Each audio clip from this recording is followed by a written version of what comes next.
unexpected outcome. So please, Howard.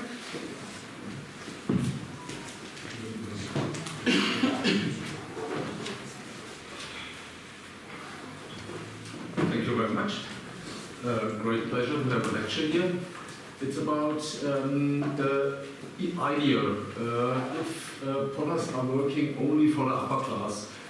Generally, potters are working for everybody, but there is a layer of quality in tile stoves that you can say should be another thing. You see here the tile stove in Visegrad, in a castle, enormous big, is a reconstruction, and you see here a picture of the palace of Praha, a very well-known picture because it was the starting point of the 30-year war, and you see the enormous big tile stove you have inside, but you feel not decorated, big decorated, and if you're looking, for example, from Emperor Maximilian I, if he is seen with tile stoves, they are very simple compared with that. So what's happened? My research area is Germany and Austria, and we will talking about Hilpoltstein, that's next to Nuremberg. We will talk about Ingolstadt, Heidelberg,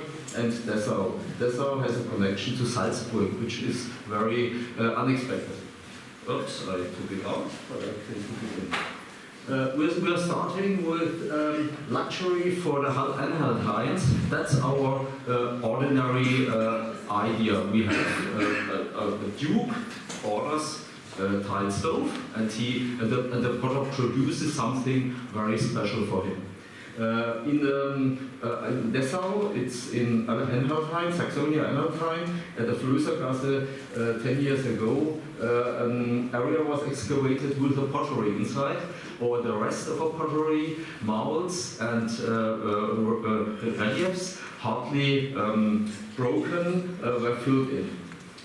Not the workshop itself. Here you have a positive with the coat of arms of Saxony-Anhaltine.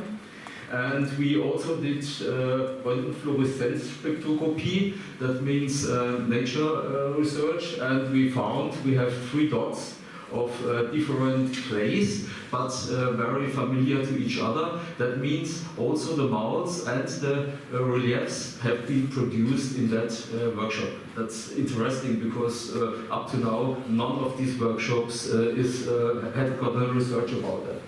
This was Mr. Wilke in Wenningsen. And we have unexpected reliefs. For example, here you have, after medallion of Peter Flötner, you have the Pope with a shitted crown. This is shit here. And the devil inside. This is a very direct formation critique to the papism. I never realized on stove tiles up to now. You have seen these in stoneware. Yes, it's usual. But in stove tiles, it's absolutely unexpected, and you have non-product about that. But it was produced in that workshop. And we can date it about by the frame at about 1540 to 1550. We have another thing. I only show you some dots about that. It's too much to show you all these items. This has a size wide from 31 centimeters. It's a big one. And you have one of the planetary gods. This is Saturn, you can see here. And in Austria, in St. Leongan, we have a comparable thing, only there. It's far away, and it was produced in Austria. And when we have been in, I've been in Esztergom, you have a kiln, which comes as well from Salzburg, then later shown in Vienna, which also has these things, and they are enormously representative. So you can say this was something which was ordered by the nobleman or with very much money, so this idea functions on that place. You see here, between Dessau and Salzburg, we have 618 kilometers.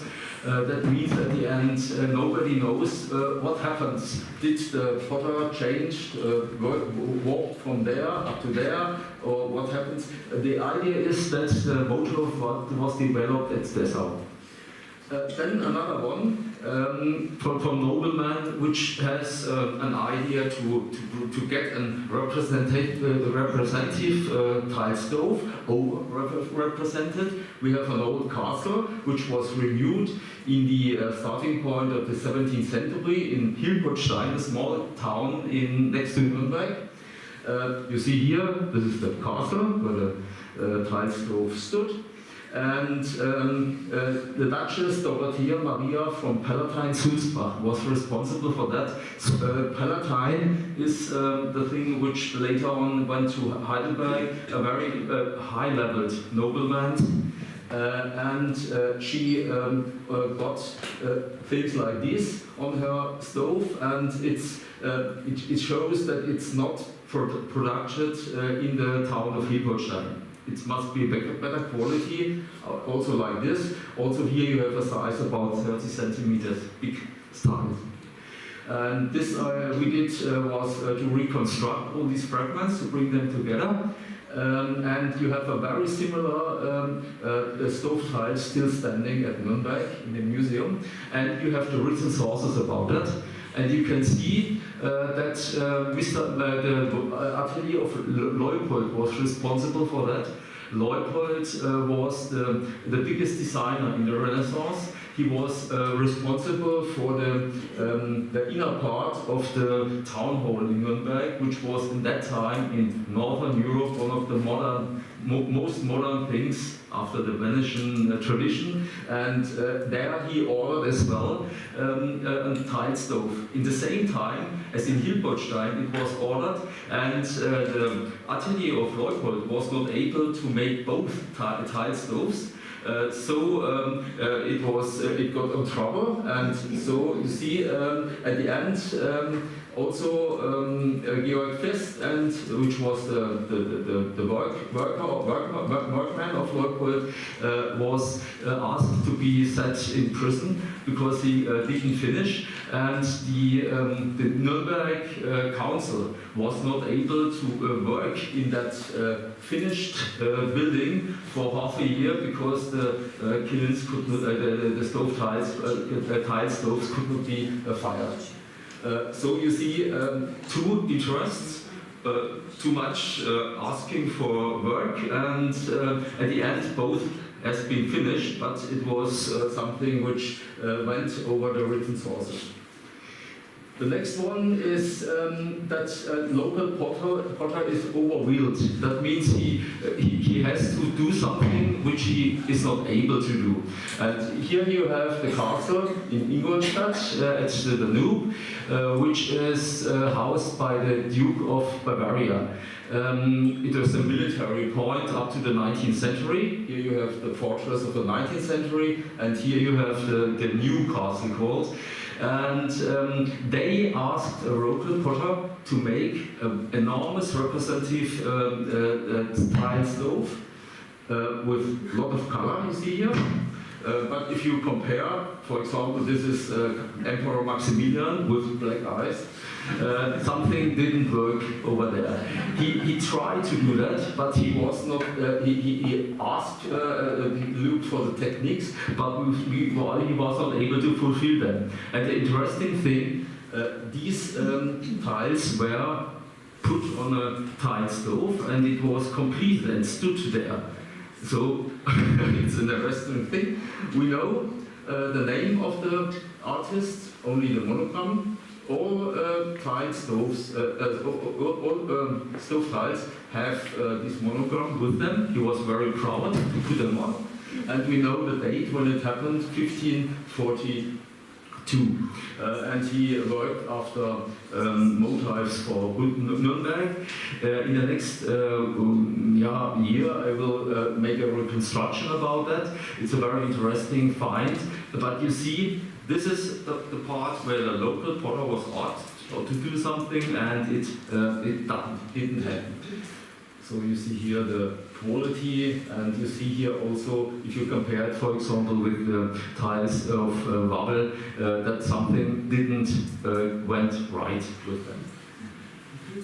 Here, as a comparable, you have Adam and Eve, also these black eyes, and here you have a polychrome style from Nuremberg, and you can see the level of quality which is shifted. But Nuremberg is only 50 kilometers away, so the technique was available for them.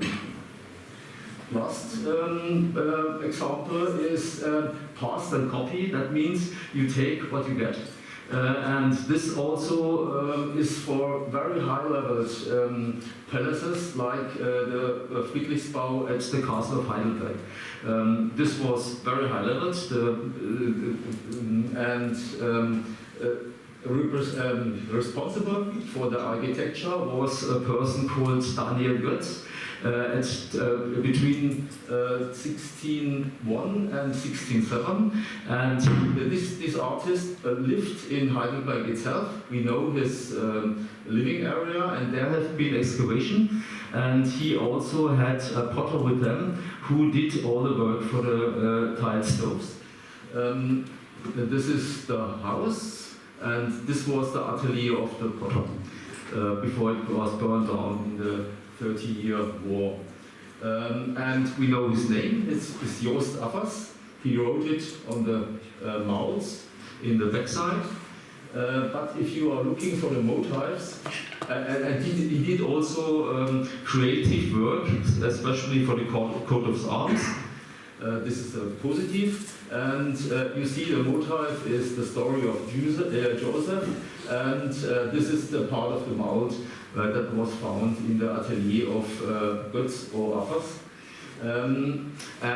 But the idea of the picture and the relief itself, it was not discovered in Heidelberg. It was not a special production for the tile stoves in Heidelberg, but it was produced in Frankfurt. There we have Johannes Fest and his workshop next to Frankfurt on the border at Sachsenhausen. And there we had as well some excavations, and we knew that the idea was given by this person who is as well familiar with the fests I showed you at Ingolstein. So, to come to conclusion, all these ideas, the fixed ideas we have up to now, they have to be set relative. You have all possibilities. If a nobleman wanted to have a tile stove, he could order it. He could make it as an architectural idea, like the tile stove in the city hall of Augsburg, destroyed in the Second World War, rebuilt in the 2000 area. And on the other hand, there were molding workshops, style forming workshops, and local potteries implemented in that process. It depends on where the tile stove had to be stand. And here I give you as last slide a map. It's not complete, with all workshops that produced also stove tiles or stove tiles, yes. And the red one are that one which gave an impact. They produced the motifs and so on, only a few of them. And then you have workshops which gave their motifs to local potters, and the red dots, the green dots, are the local potters which only took the motifs, but also they were responsible for placing or setting up tile stoves in some privileged areas. Thank you very much.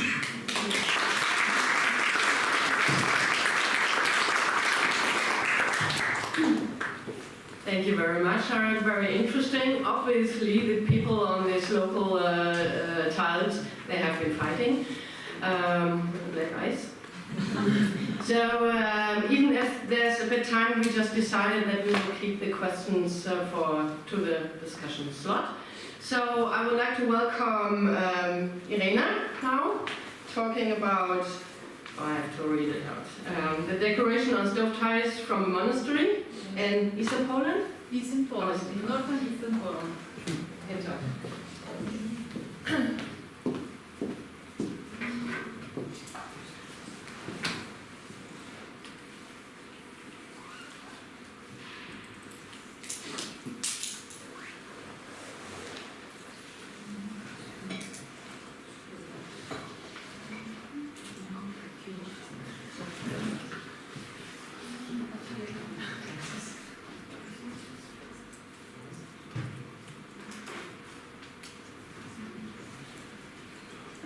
Good morning, everyone.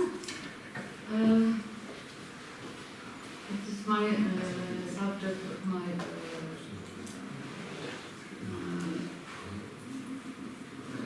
short review.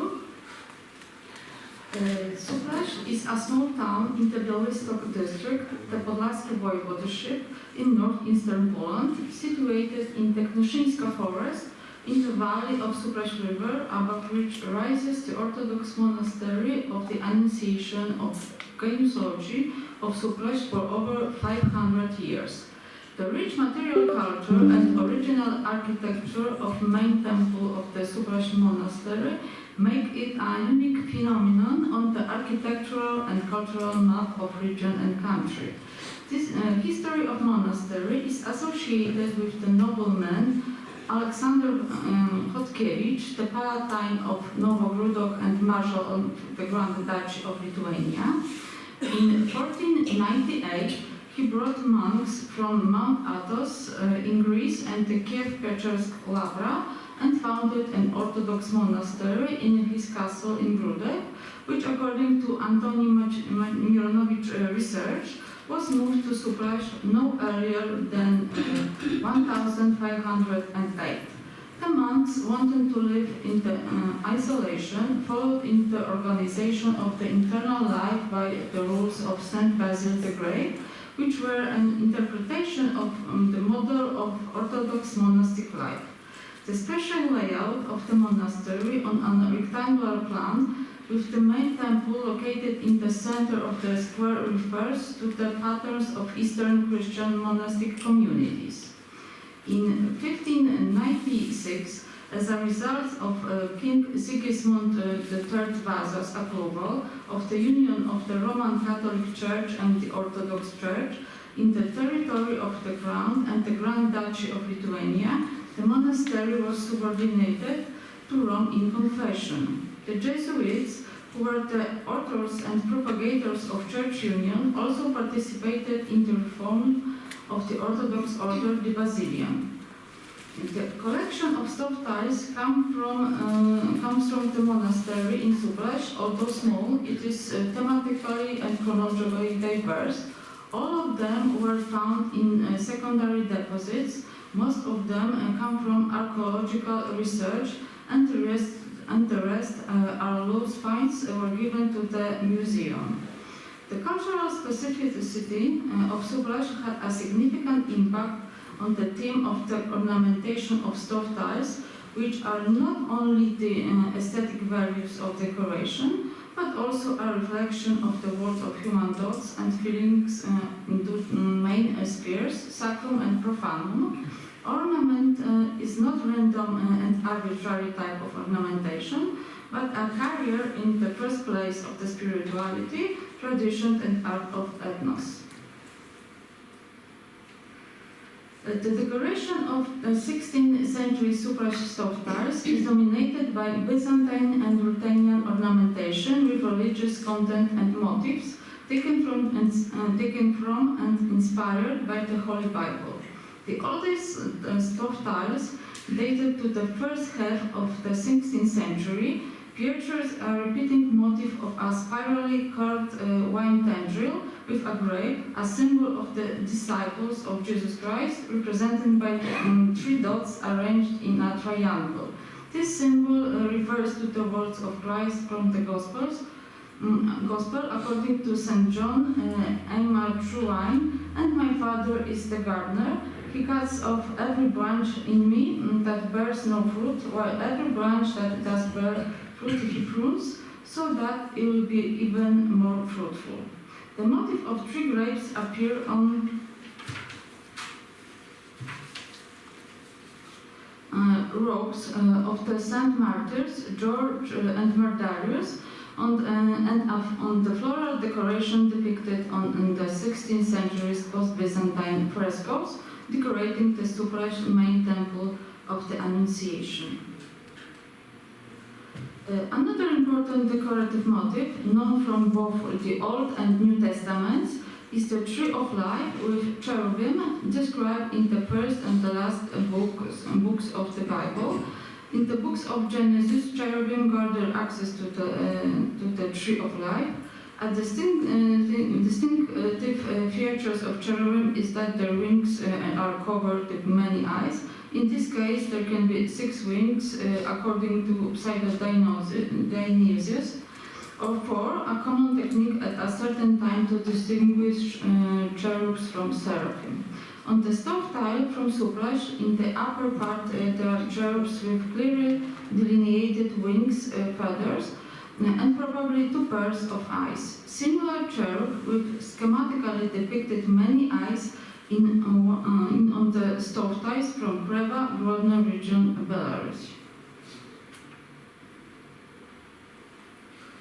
In the lower part of Suprash stove tiles, there is the Tree of Life, symbol of immortality, with fruit and with branches on the axis ending with a tripole.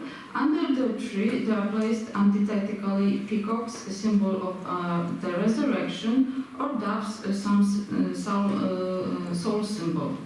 Christ promises everyone who will be faithful to him that they will eat the fruit of the Tree of Life located in the paradise of God.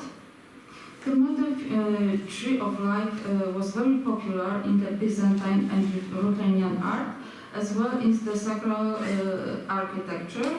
Carvings which cover arcade of the temple in Vladimir panel from part of iconostasis in Venice, or the jewelry called worn by wealthy Ruthenian in the early Middle Ages. The Tree of Life is the dominant motif in the floral ornamentation in Old Ruthenian sacral architecture and art in the early Middle Ages and in later centuries. It was placed on the walls of the Cathedral of St. Dimitri Thessalonian in Vladimir and the Cathedral of St. George in Wydział, Polskiej in the Vladimir Suzdal Duchy. In various forms and size, the Tree of Life is always depicted of the principles of strict symmetry, with the trefoil motif, a symbol of the Holy Trinity, particularly popular in Old Ruthenian art, placed on its axis of symmetry. The most important Christian symbol is the cross. One of the oldest images is the Greek cross. One of the common forms of the cross in sacral and secular art in the Byzantine Empire and Ruthenia is a cross made of flower petals. The variety of forms of the cross has always been recognized by the Orthodox Church as completely correct and appropriate. On a 17th century Suprash stove tiles, a triple stylized cross motif was placed into a spirally coiled wine tendril tied together. The shape of the leaves refers to Byzantine and later Renaissance ornamentation. In the 16th century, Byzantine and Ruthenian ornaments dominated. However, in the following centuries, heraldic motifs and decoration based on Western European patterns appeared. One of the heraldic motifs is Pogoń, the coat of arms of the Grand Duchy of Lithuania and the voivodeships of Vilnius, Trakai, Vitebsk, Podlaskie, Brest and Minsk. Lithuania uses the Pogoń in its coat of arms, that is an armed man in a helmet on a white horse as if set to run with a saddle on it and a red saddle cloth stretching down to the hoofs, with a threefold golden tassels.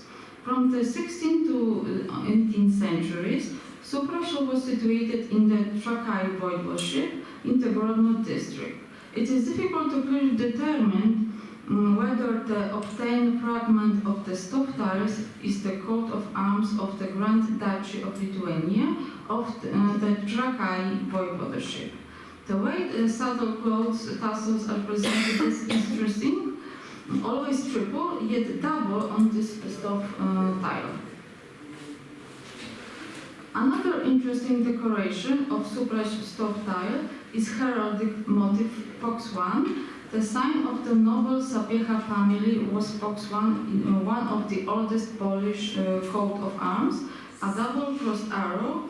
On Supra's stop tiles placed in the field of a shield flank mantling with a jewel, a half fox mounted and turned to the right above a heraldic helmet with a rank crown. The coat of arms represent initials AC, which are part of the inscription and date 1639, allow us to identify the owner of the coat of arms, Andrew Stanisław Sapiecha, son of the starost of Uświęcim John Peter and Zofia Wejherówna, brother of the Grand Hetman of Lithuania, Paul John.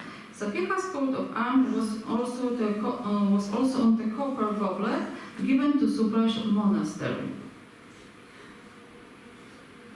Some of the ceramic armorials in Suprash can be associated with clergy who ruled the abbey or were associated with it in the 17th and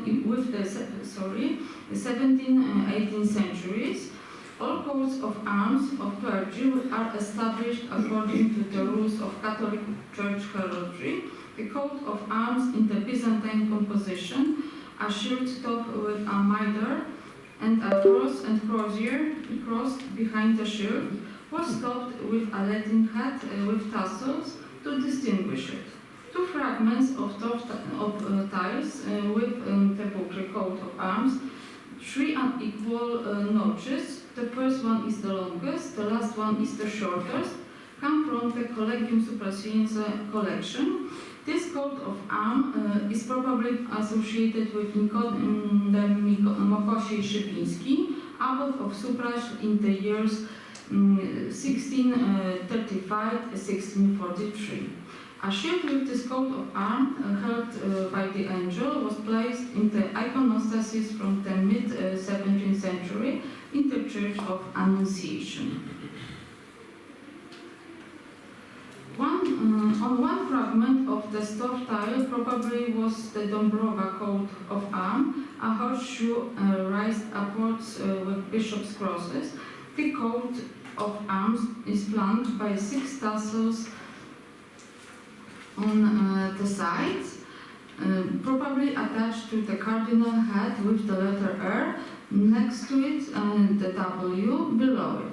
Perhaps it is the coat of arms of Leon Kiszka, abbot of Suprash in 1728, Metropolitan of Kiev. The decoration with a religious theme related to the confessional change of the order reformed by Jesuits is extremely original and interesting. Unfortunately, the entire stop tiles was not found, although numerous fragments allow the reconstruction of the entire composition. At the bottom, there is an anchor connected to a goblet in which there is a winged heart with 3 lily flowers growing out of it. Above there is a ribbon with the inscription "Bunch of Monastic Vows." These 3 vows is chastity, obedience, and poverty. The inscription allows us to interpret the symbolism of the decoration referring to the symbolism of Jesuits, the authors of the Church Union, and reformers of the Orthodox Basilian Order.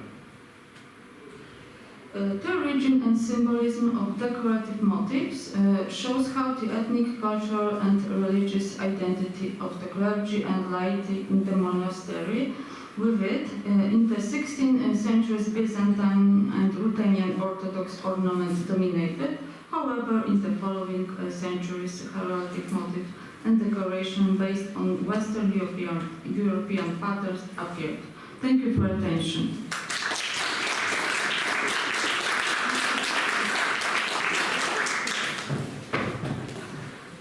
Thank you, Irina, and thank you for being on time, everybody. Now it's Olga's turn, entertaining us with the decorative motifs, especially the jester, dancing and feasting.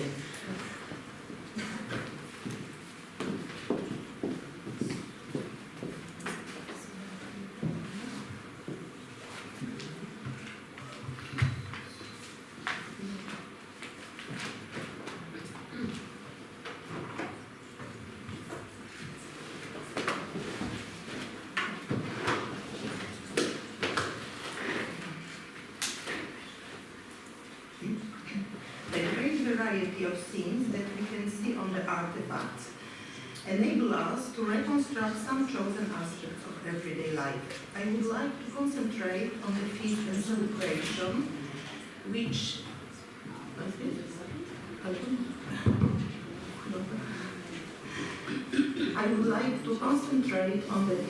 celebration, which include dancing scenes and describe celebrating on a huge scale.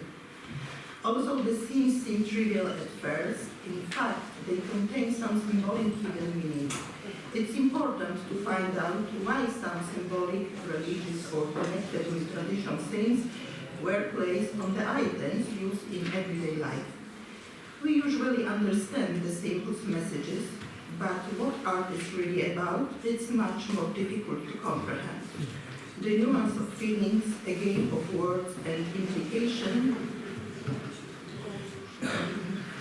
we usually understand the simplest messages, but what art is really about, it's much more difficult to comprehend. The nuance of feelings, a game of words and implication might be indiscernible. Most symbols in the world of art are the banal items which once connected with thousands of traits with the epoch.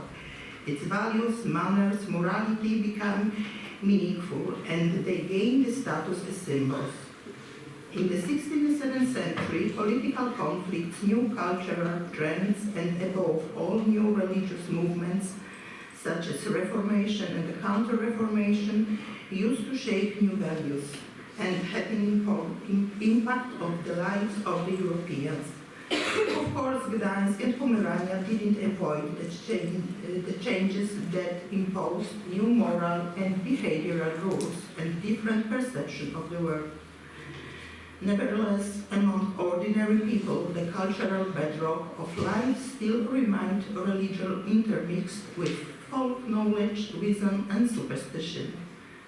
The consequences of those changes can be found not only in many art forms, but in everyday items such as ceramic vessels.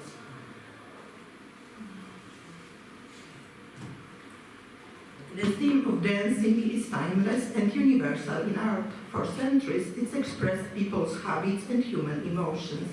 It was often understandable and puzzling, and sent us out to the hidden and imperceptible meanings. Dancing to music was present during the religious feast, both in the mythological and biblical descriptions. The meaning of the dance in the motifs changed throughout centuries. In the Bible, it was an expression of joy. However, in the Middle Ages, after the plague in Europe, it was connected with the dead and was called Dance Macabre. Dance Macabre was to remind people of human life futility. If life is a dance with death, which can be at any moment, then we would better enjoy life. In the 16th century, the church and the authorities condemned dancing as a form of primitive and pagan entertainment. There were strict rules and laws that exactly said how people should dance. All the rapid movements showing the emotions were forbidden. A touch in dance was controversial. In both art and literature, there was a clear distinction between the way the lower and upper social classes danced. Elegant court dance, taken over by the city patricians and wealthy middle class, did not have a negative connotation. Upper class dance was supposed to be a contradiction of expressive and informal folk dance. However, this was not always the case. An example is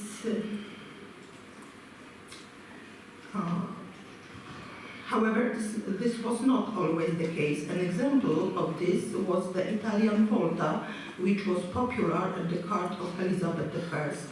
However, such close contact between two people of the opposite sex while dancing was considered scandalous and unacceptable at that time. All previous dances allowed a man at most to hold his partner's hand. Folk dance performed by peasants was a symbol of promiscuity and was quite common in art. It had moralistic and educational function. The Albert Dürer Wadcast and Beham Brothers copper plates and the pictures of Peter Bruegel the Elder were the main inspiration of decoration of tableware vessels.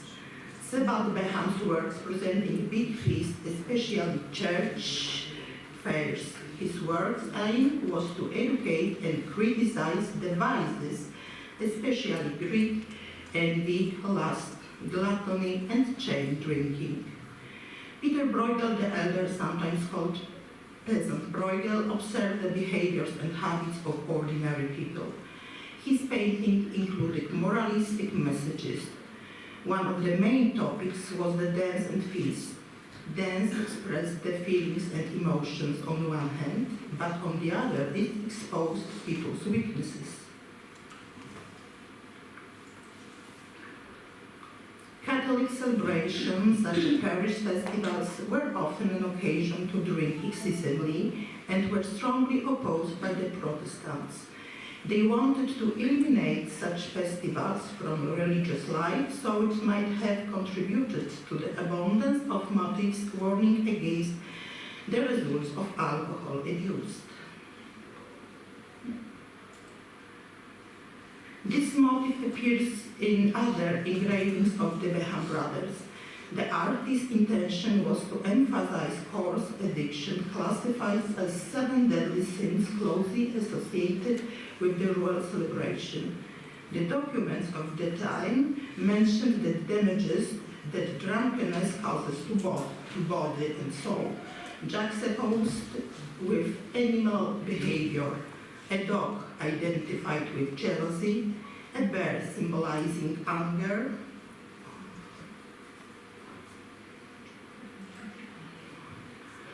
and pig personifying gluttony, drunkenness, and debauchery. The same motif can be found in Bosch's painting, which is full of symbolic meaning, The Ship of Fools, and Franz Werber.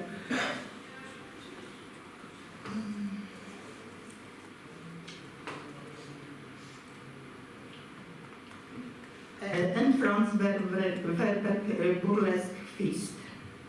Along with lust, drunkenness is the most common sin portrayed. Since the 13th century, when urban culture began to develop, parades, processions, and festivities have accompanied every celebration in the life of cities. All social groups took part in them. It was an occasion to see performing theater companies, fire eaters, acrobats, traveling joggers, and fools. During Carnival, all rules and social barriers were broken. The jester is one of the most popular characters in literature and art throughout the centuries. In the 15th century, Sebastian Brandt's book, The Ship of Fools, became an inspiration for many artists.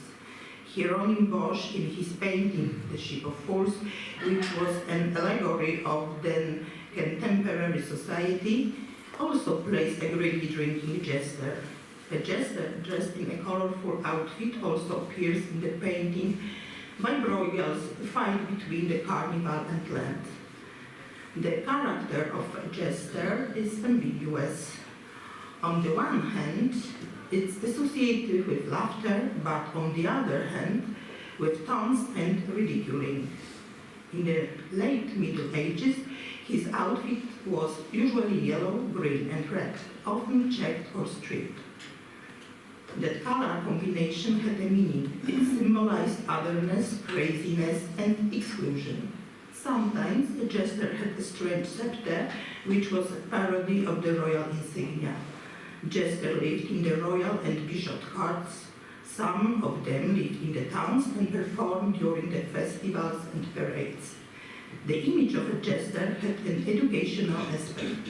He was perceived as a character deprived of the basic values and virtues. The one without faith, shameless and promiscuous.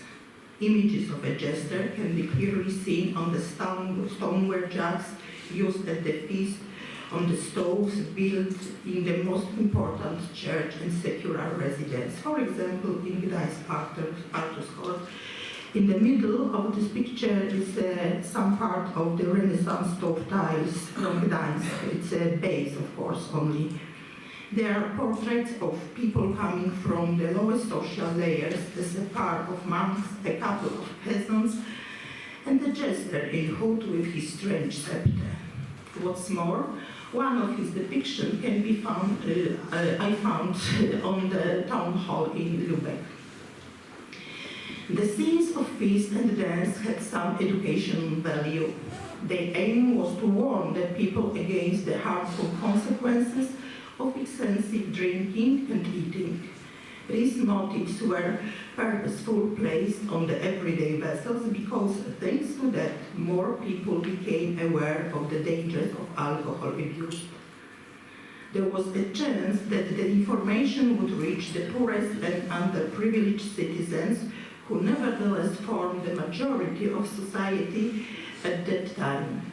Those people often did not understand the hidden meanings, but presenting the unaccepted behavior of the vessels and as elements of interior design helped the authors to reach wider audience. The findings of stove ties and tableware vessels in European seaside towns are the evidence of long-lasting bonds with each other. They were both the cultural and trade centers, which is visible in the region of Baltic Sea and Northern Sea. The examples of the motifs presented above are only a small sample of the subject. Their analysis and understanding lead to the wider knowledge about both the spiritual and material culture of the people living in that time. Here we can clearly see the factors influencing the shape and change of the epoch. Thank you.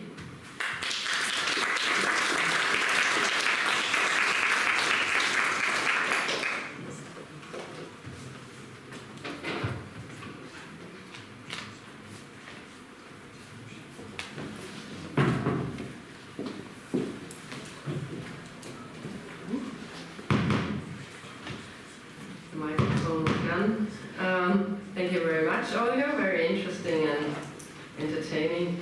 Our next speaker is Bartolomei. I hope to pronounce it correctly. Welcome on the scene.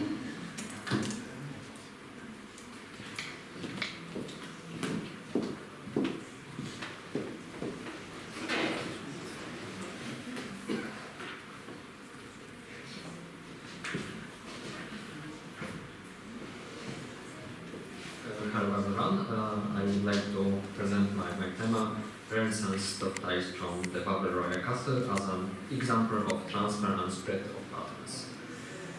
The collection of ceramic stove ties at the Royal Babel Castle consists of approximately 500 complete and reconstructed objects, along with thousands of fragments that are still being inventoried and analyzed.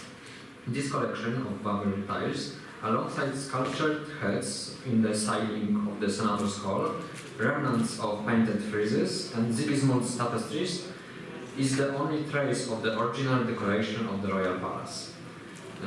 The inseparable connection of the tiles used to build the magnificent stoves with the knight's residence of Babel Hill further emphasizes the unique role and influence of the royal court. Numerous fragments discovered during archaeological excavations provide us with a picture of extraordinary works bridging ceramics and architecture. The largest group discussed here today consists of objects from the Renaissance period, which latest throughout the 16th century in the Lesser Poland.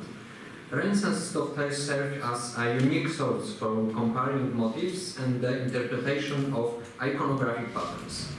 On one hand, the compositions reflect the influence of woodcuts, bas-reliefs, or drawings as scales of commonly used and fashionable designs replicated in the visual arts.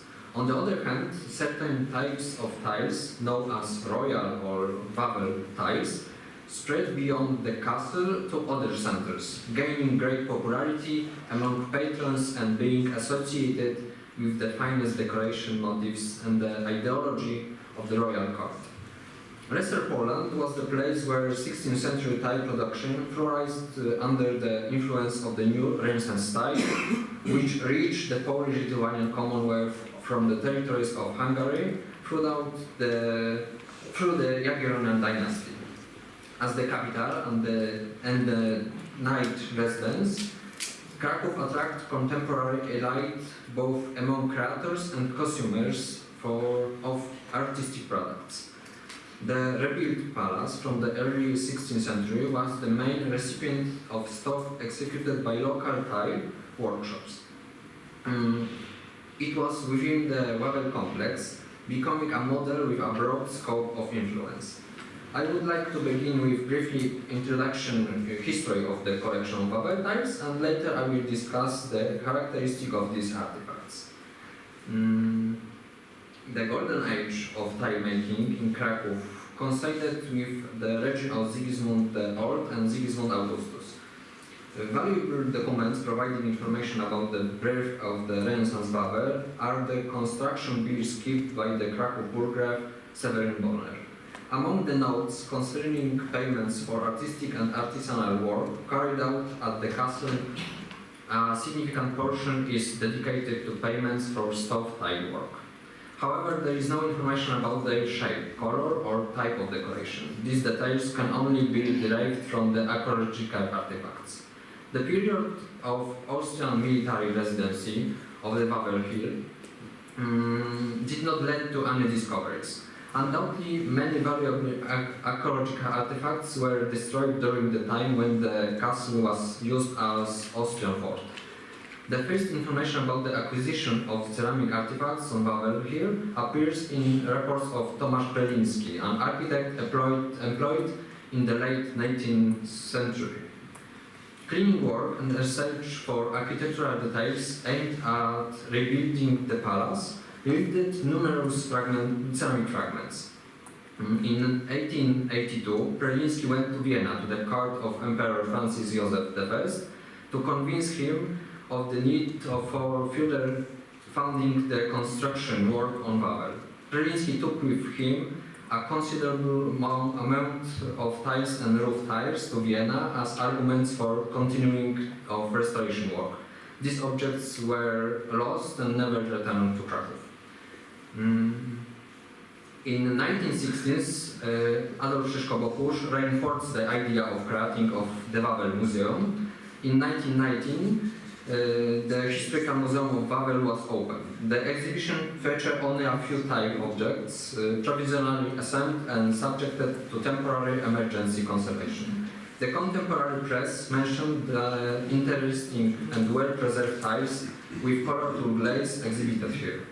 In 1927, work began in the cloisters of the first floor of the palace, which provided a considerable amount of material. The report from 1928 mentions 361 tiles in the castle collection. The history of Wawel tiles during World War II is poorly documented. The period of Nazi occupation of the hill and the residence brought destruction and disappeared to the collection. Much of the historic ceramics were destroyed on site, serving as building rubble for the Nazi. After the war, in 1949, the Museum of the History of Wawel was established, which among other things took care of the collection. In the 50s, the cleaning and reconstruction work began earnestly. In the years 49-51, further tile discovered were made during archaeological works. In 1952, a significant number of fragments identical to those from the 20s were found in a small area of the cloisters on the first floor. Research outside Babel also yielded new tiles identical to those from the Babel Hill. It provided new possibilities for reconstructing Babel patterns. The pre-war collection of tiles remains poorly documented and recognized. We don't know which artifacts consist of it. However, the contemporary press often emphasizes the uniqueness of these relics, their colorful glaze, and the identification of figurative representation of the artifacts. The discovered tile fragments from the royal residence have always been an important element of identifying Babel as a royal castle. The studies on the early Renaissance tile collection shaped the concept of Babel tiles used today in literature. The post-war period is a crucial element in the history of the collection. During that time, the tiles were the core of it. Currently, a small assembly of Renaissance and Baroque tile collection is presented in one room. It is supplemented by 3 stove tiles created in 50s and 60s 20th century. Characteristic of Renaissance tiles. In 1954, Maria Pętkiewicz-Derniewa distinguished 3 chronological phases of the entire collection of Babel tiles. The first one represented by Gothic and early Renaissance, the second by developed Renaissance and the late Renaissance, and the third by Baroque. In 1961, special attention was given to tiles from the early Renaissance period. In the 1980s, the researcher differentiated 3 phases of Renaissance tile decoration corresponding to the early, full, and late Renaissance period. This chronological framework of 16th century tiles remains fundamentally valid today. Now I would like to give an overview of these 3 significant style phases. The early Renaissance period, at the beginning of the 16th century, is characterized by the use of forms and representation developed in the late Gothic period. In addition, early Renaissance styles have several common features: large dimension, characterized by exceptionally deep and plastic relief. The face is covered with multicolored glaze, often enriched with gold leaf, and the usage of lead tin glazes. The colors are vivid, strongly contrasting, identifying the exceptional skills of the craftsman. The tiles feature numerous figural motifs, representation of the young and old kings, halberdiers, young and under arches. Images of animals, griffins or deers, are characterized by great detail of physiognomy. Heraldic motifs, royal coat of arms upheld by angels, they testify to the dynastic program of the royal stove. The ensemble includes the entire repertoire of ornamental motifs: plants, rosettes, flower buds, pomegranates, florons, and architectural empty niches with arcades, cornices with continuous motif, and the signature of the potter Bartosz from Kazimierz. The stylization, fantasy, and originality of the plant's motifs make it difficult to match them to the specific plant found in nature, confirming the extraordinary skill and talents of the pattern maker.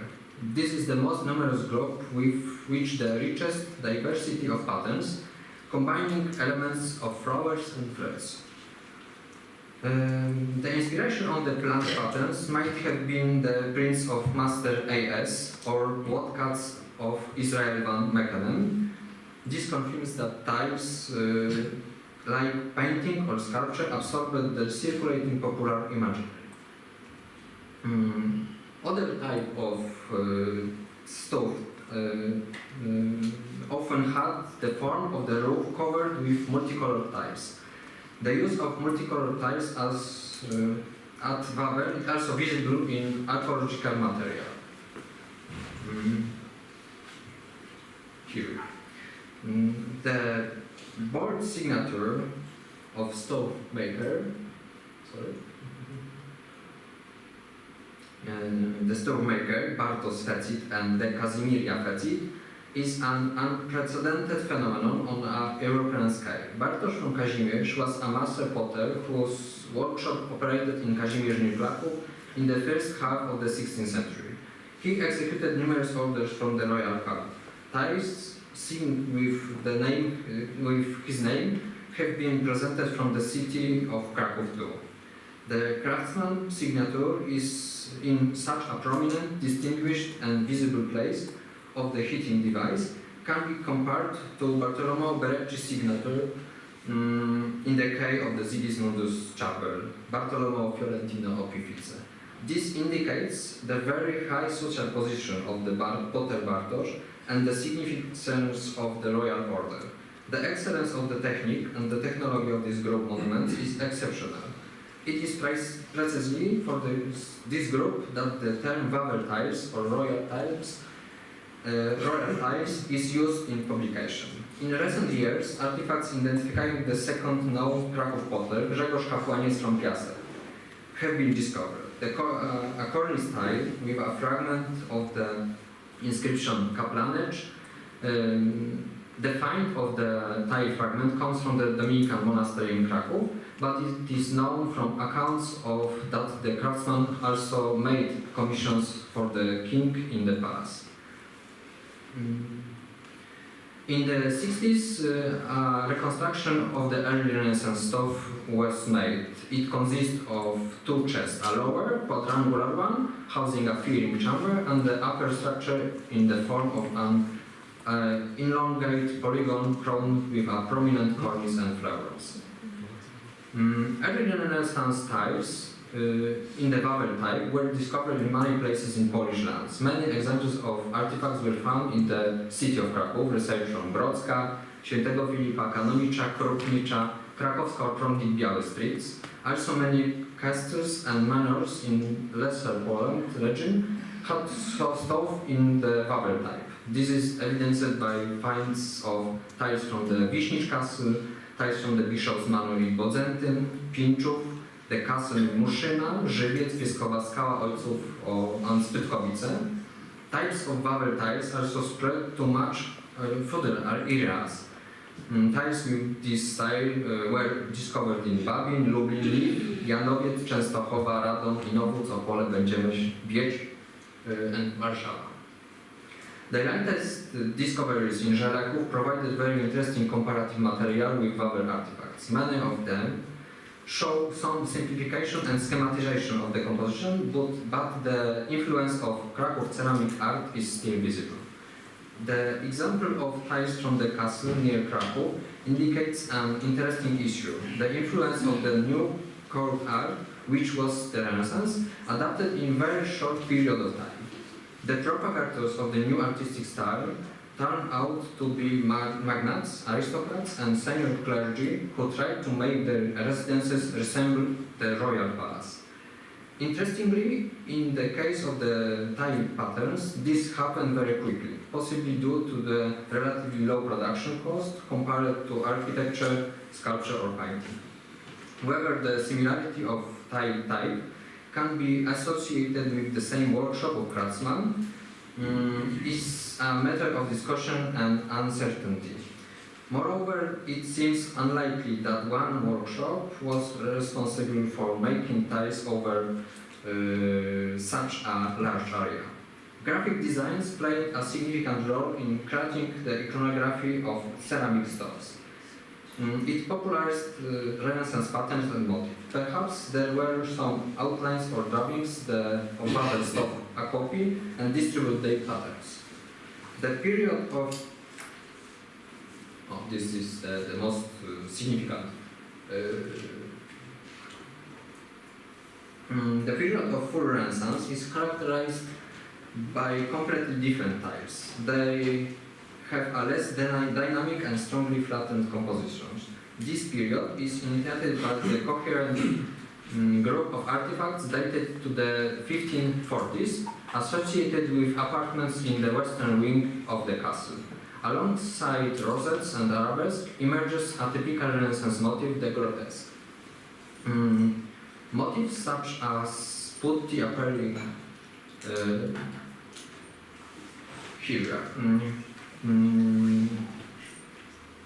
motifs such as putti appearing from flower buds or putti shaking bears are directly inspired by the sculptural decoration of Sigismundus Chapel.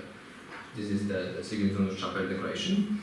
Portraits of contemporary rulers under elaborate arches become popular on the tiles. Portraits of Emperor Charles V, portrait of Empress Isabella of Portugal. The portraits of the imperial couple are derived from woodcuts by Christopher Amberger. The prints were made after 1552. Similar images may have been found on medals as well. A similar image of Emperor Charles V can be found on the medal by the monogrammist W.S. Made in 1541, based on the design by Hans Reinhard the Elder.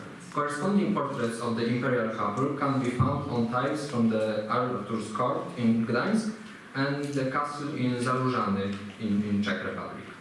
Another portrait of Emperor Charles V is found on a tile. The tondo contains the emperor's portrait with the inscription Carolus and the date 1533 on the sides of the figure. This is the date of the graphic design, not the tile itself. Similar images can be found on Italian medals by artists as Giovanni Bernardi da Castel Bolognese from 1530 and Matthias Gebel, also dated 1530.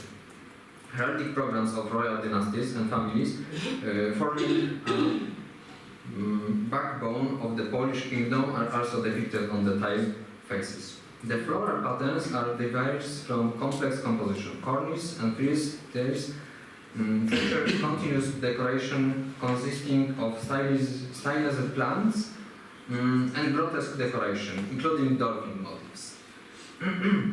The borders often have a characteristic broken chevron with a two-color ribbon around the central face field. The motifs show a strong influence of the decoration of Sigismundus Chapel and the Wawel Palace. As suggested by Dorota Gabryś, these tiles have been connected between the program of the cheating device and the specific historical event. The researcher believes that the construction of the stove may have been related to the planned marriage of Sigismundus Augustus and Elizabeth of Habsburg in 1543. In this context, the portrait and heraldic program of the stove linked both families, the genealogy of rulers, the kingdom, and specific patronage at the Krakow court. The group of portraits and coats of arms is not completely understood yet. Research on it is still ongoing. The tiles perfectly illustrate the abilities of craftsmanship at the Wawel court during the reign of Sigismundus Augustus as the last monarch of Jagiellonian dynasty on the throne of the Commonwealth. In the late Renaissance period, a new type of stove decoration emerges. The beginning of these changes can be observed in the second half of the 16th century. The ornamentation of the tiles encompasses the entire wall of the stove. This is so-called wallpaper motif. The multicolored decoration becomes imitated to flat geometric plant motif, which, when alternately arranged on the wall, created to a continuous pattern.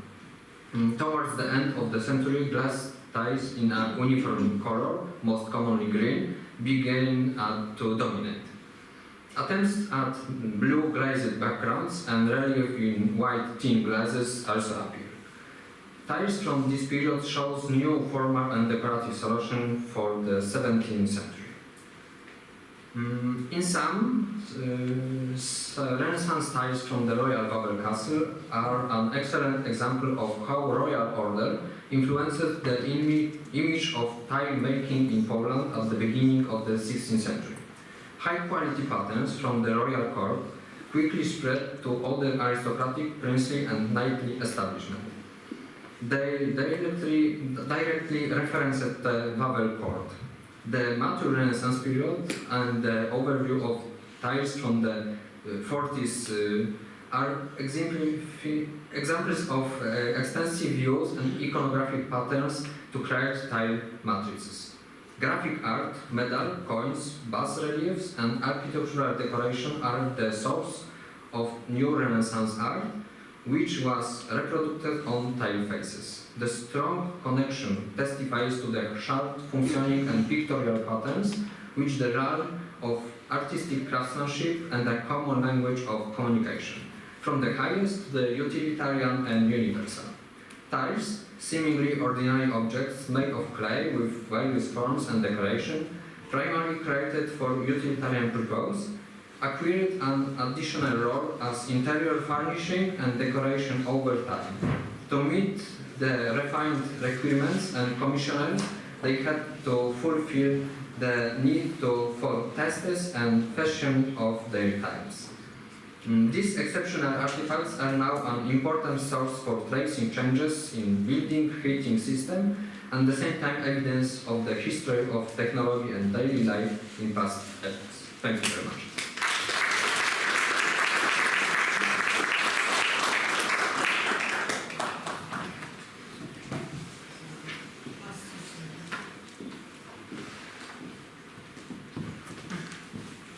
Thank you so much for showing us these exceptional stoves. I recognized one emperor with the black eyes too, so they were fighting together maybe. I think we have 10 to 15 minutes time for discussion before we have the coffee break. I will start. You will start, yes? I have two questions to the tile stove Pope of Germany. One is we have the situation of first goods, second goods, third goods in pottery. Is it the same by stove tiles? Tile stove? Tile stove. Yes. Then the second is also question is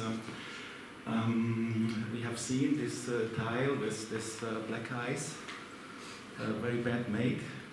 So, do you have any idea how expensive was an oven like this, which is made by a very good worker, and one of you have shown us with this not very good made tiles? First to your second question. The written sources are not in the very best condition about all these things, because most of them disappeared in the 16th, 17th and especially during the Second World War.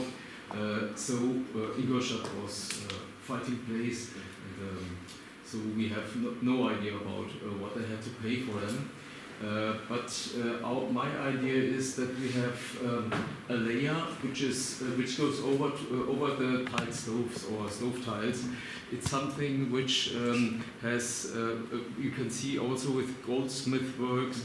You have extraordinary products only on courts, royal courts, or like in the Babel, and then something was reproduced in simpler form and given outside to other noblemen which wanted to have very similar things, but there is an upper layer which never was achieved.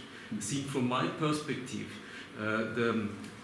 because we have a Gothic thing in Ingolstadt as well, and there we can prove it. They asked the goldsmith to make the molds for the pottery. It's definitely made by a goldsmith.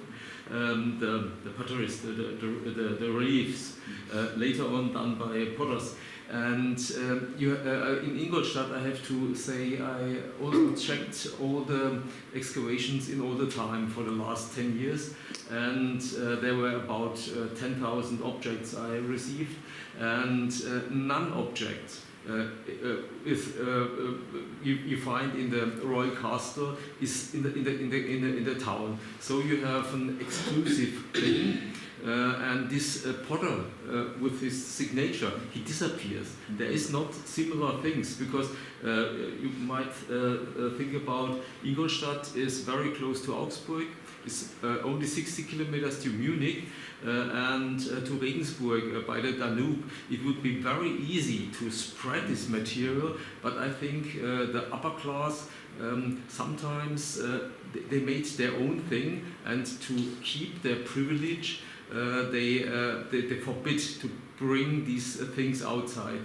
For me, not understandable is in Munich you have at the same time, also by the Bavarian Duke, that high quality, unexpected, very, very high quality, also by polychrome tiles. And in another castle of the same Duke you have that object. I have to work about that in three quarter of a year. I will write an article about it, and so I can bring it in. And then about the layers you was focusing on. For me, it shows that we shouldn't always think in dimensions. We should not say this has to be because. Generally, we have remarks which shows that each find has to be seen individual, and it's not one example I show to you. It's one example for hundreds of similar situations. So I guess these three layers I reconstructed. Copy and paste, lowest level, then the extraordinary thing like bubble in the first layer, and then something in between. I think it's a good option to stratify these extraordinary tiles, especially placed in royal palaces or in the houses of the dukes and so on. I hope. That's it. First question. The answer to The first question. I guess you have to repeat it because my ears are not the best. Ich will nur sagen, dass in der Keramik ja erste, zweite, dritte Variante unterschieden wird. Also gibt es dasselbe bei den Öfen auch? Yeah. Okay. The quality difference, you have them, and unfortunately, nothing rules. You have it as well in the royal castles. You have as well bed-made things in the same castle where you have these enormous, big, special tile stoves, and you can't find rules about it, unfortunately. If you are looking for all the materials, always, if it's possible, if it's published, only the highest quality is published.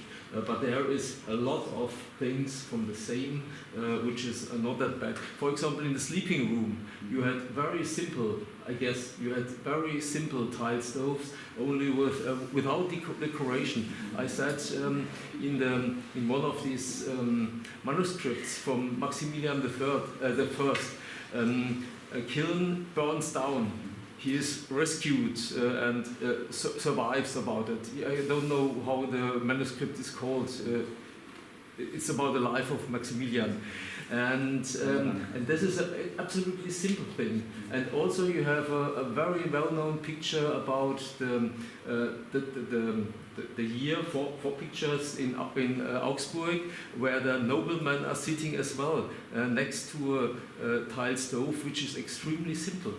So this question has to be asked and proved by the archaeological finds.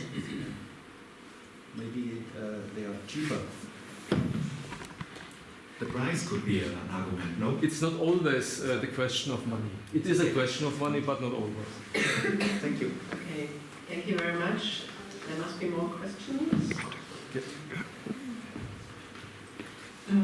If we consider polychrome pottery, there is always the situation the glaze doesn't fit into the direct place, so it's quite common. Can we say it's because the potter wasn't so experienced?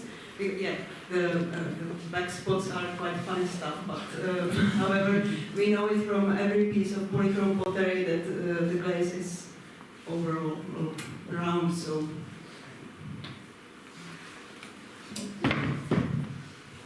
About the glazed stove tiles, I guess it is some level of quality, absolutely, because you have to fire it 2 times, and to answer your first question as well, so the price doubles. You have to use a very excellent clay. You have to bring all these melts which are not low priced, and if you are not in a mountain mining region, then it's not easy to achieve. And then you have the knowledge that the color keeps in that areas you want to keep them. We saw them on the brown ice, which was also a problem, which was not solved also in Warsaw. But I'm sure it's another part over there. And you can make areas where they were very good, like in Nuremberg or in Cologne. Also, we showed some example in another lecture. And there are areas like Deventer or other things where where the technique was known and the tiles for burning existed, but they were not so sharp. They were not that, had not that experience. Yes, I wanted to know if there is a difference in, at stove tiles, because we don't know any difference between polychrome pottery. It's always not direct in the area of the place. But you can make a difference by the tile stones. We should. Okay, thank you. On the comments, maybe the quality of the glaze of the brown glaze could be different than the other glaze. So when during the fire could happen at not they are expecting. So maybe it could be the problem with the quality of the special one color of the glaze. You put a little and then you have a lot. Okay. Domina, you have a question or a comment? Not a question, but remarks. I agree with you what you said to answer the question, because after the coffee break I will present my results, yes, and we also can notice that we have high quality stove tails in Ukraine, which belonged to the representative of Ukrainian nobility, and at the same time we have the easiest simplified stove tails, which was cheaper, maybe like this, and I hope. Yes, I agree with you that this is, and it's not in one of the cases of residents of one hetman, we have the unique stove tails, and after and near together with them we have the simplest one, which was spread under the whole sea between all the citizens of the city. Sorry. Yes, so thank you very much for your a small remark. Yes, very short answer. Very short. Not answer, but a remark, and it leads us to the last lecture. And you have seen we have in Germany, Austria, and all the northern parts. We have one layer and one motif elements which change through 400-500 kilometers, but not to east. The old Polish areas, these motifs are not arriving from the western part, they are newly discovered. It's an interesting thing which is up to now not that focused in the science world. So sorry for that. Yes, no problem. I do have a question for Olga. Now we have been talking about the noble people and the stove tiles. Your pottery finds with the motifs, do you think they are custom made? Are they more for the elite? because they know the motives, they know the symbols, or is it all the way through in the vertical hierarchy of status? Stove tiles, of course, were in the residence of elites, of course. Yes. And the vessels? Vessels came from different part of city, not only from a very healthy part citizens city. So it's maybe it's not for very healthy people, but for the middle class, I think. And we know, we have documents, evidence of this, some parties or meetings in City Hall, for example, and not only for elites, but this craftsmen too. And it was very popular, and it was a very big prestige to take part in parties with this place. Thank you. Yes. To Olga, maybe it's going to be nice to consider the background of the motifs you showed, because you showed the wedding dishes, the jugs, and my heart is pounding a little bit with the folk, traditional folk songs from the period, and commedia dell'arte from the Italy, or the Moorish dance, because this is the second interpretation of this, and the Bauer dancing is a peasant dance.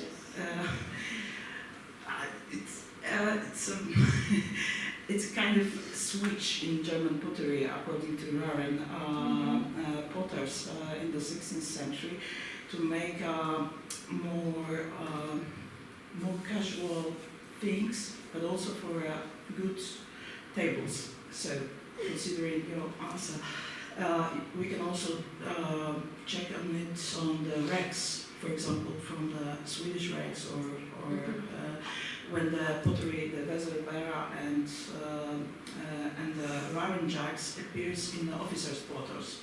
So I would say it's rather, maybe not, we'll see, because what we consider Maiolica is expensive or expensive or not. But I think it's rather for more expensive tables. Thank you very much. Yes, more expensive, and we must remember about Gdańsk position. So middle class in Gdańsk, it doesn't mean the same in middle class in a smaller city, for example. And I thought about our Gdańsk middle class. Well, it's interesting to say what is the middle class in the 16th century. Of course.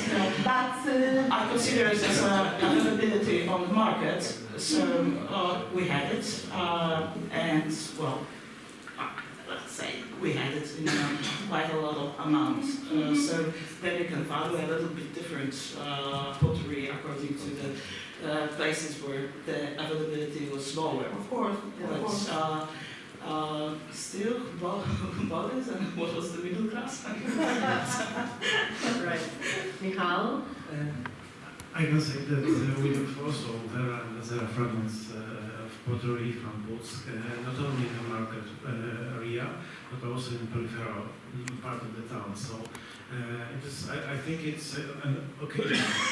So maybe near the harbor, so it's connected with maritime. Or city. With trades. Okay. More questions or comments? Coffee. You can continue while having a cup of coffee, and we continue in the next session in about 15 minutes.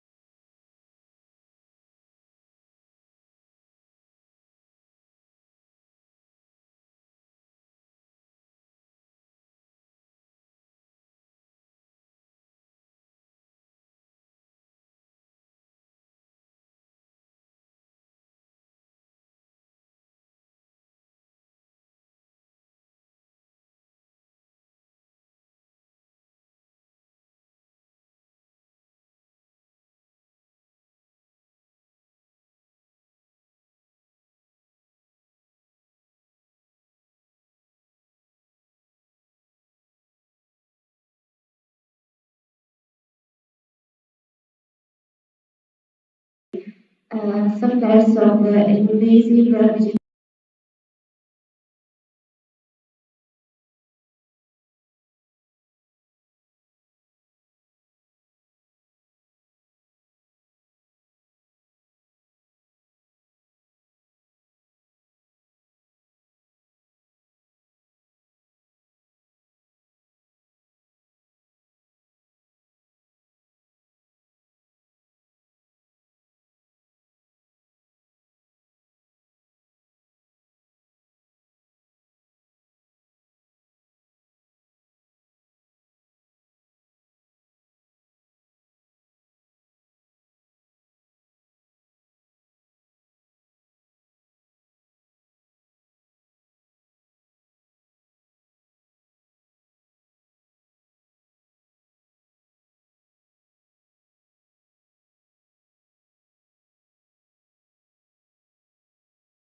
And we are starting our session, Ukrainian session, because we will have 4 presentations prepared by our colleagues, and we will get an overview for the photo reproduction of from Ukraine.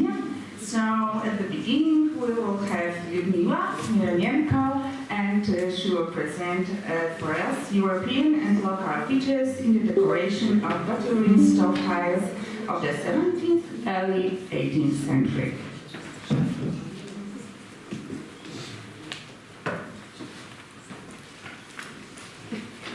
Hello everyone. Yes, nice to see you again today. And don't judge me strictly about my not confidence in English. I will try. And if I forgot something, yes, everything is okay. So, how can I start? Can you help me?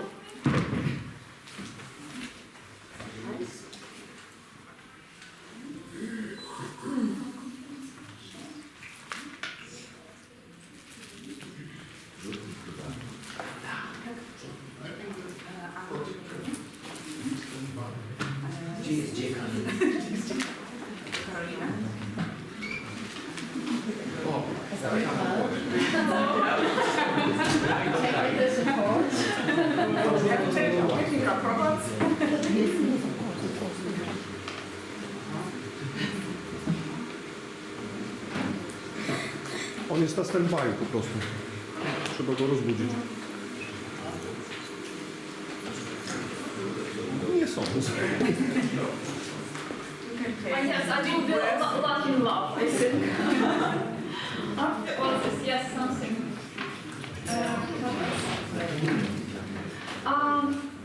Yes, of course. It's not the first one? Yes. Today, to your attention, I would like to present a short report about Baturin stone tales. It's one of the Ukrainian sites, very famous in Ukraine. And we talk about a little bit about the local and European features in their decoration, their combination, and maybe some factor which can impact on this process.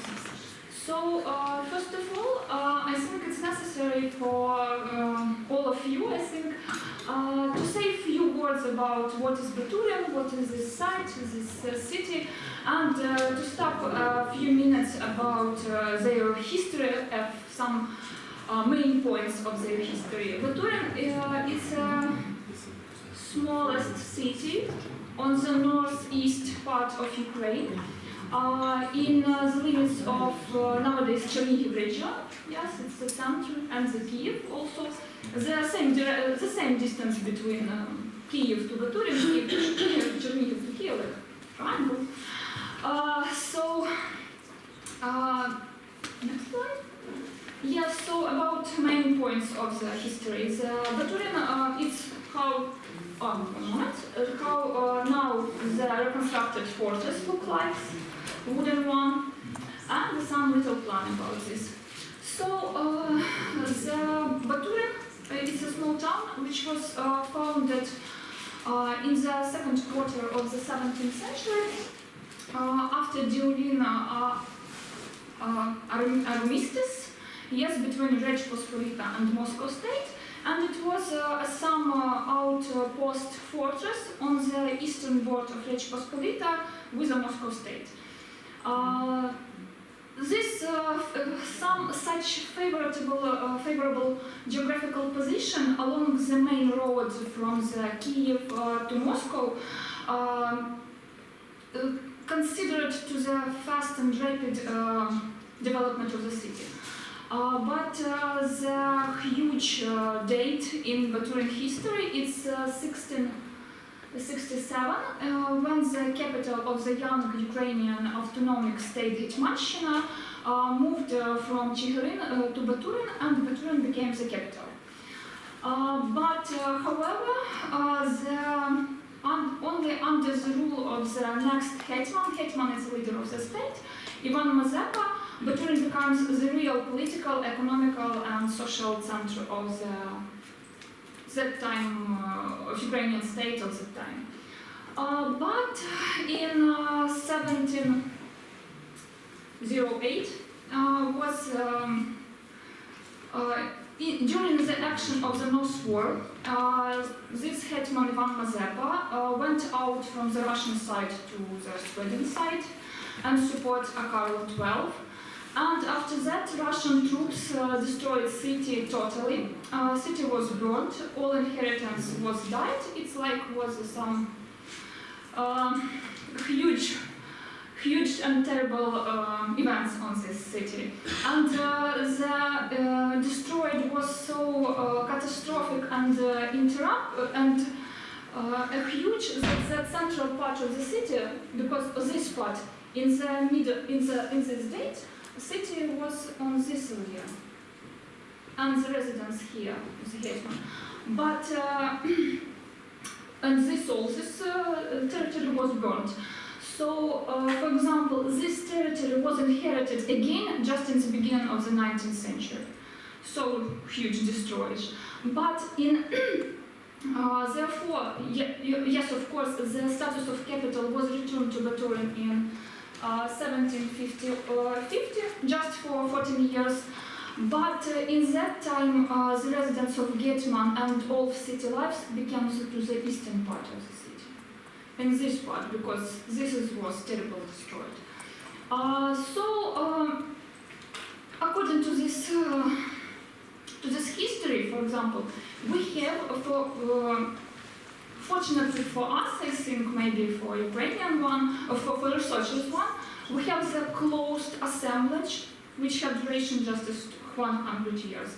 And during them, we also have divided narrow layers, for example, for 10, 12, 15, 25 years, and we can divide all ceramics between this layer. And it's very useful for the archaeologists. So the next slide. The archaeological research of the city became from the 1995 by leading Ukrainian researchers Yuri Sitty, and they still continue now. And for all this year was collected a huge, for Ukraine, of course for Ukraine, collection of stove tiles, which count among them 10,000 fragments and whole complete products. And also, fortunately for us, during the war action in the spring of 2022, Baturin was not damaged, and the collection was not damaged. And in the previous summer, we had an opportunity to get viewed all collection by myself, for example, and to make some conclusions, observation about decoration, because before I known Baturin collection just from field reports, photos, drawing, and publication. And under the also, this collection can be divided on 3 chronological groups, and I can show you.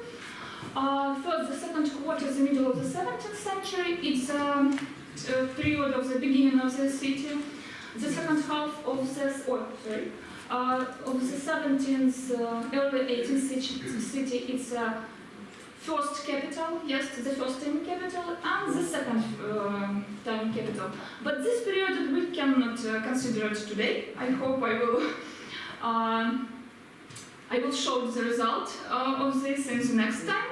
But we stayed on this because in this case the city was in another place and the influence was from the another part.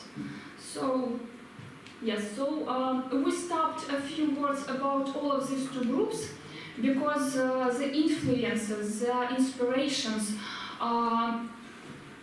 comes in another ways in all these 2 groups.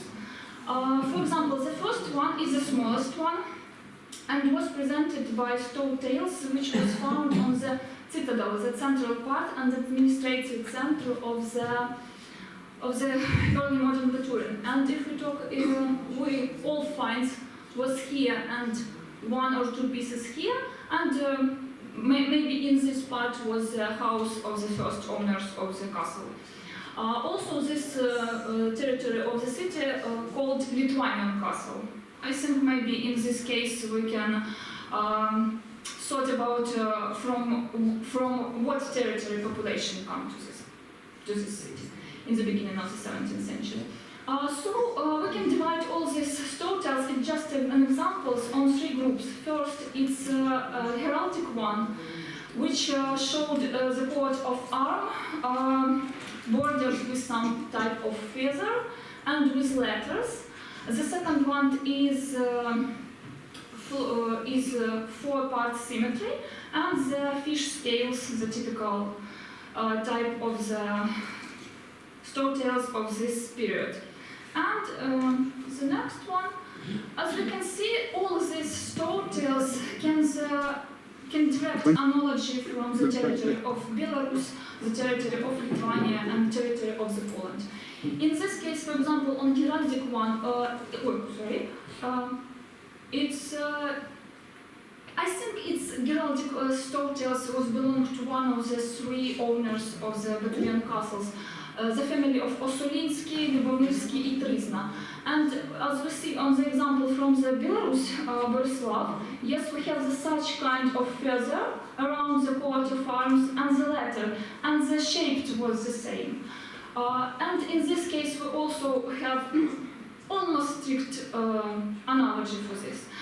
And I think in this case was not an inspiration, but a direct transfer with the population. Population come to this territory and bring a new tradition of storytales to this city. Because before this, on the left bank of the Dnieper River, there are, if we not count a Lithuanian one on the 14th century, yes, there are no storytales on this territory. So it was direct with a new type of population. But, and also analogy from the fish scales, but I think it's a lot of during all the Europe. And if we talk about the second quarter of the 17th, beginning of the 18th century, there is a different situation, because and these tales makes the huge part of the collection. 90% of collection of Batulian storytales is the collection with finds which was dated by the second half of the 17th, beginning of the 18th century. Increase of population, increase of markets, real political center where hetman lives, where nobility lives, contributed to make their own workshops, which sorry for the forget this word, which sorry, one moment. It's so its needs provides the needs of social mobility and the ordinary residents. So in this situation, if we talk about European influences or local influences or inspiration, we can see I think these four ways which penetrate to the creation of Batulian storytales. It's spread of the common plots, inspiration by the style, I think European style, and we see it in the next slide, and transfer the technique and imitation of the patterns. And we stop on all of this. First, spread of the plots. If we talk about spread of the plots, the most vivid example comes to mind. It's plots with riders on horseback. Yes, it's like one of the imitation of the St. George plots, or also can be the Pogonia, the coat of arms of Lithuanian state. But in this case, plot was not copied, but adapted to our local features, because on this storytales, which also was found on Citadel, on the administrative center, we can see the warrior, yes, who looks like typical Ukrainian warrior Cossacks, as we can see on these storytales, but not usual. They just adapted, as we can see on the next one. I make some remarks. This one is trying of local craftsmen to make and polychromic. As we can see, it's not a good idea, but he tried, because it's a clear glazed based on the white envelope, under the white envelope, and we have such kind. But the pictures, yes, we can see that this is more Western pictures. Yeah, we have such kind of white broomed hat, which not typical for Ukrainian inhabitants of this period. But in the same time, in the complex which dated the same time, we have the more similar to Ukrainian. So we have two variants: copied directly and adapted to the local, to the local needs and local tastes, maybe. In the next case, if we talk about stone tails, it's a head of angel. In this one, yes, it's we don't know the context because it's accidentally finds, which was transferred to the local museum by one of the nowadays citizens. And this one, it's more interested because it was originated from the residence of Hetman Ivan Mazepa personally. So the next one, and I can show you the whole stove tiles, which was a part of this stove. Yes, and angel was also here. In this case, as we can see, not typical for Ukrainian period of this one. This whole assemblage was dated by the time of building of the palace. It's between 1696 to 1704, so 8 years of this, and it exists to 1708. 4 years this complex was exist. And it's not typical for Ukraine of this time, because these borders around the plates, too wide for Ukrainian one, too high for Ukrainian one. The relief was high, and this type of glazed also not so typical. It's like all this complex, don't have analogies on another territory or even another residence of this hetman. And based accordingly to the glazed color, we divide it into two groups. And the next one, as you can see, more if in this case we have yellow, blue. Oh, sorry. Okay. Yes. Yes. In this case we have yellow, blue, and white. In this case, we have white and blue, typical. And if we talk about analogies, the closest analogy, it's stove tales of the end of the 16th, beginning of the 17th century. And in this case, we guess that it can be the personal order of the hetman. Because Ivan Mazepa, according to the writing sources, was known as a very Europa-oriented person, and of course he was familiar with the best example of European stove tales. So we think that it was the order to the craftsmen. Maybe he brings this craftsman from another place to make the stove, which was closest to the European example as much as possible. But if we talk about order, citizen of the city, we have another one. Transfer of technique. Yes, as we can talk on the first day, yes, white, red painted on the white surface. It was really similar to Ukrainian ceramics, yes, white surface and red painted. And you can see on this plate, it's also red, red composition of the clay, white envelope, and color paint.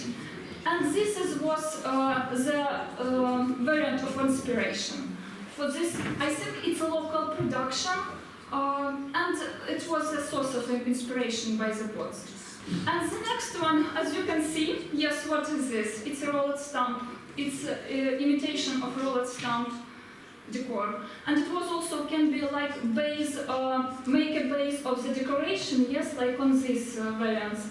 or just emphasize some structural part. Yes, this one, this, and as we can see, also it's a local production. And what is the source of inspiration? Pots and typical decoration. What was spread in the I think from the 16th century. I think Lessa said it correctly. And in this case, we can see, to sum up something, if we talk about nobility have a source of inspiration from European tradition, yes, but the local ones have,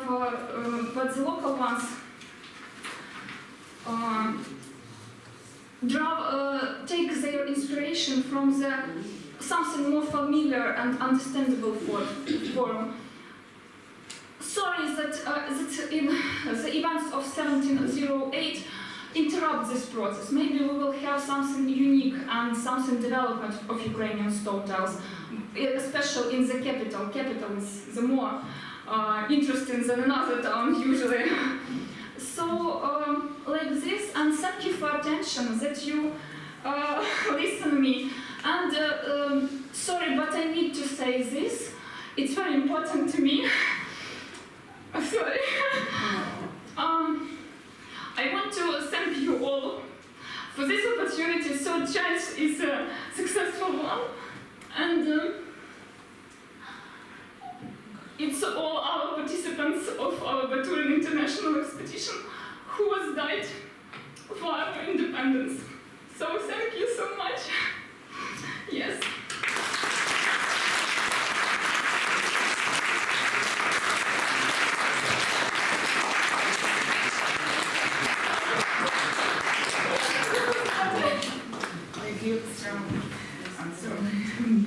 It's also very important for us that you could come here and present your papers, and you are just here. Thank you very much.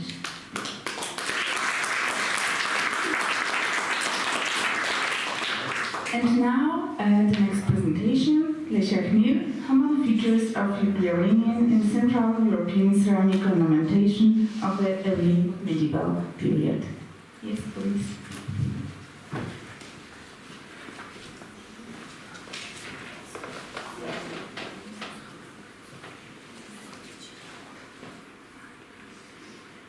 Dear colleagues, excuse me for my terrible English.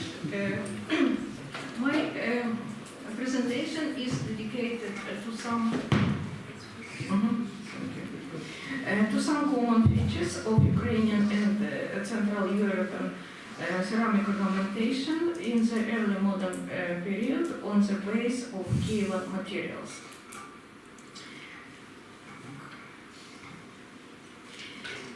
At the end of the 15th century, Kiev received Magdeburg law. After that, the formation of workshop craft took place in the city and later in other cities and towns of the middle Dnipro region. The guild system promoted the exchange to knowledge and technologies, so in the 15th and first half of the 17th century, similar shapes and decoration of ceramics spread over large areas. It is possible to trace two powerful cultural influences on ceramic production in the Kievan region. The first one took place in the 15th century when a first potter's wheel appeared, along with new shapes of pots and new methods of the decoration, such as multiply grooving and dance on the rims appeared. The second inspiration took place at the end of the 16th century when the assortment of were expanded and the new techniques of its decoration appeared. These are new types of relief decoration, two colored plates on one vessel and painted ornaments. The multiply grooving is the middle Dnipro region along with the fast rotating potter's wheel. It has been known since the middle of 15th century and was most common on pots of the 16th, the first half of the 17th century. It is on more than half on the pots. Growing was combined with painting on white ware and a rotary stamp on wire ferret in radioactive atmosphere. By the end of the 17th century, this type of ornamentation completely disappeared.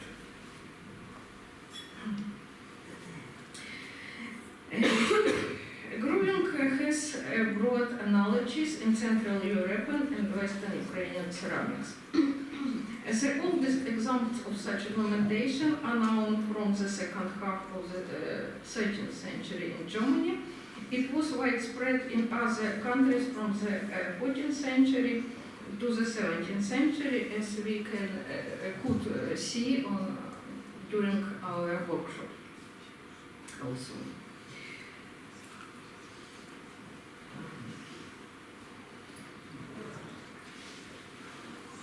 Have been spreading since the second half of the 15th century as well as growing. They were used in the 16th, the first half of the 17th centuries, and are on about 20% of the pots.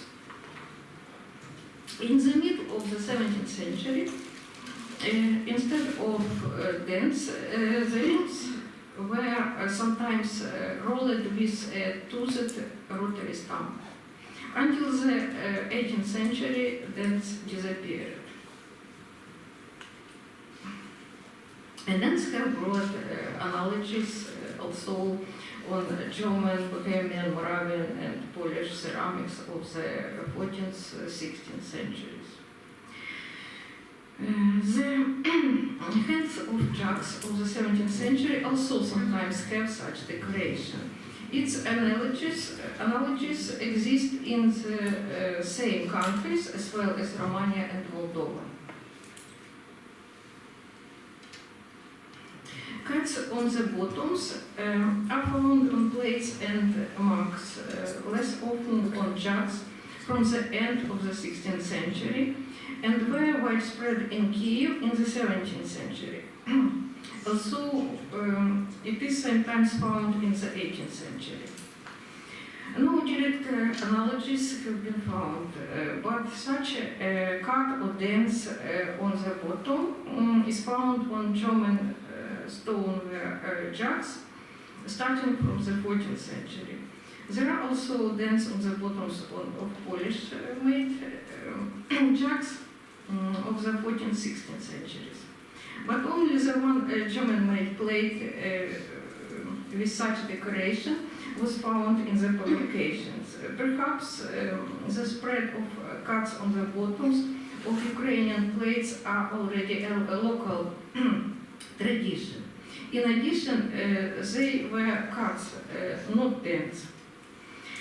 As we can think from the publications, plastic decor do not occur in Central European countries as often as in the Middle Dnipro region. For example, according to Magdalena Bis, plastic decor accounted for 1.6% of ornamented wares in Solets on Wisla. In Kiev, this indicator is from 17 to 20% for dents on pot rims and almost 50% for cuts on plate bottoms.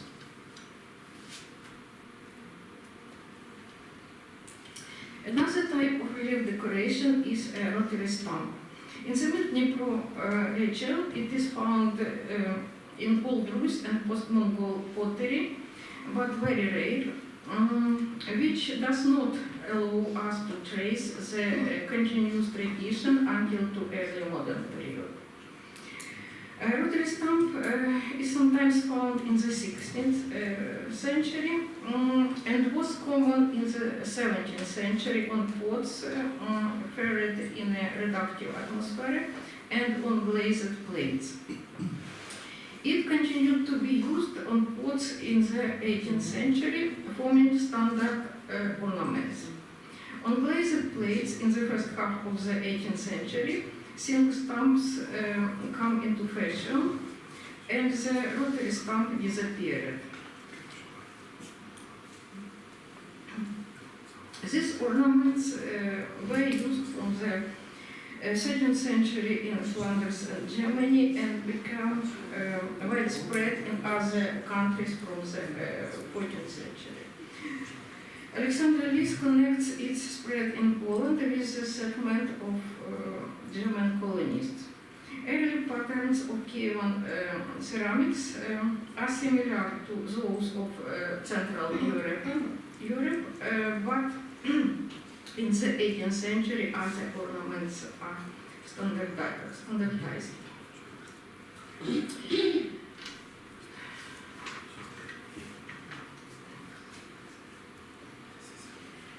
Glaze of two colors on one vessel appeared in the Kievan region in the second half of the 16th century and spread in the 17th century. It was used mainly on plates, mugs, and jugs. Among plates, decoration accounted for up to 40%. In the first half of the 18th century, it continues to be used on plates, but declines by the end of the century. There are numerous analogies of such decor in objects of the late 16th, early 17th century of Western Ukraine, in Dubno, Ostrog, Lviv, Potelych, and other towns. Similar plates of that times are known in Poland among white clay ceramics, as we could see during our workshop. Plates with two colored glaze are found in Moldova in the 17th century. Similar vessels were produced in Flanders in the late 16th, early 17th centuries. In Germany, jugs and pots were decorated according to this principle. The problem is that all these vessels are almost synchronous. And it is difficult to identify a single center from which the decorative principle spread. Red painted ornamentation appeared in Kiev in the last quarter of the 16th century and spread widely in the 17th, 18th century. It has two periods of ornamental schemas. First period, sim schema prevailed in the late 16th, middle 17th century. There are two lines and a way between them. It is often combined with grooving. In the late 17th, 18th century, a complex schema, such as several belts of ornament, vertical elements, zigzag belts of main lines prevailed. Temporary production centers were found in the Kiev region. The end of the 16th, first half of the 17th century, the late 17th, early 18th century, and the second half of 18th century and one center of the first half of 19th century.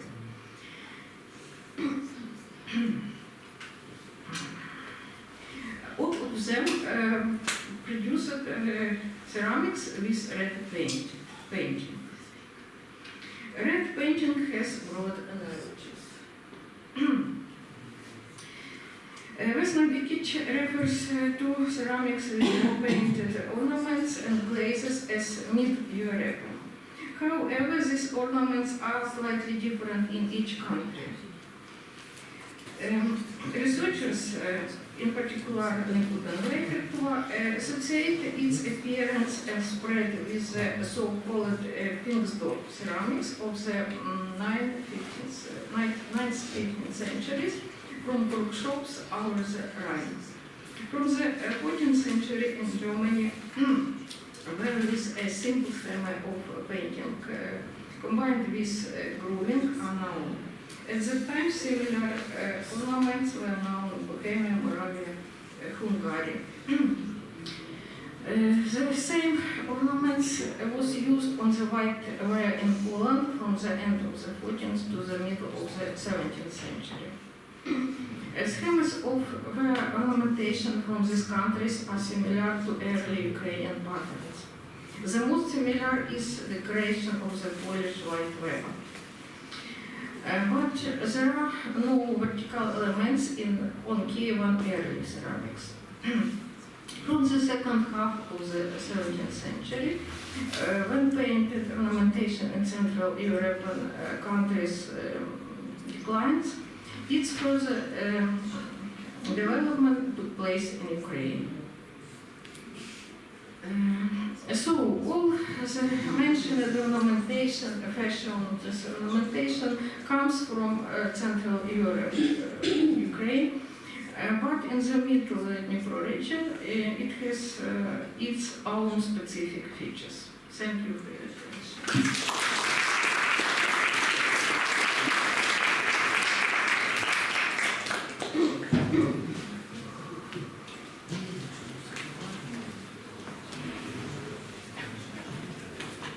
Thank you very much, Lesia, for your interesting remarks on ornamentation.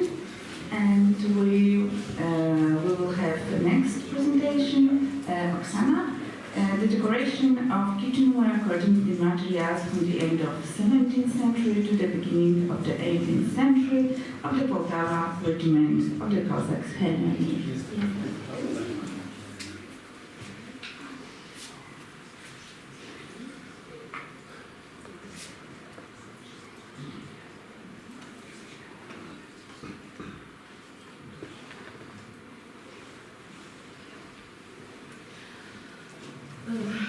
Hello everyone, and thank you for the organization team for the opportunities to speak at this great conference. I will continue the theme of previous topic. My presentation will be focused on the relief and painting decoration of kitchenware, pots from the pottery centers Poltava regiment of the Cossack Hetmanate. Firstly, I should say a historical explanation about what is the territory. In that time, the Dnipro left bank Ukraine administrated as 10 Cossack regimental districts that formed the Hetman state. Said about it, Hetmanate state of Hetmanshina was an autonomous unit of the Moscovia till 1781 when liquidated. The population of more than 200 cities, towns and villages created their own kind of material culture which contained both original features and active borrowing from the East Ottoman Empire and the West, Europa, primarily Poland and Germany. As we could already hear it from the previous report. Sources. The basis for the analysis is the materials from excavation by Poltava Pedagogical University,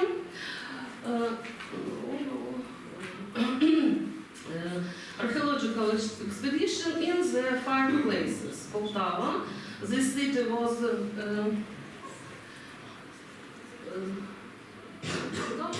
this city was the center of regiment, and it's the most eastern city in Europe with the Magdeburg Law. And tomorrow Tanya looked for the west border of post-medieval ceramic.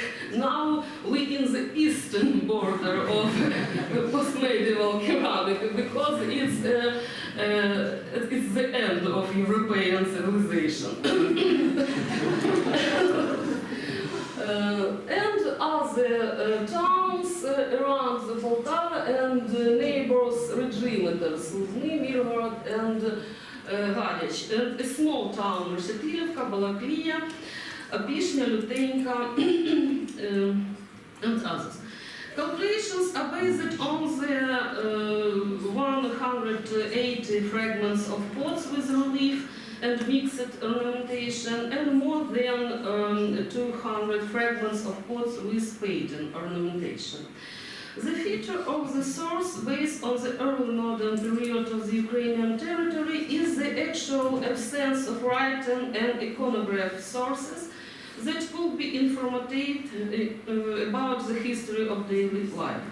For the study of ceramics of that time, along with the study of archaeological finds, it is important to vividly involve ethnographic source. I used exhibits from the funds of the National Museum of Ukrainian Pottery in Pishnya and scientific studies of the 19th-20th century.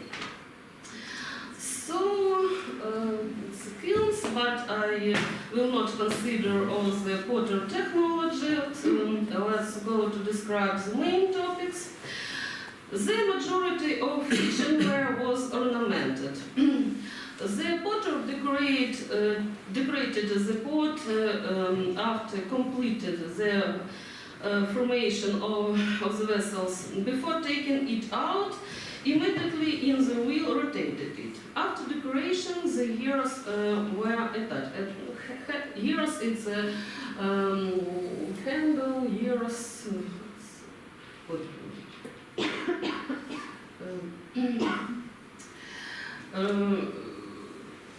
The remains of ornament elements on the fragments indicate this where the gears were destroyed. Pot's decoration by applied technique is divided into relief decoration, grooving, including corrugation, rolled decoration, and plastic decoration by tools and hands. Painting decoration was carried out by feather with only red and white clays, in Ukrainian ethnography called Piska и Popilka. Polishing, drawing lines on the surface of the product by a special tool, most often the rounded stones, or completely smoothing the surface to create a shine and bright visual effects. It's characteristic of smoked ceramics. Relief decoration, grooving.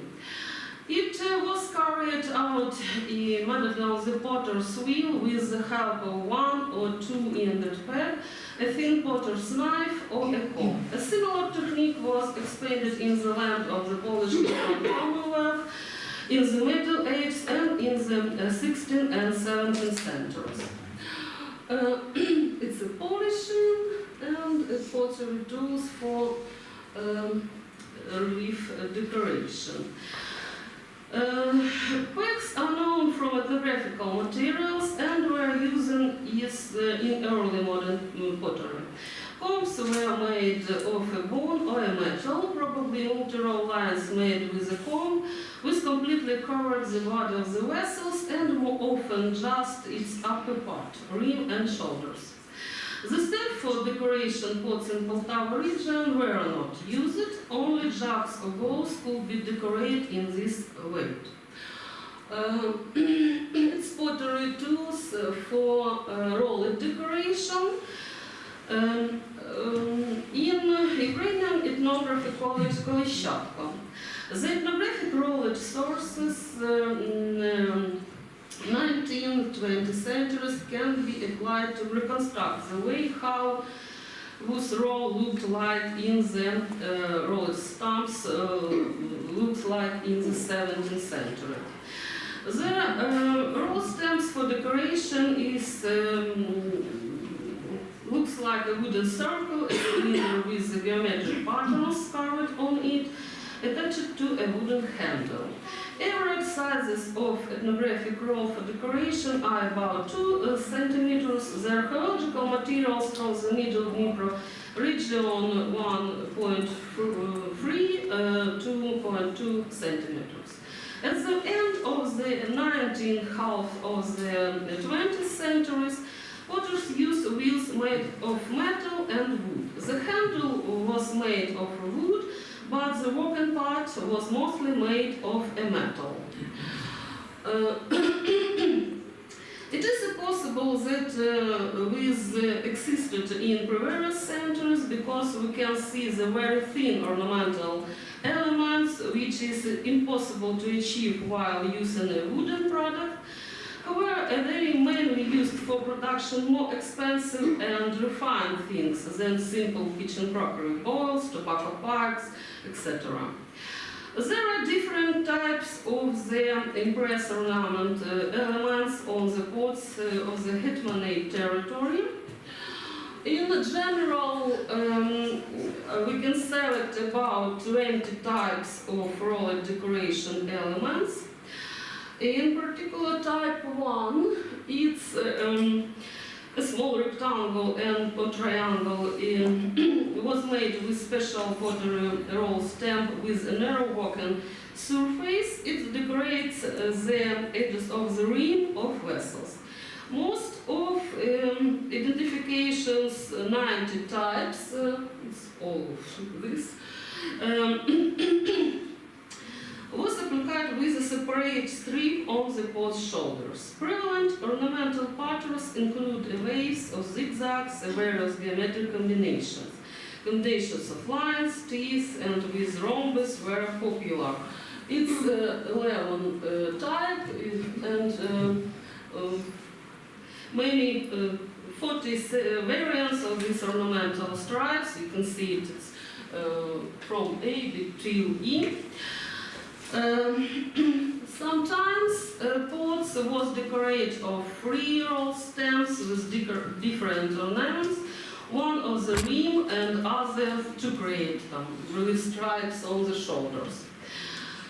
The plastic decoration, dents, pinches made by potter's tools or potter's hands on the rim of vessels, with created waves of various shapes and sizes on the pot's rim. In the first half of the 17th century, waves dominate, but rolled decoration gradually replaced them, and finally, to the end of the 18th century, actually disappeared.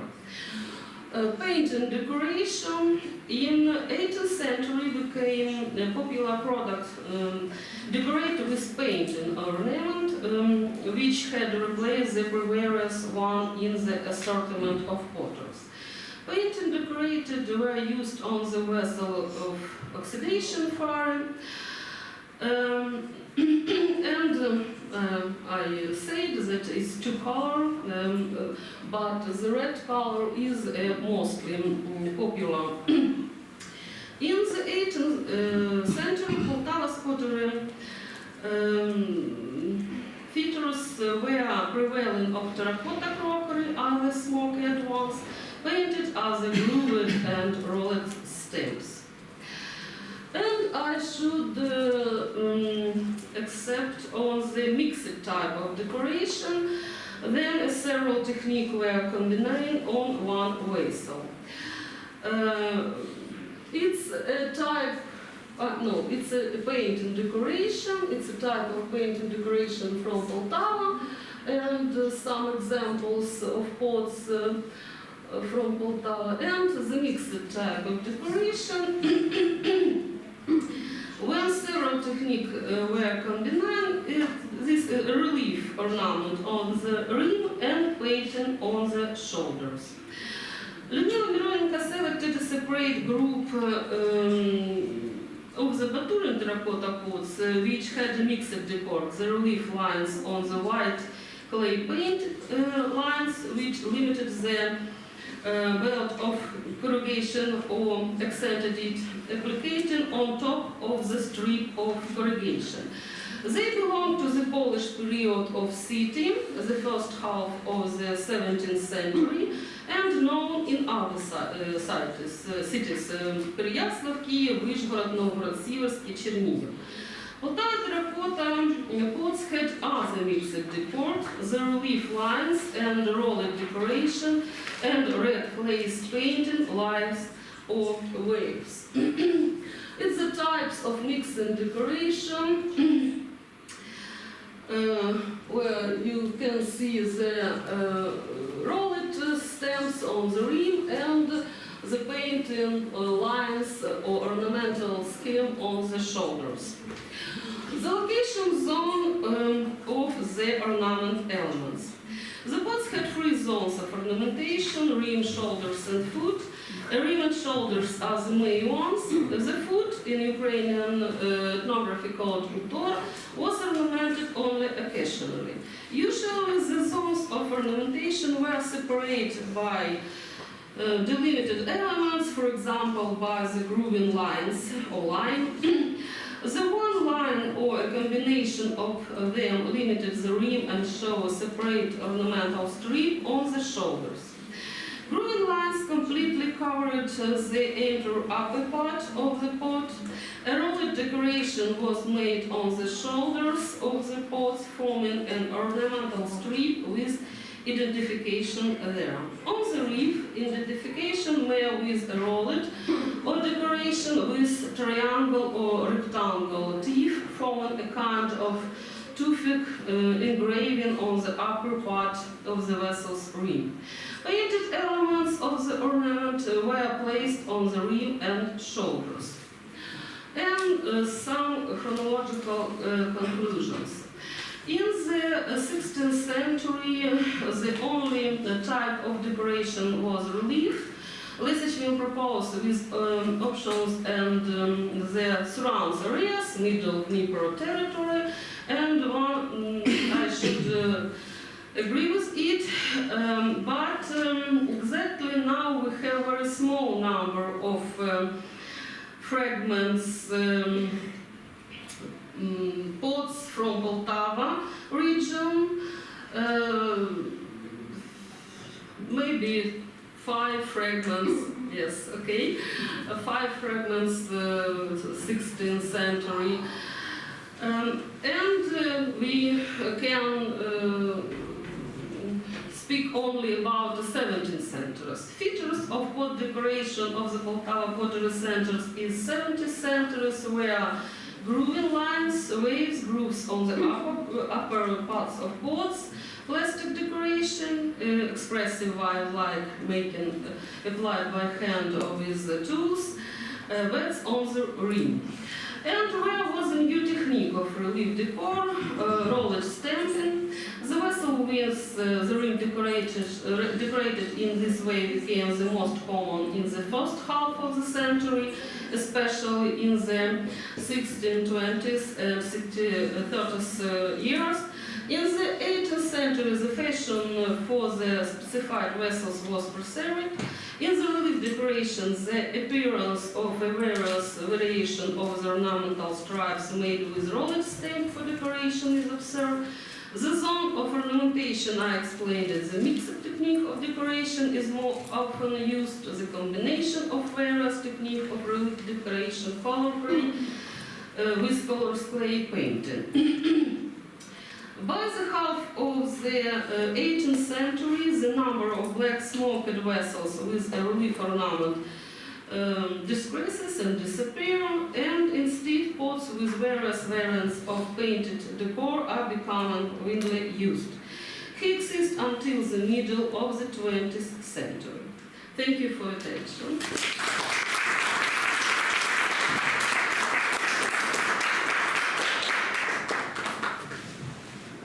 Thank you very much, Oksana. And the last presentation in this session will present the Victoria in the name of Yuri Holovok, and she will present the results of his research.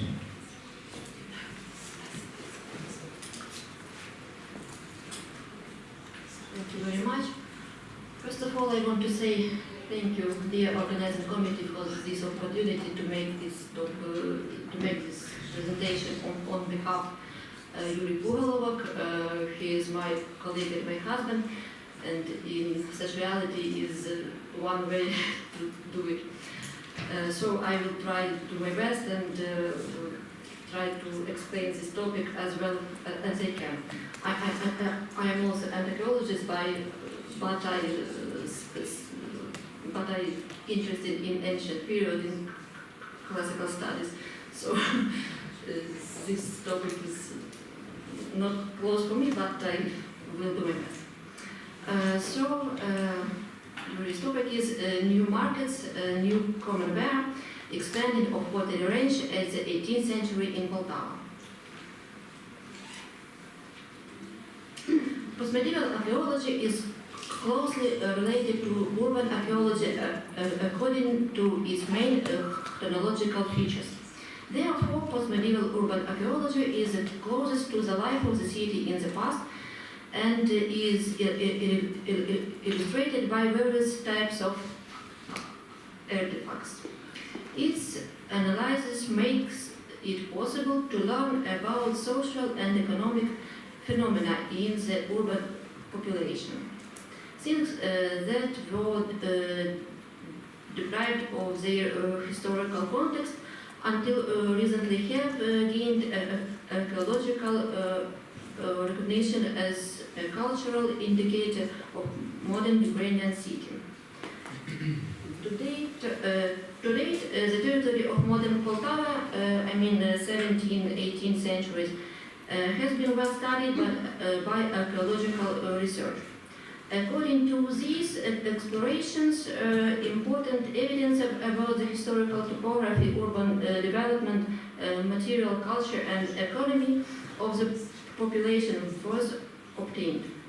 The main category of finds which was discovered by the excavation is represented by various clay products. In the ceramic assemblage, there are some kinds of vessels that don't have close analogies from other sites in this period in Ukraine. Probably the appearance of such unusual forms was caused by certain local needs and innovations in the eating behavior of the population. So let's take a closer look at one of these ceramic vessels. 4 years ago, in 2020, on the territory of New Town, Novo Mesto in Poltava, a site of urban development from the last quarter of the 17th, second quarter of the 18th century, was excavated. Among the discovered objects, the remains of a small building measuring about 5 on 4 meters are noteworthy. It had a sunken part and several floors. And one of them had an oven. There were a large number of tableware and cookingware and children's small vessels and toys in the field of this object. These finds well illustrate the assemblage of local pottery and imported wares. The desire feature and types of the finds suggest that we are dealing with the remains of this special purpose building, such as bakery or bakery house. Some types of ceramics are worth considering in detail. During the excavation, we have found one complete vessel and several fragments of typologically similar ones. These are cylindrical containers with a flat bottom and a height of 23 centimeters. It has a vertical rim with a border on the inner part. The spot has several holes, 4 or 7. There are 2 handles on the side of the vessel. The constructed capacity of them is about 6 liters. Some pieces show traces of soot, both inside and outside, and there are also fragments without traces of use. A special chemical tests were carried out to determine their possible function. According to them, a concentration of the piece was found in the soot. It was also confirmed that the cookware had been used for a long time under the influence of a hard environment like a fire. Then we don't find analogies in archaeological material. We try to find something something close in ethnography. The National Museum of Ukrainian Pottery has etymologically similar vessel with the handles and the spot, but its purpose and name are still unknown. It is assumed that it was used for cooking lard. This vessel can used for the production of certain goods that required long hot treatment, and some some of them may be of and some may be represented by new vessels, which may indicate large home production. So let's back to Poltava vessels.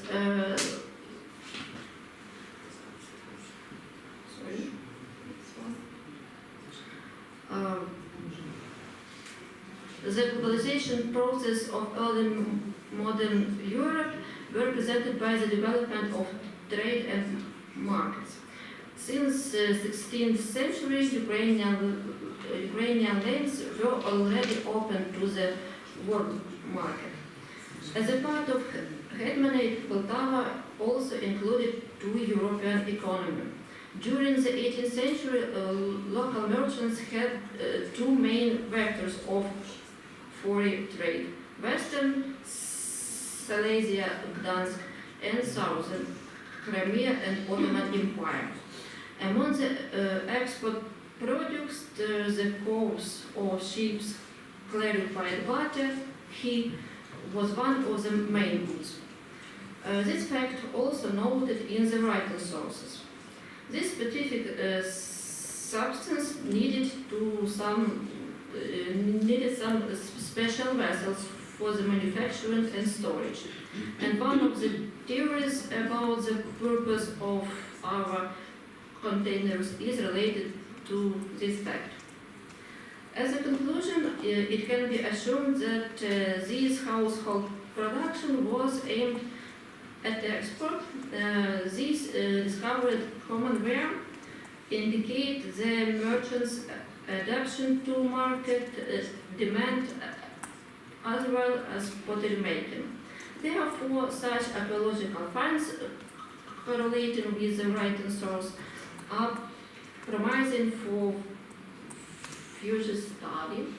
So thank you for your attention, and I hope you have any questions and you can ask Yuri through email.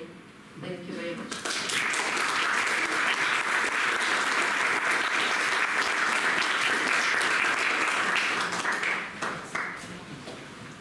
Thank you very much. We can find a lot of similarities in the pottery production, especially for Polish-Lithuanian Commonwealth, and a lot of regional differences.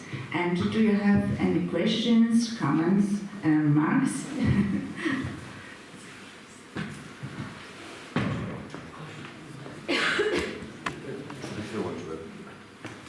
I'm sorry, I'm from the previous century. Doesn't work. Not questions, but comments to Ludmila and to other Ukrainian colleagues. The creativity of the decorations of pots and stove ties is amazing. It's absolutely amazing.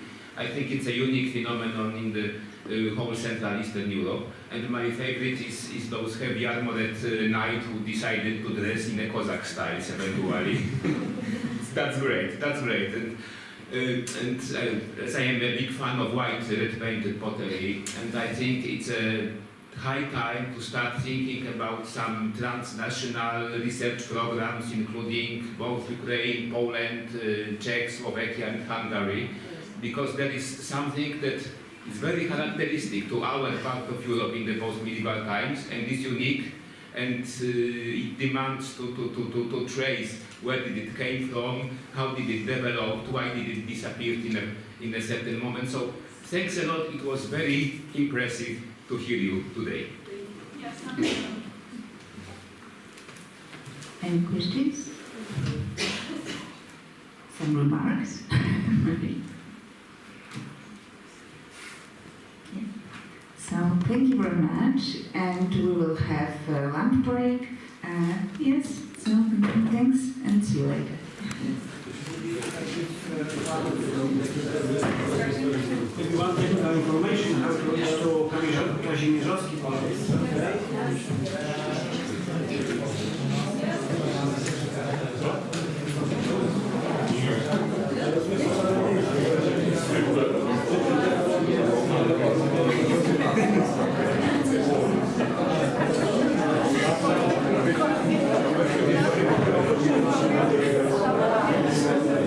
So we are here at the building.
Okay,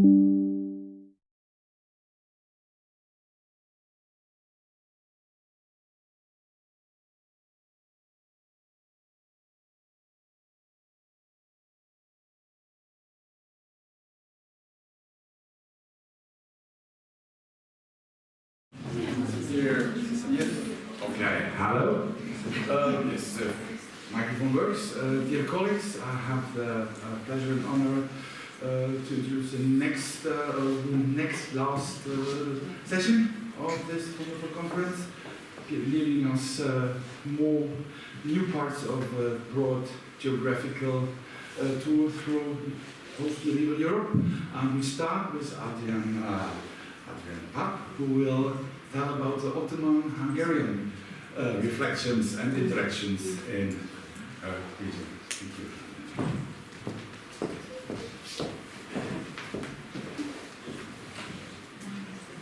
Dear colleagues, I'm very happy that there's so much you are here and you have done to listen to our last sessions. I think it will be very interesting for me also because I'm very interested what the other colleagues have tell me about this region.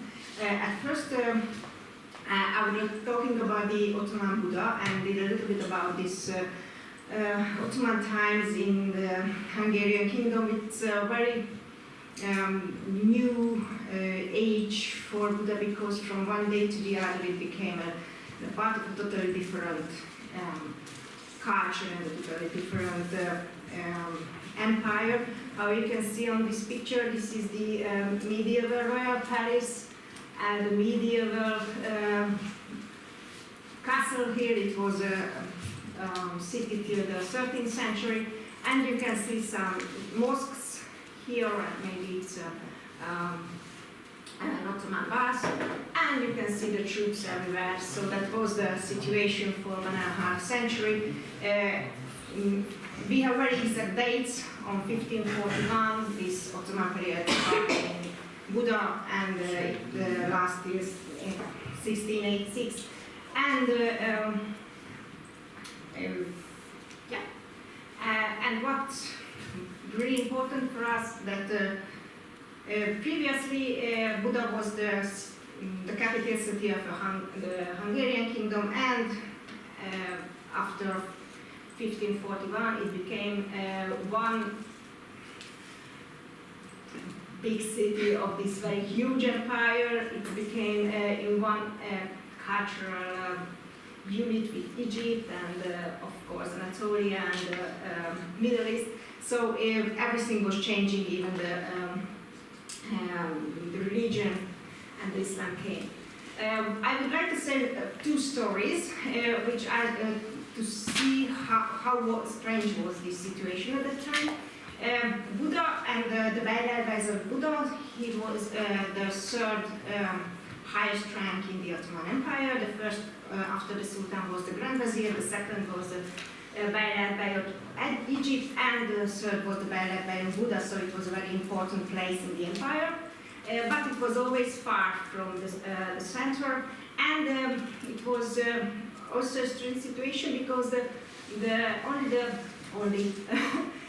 middle of the medieval Hungarian kingdom was occupied by the Ottomans, so it means that the 1/3 of the medieval kingdom belonged to the Habsburg Empire, and the 3rd one became a vassal state of the Ottoman Empire. But we know that the economic unit was still working through this 1.5 century, through these three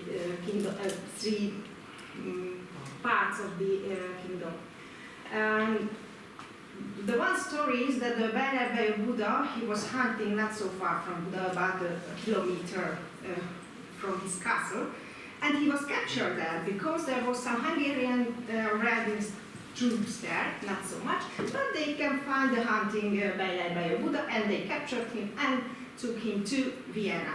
The other thing, so anywhere you can go inside the Ottoman Hungary, you can find some Hungarian troops, and maybe you can be captured if you were an Ottoman. The other thing is that there was another situation. The military leader of one of the Hungarian, it means the not the Ottoman side, but the Hungarian side of the castles. He wrote a letter to his friend, to the Baron Buddha, that my armor damaged, please repair it.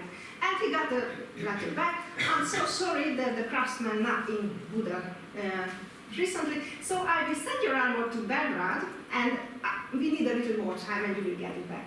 So that means that it's always there was communication between these guys in the different side of the border. And it also seems what we can find in Buddha, that there are a lot of connections. There are old connections, it means that the Polish territories, the German, Italy, and of course there are new connections with Anatolia and the Balkan territories. I won't speak about them, I'm sorry, it's another story. So this is what we have, the middle part of the medieval Hungarian kingdom, and this one, we call this Hungarian kingdom at that time. This is the Ottoman Hungary, and this is Transylvania. If we are talking about this Ottoman Hungary, it means that the Ottomans were living only the fortified cities and fortifications. They were not living in the villages, and they were not living in the towns without any fortifications. So this territory was full of with the original inhabitants, mostly Hungarians, but in other parts of the country it can be any kind of nations, but it was normal, of course, at that time.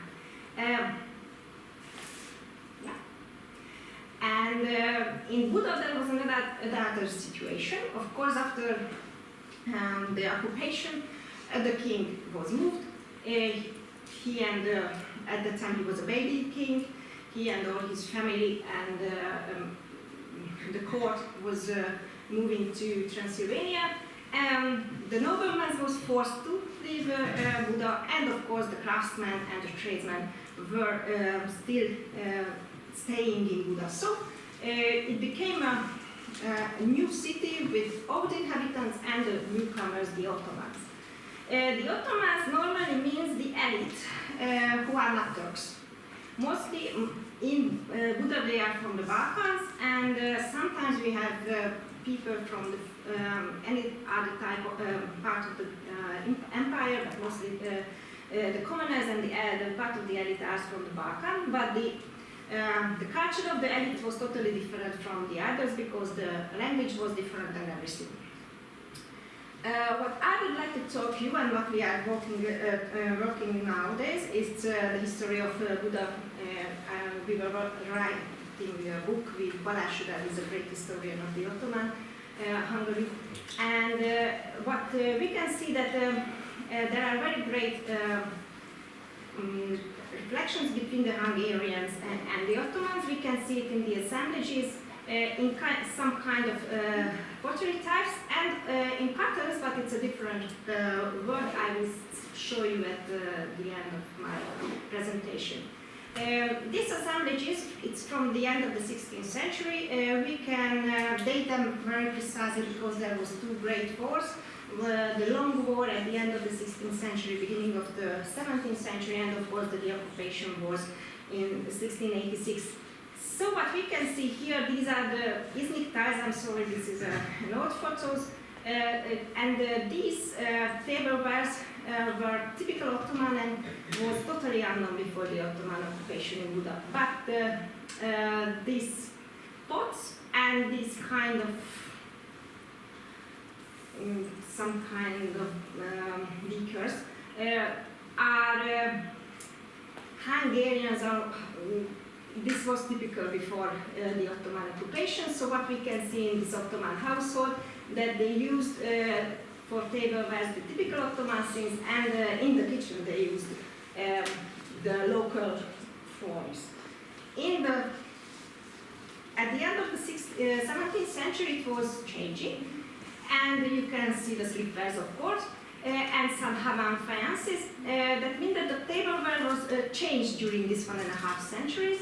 There was, of course, Ottoman force because they really like this kind of footed bowls, and but the Iznik fayances at that time, the Iznik workshops decreased, so a new type, these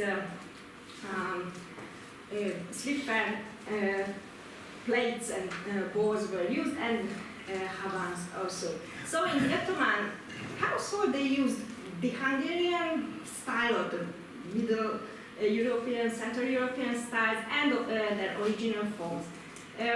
It's in Belgrade we cannot find these kind of slippers. They used the Ottoman forms only, and the havans and the slippers were appearing after the Ottoman times. But what happened in the level of the potters? These are the typical Ottoman footed bowls. You can see that there was glaze inside, green or yellow, and they had food. And it was totally unknown before the Ottoman time in Hungary. Of course, it was known in the Balkans and in the Byzantine Empire, and after in the Ottoman Empire. But what we can see that the Hungarian masters, the potters, wanted to make something like this. I'm sorry, it's upside down. But what we can see here that they made normally these are made from reddish clay, but the Hungarian potters used whitish clay for a long time, from the medieval times, and they tried and started to make this kind of footed bowls from this whitish clay, and but how the food was added, it was totally different, because the Ottomans was always made from one clay, and in the Hungarian potters, they added it, how you can see it was added later during the forming of the bowls. So what we can see that they are started to make things which were important and which were used by the Ottomans, not by the Hungarians. Even the Hungarian potters made this, and this kind of decoration was very well known amongst the Hungarian forms, and this is the unique one that it was used in these footed bowls for Ottoman use. But during the we can see it in the 16th century assemblages, and in the 17th century it's totally disappearing, and no one can find anything similar. To the other side, there's the pipes. I think we can see more about the pipes. In the Ottoman Hungary, we can find these kind of Ottoman types, and these kind of things, like these ones. They are very nice. It's huge amounts of pipes we have anywhere in the Ottoman Hungary, but they are appearing only after 1660s, because we know the recent sources that that's the date approximately when started to this habit in the Ottoman Empire. But what we can see that this is the only unique pipe, which I think it's a Haban pipe. The glaze is very, very similar what we can see on the Haban fayances, and also the material, the clay is similar. So that we can also say that around the whole territory of the medieval Hungarian kingdom, this kind of pipe were used, not during the Ottoman times, but later. It's an 18th century pipe, but we cannot find the Western type. Only this kind of Ottoman type of pipes were used, even in the Hungarian fortresses, not in the Ottoman fortresses. And we have got two really, really strange things. Yeah. And these two things are connecting to Transylvania and the princes of Transylvania. The princes were the vassals of the Ottoman Sultan, so it means that they have to ask for permission over the foreign affairs things and for a lot of things. But they were very great connections with the Hungarian territories. It means that sometimes the great Hungarian landlords became Transylvanian prince. The first man is Gábor Bethlen, and we were talking about Alba Iulia here, and later another city importance is here. The importance is that Abba Iulia is the center of the Prince of Transylvania, and the other fortress will be in the Hungarian kingdom. So what we have, that we know that in Abba Iulia, in the palace of the prince, there was a tide room. It was a audience hall, and we know that it was made by Gábor Bethlen, and in 1626, because there are a lot of written sources about it. And these tides were made in Iznik, but they have only a very, very little small pieces of these shards from these tides, but they have a little bit bigger ones, but it is the copy of this original tiles because it was damaged, and later they must make some kind of repair on the wall tiles.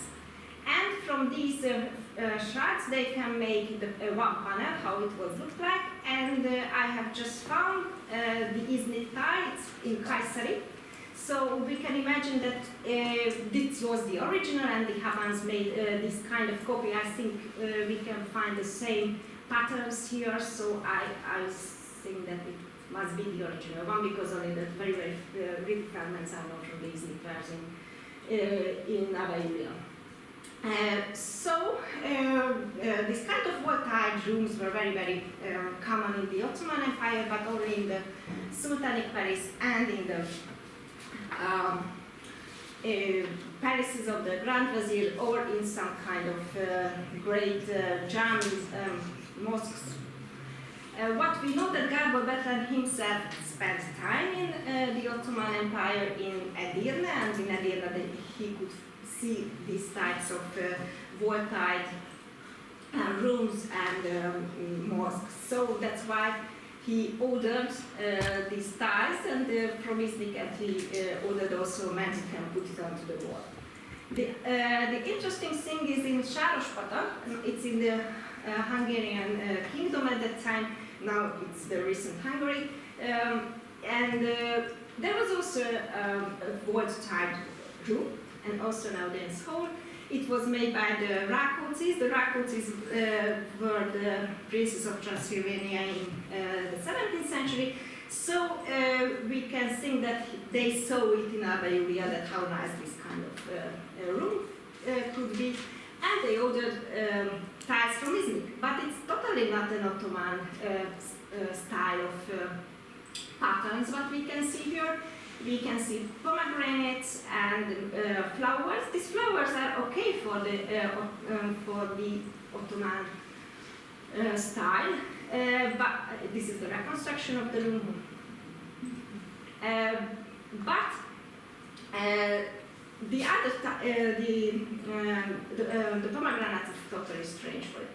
But we can see that it's only in Hungary. There are a few panels in Cairo.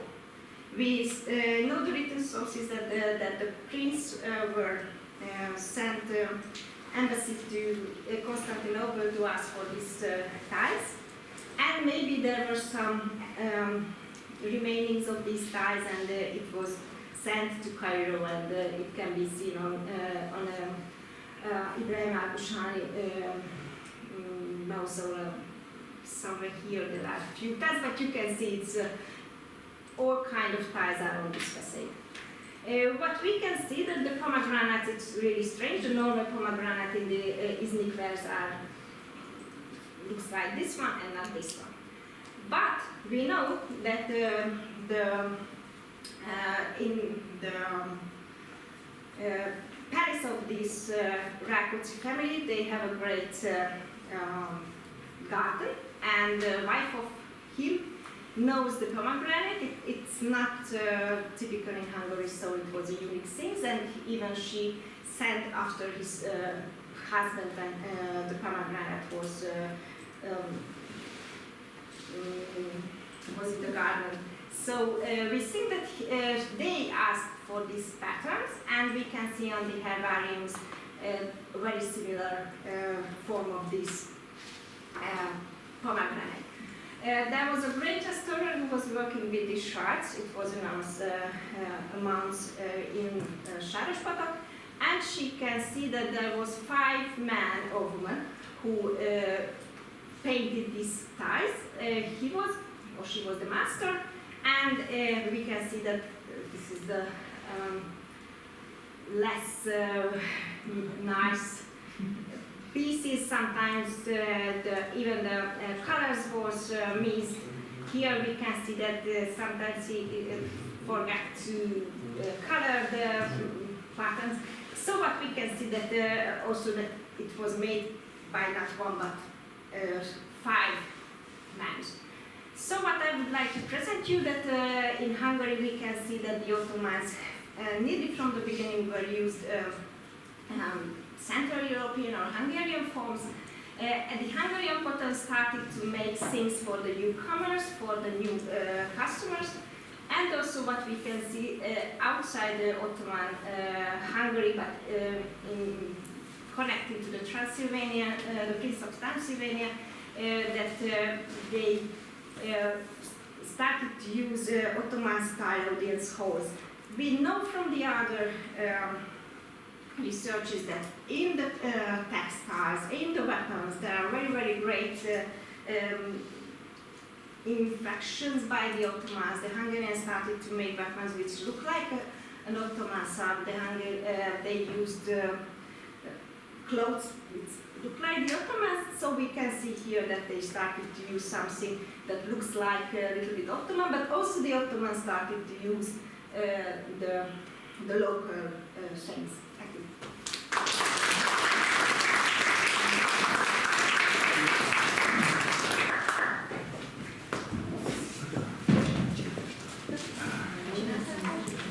Yes, thank you again, Adrian, for very interesting cultural things. So now we stay still in the outskirts of the Ottoman Empire and all the interactions and in Hungary, I guess, and we are looking forward to a speaker from Samuel Spaniel about the similarities and differences in the decorative patterns of pottery on both sides of the Western Outer Carpathians.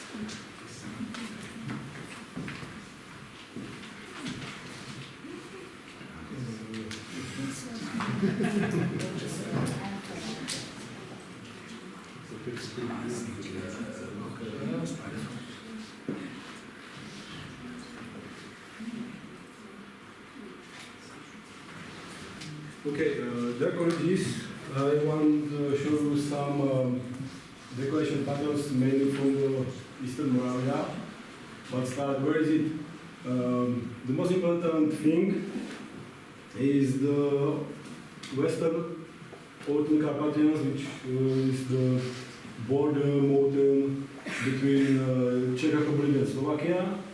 Our regions are Eastern Moravia, and northwestern Slovakia. I will speak mainly about ceramics from Eastern Moravia because it was never published. We have some new excavations, some old museum findings and more. And in the conclusion, I will compare it with my old research from Letava Castle. Both regions are very similar. They are mainly rural areas with mainly transport function. There is a lot of small cities, and typically is absence of central with super local influence or significance. And also typically is the castles were long as uses, sometimes were abandoned in the end of the 18th century, some were in the start of the 19th century and similar.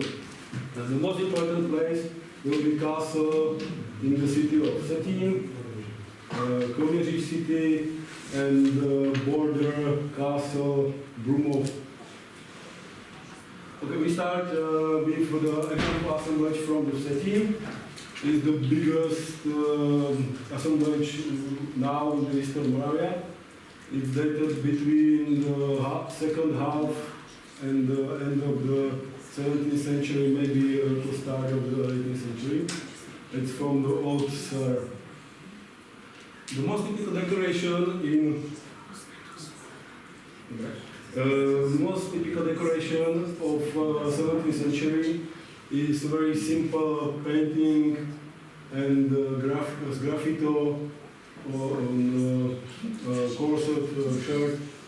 It's very easy, very unsymmetrical, nothing special. And you can find it in every city and every village of Eastern Moravia, and also in Slovakia. This is very popular. But the situation, and also second kind of decoration is mainly on the small bowls, plates, is the engraving and the gouache pattern. It's kind of roulette. But in the end of the 17th century, maybe a little early, in the last quarter of the century, we can find this motif, the bowlets, made with the comb-like tool. It's typical for a use the graffito method, the painting. Typical is used placing in the inner rim and in the bottom, the middle. And this is very popular. This is the most popular motif from the end of the 17th century to the first quarter of the 18th century. It's everywhere, every city, every village, we will see it. And also we have a lot of imitations. Imitations made with one-point tool or sometimes with a finger on it. You can see this is a crude imitation. This kind of decoration have many variations, and also you can find the pieces with splashed green glaze. This is kind of maybe symmetric, and but a lot of normal splashes can be found. Splash decoration is typical also for the kitchenware. It's on the course of the shard. Sometimes you can find dots. It may be kind of the stamp, but I'm not sure. And it's all on the pots, tripods, small balls. This is maybe a toy, the miniature vessel, and it's sometimes can you find also on the slip. The more uncommon things, but also 10 persons no more in the whole assembly, are combinations of multicolored glazes and multicolored slips on the one vessel, and also using of the fully covered inferior of the plate with the slip, and then some kind of painting. I think this is from Haban influence. It's very similar. This is maybe important, I'm not sure, but the material is very similar to classic West Carpathian heavy dual red material. We will see maybe later. The Kroměříž, the biggest city on the west part of Eastern area, I think it can be the center of the region, but not sure because there is more cities like Kroměříž.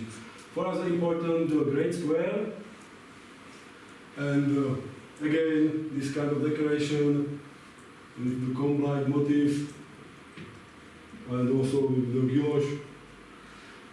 This motif, this is some kind of graffito. It's mainly also it's mainly on the big plates or bowls. You can we have 40 centimeters wide and so similar. But from Kroměříž, it's some new things. We can see the plate with the ear. It's also from the Haban pottery influence, and a lot of these fully covered plates with slip and piping some kind of garland motif, maybe using the splash but in different colors. And the first time in Kroměříž we can make some really simple plastic decoration with a really simple kind of raspberries. Also from communication at grade square we have some jars, pitchers, cups and bottles. This is typical decoration for this kind of vessels in the region. It's the splash decoration or it's kind of marbling. The second place in community, the Riga Square.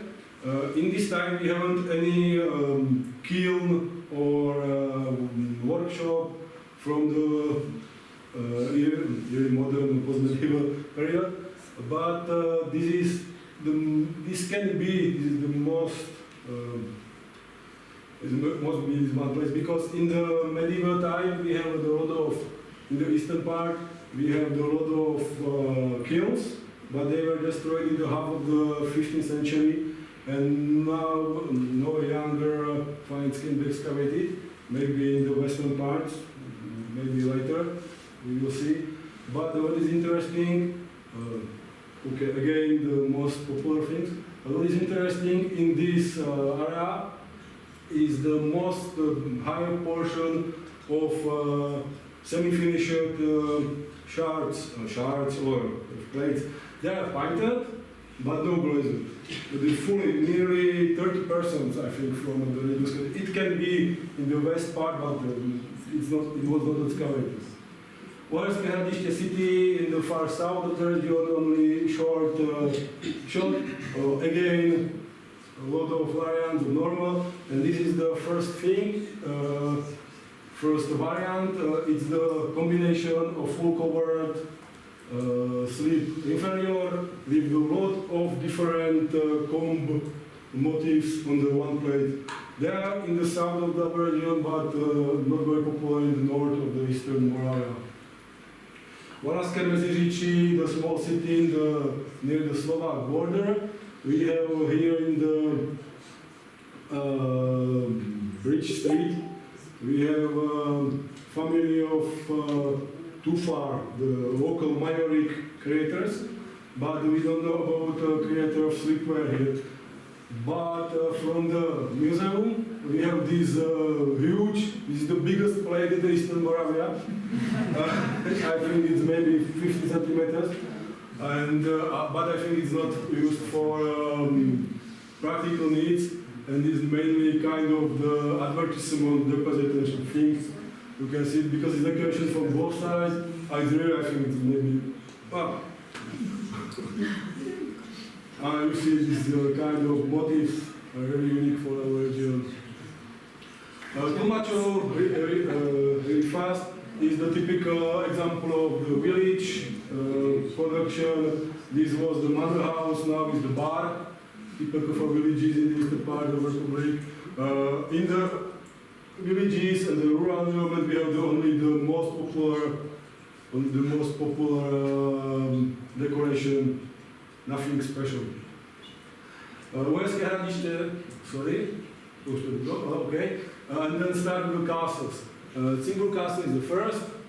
You can see really different variants of comb decoration, 1.2 graffito. And this is interesting from Simburg. First, really easy, really simple deer motif. Yesterday and days ago, but this is the first time this day, maybe. Yeah. And the motif with the radial stripes from the middle, which is we fill it with decoration. It's not a really popular and it's really uncommon in the area. Lukov Castle, again, simply things, maybe the guilloche decoration, some hand paintings, motifs, we are in the really minority. Again, you can see the kind of overlaps. The Brno Castle, when you remember the map, it was on the border of the Eastern Moravia and the northwestern Slovakia, and this castle was the last people who worked on the castle go away in the start of the 20th century. Then you can find everything here, and it's the most important border castle in the area because it was on the most important travel road between our regions. Again, common things. This is tripod, but the restaurator cut all legs and handle. Now it's a very nice board. But the new things on the region, these things are only in the Brumo. We don't have it on other places. You can see kind of really maybe this decoration. It's similar to the Timburg in the radial stripes, but it's more professional, the different colors, and also this one, it's something new. And this you can see mainly, this is the most common ceramic in liberal ceramic on the Brumov. Now this one you know from the setting, and maybe also this one, but all of the things are rare. Some are only in the Brumov. On the Brumov we had a lot of jars and pictures and these things from, and also the very uncommon for the for the Eastern Moravia region, mainly this one or these stripes is really not common. And part of conclusion, this is Castle Letava, it's the biggest, the Slovakia, I think, post-medieval excavation. And this is my conclusion. You can see on the northwestern Slovakia, the comb decoration is the center of the bottom. Is only, I don't know, maybe no more than 5% in all assemblage from the Castle. And mainly the hand painted things, some Haban motifs, but mainly this kind of paints, combination of slips, different colors, bird, also from the north, maybe from the west. Such you can see yesterday, maybe some building. The blue dots are things with the direct analogy in the Eastern Moravia assemblages. But here, this is the most common ceramics in the northwestern Slovakia. In the Eastern Moravia are only a few pieces. Maybe changing trade. Similar things. This is the most used motif from the Letava things on the Eastern Moravia. Also jars, some cups, only the marbling and the similar things, not really much fighting things on the Eastern Moravia. You can see the similarities. Then these regions are very close, very similar to environment and history. 1 minute. But you can see the ceramics is really different. I think the comb-like motifs came from the south Moravia to the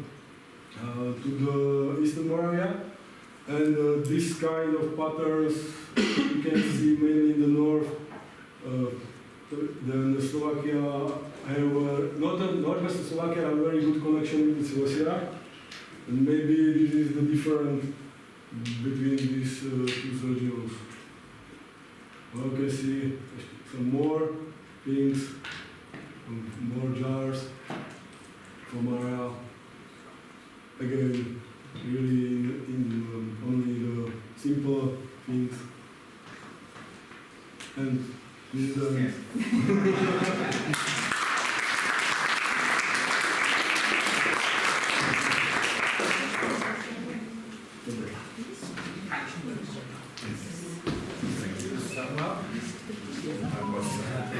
nice impression of the Moravian boundary, and now we're going in we're going farther down south, and Marin Markovic will give us a paper about changing patterns of pottery in Osijek in Croatia. I will just find you. Try to find your presentation.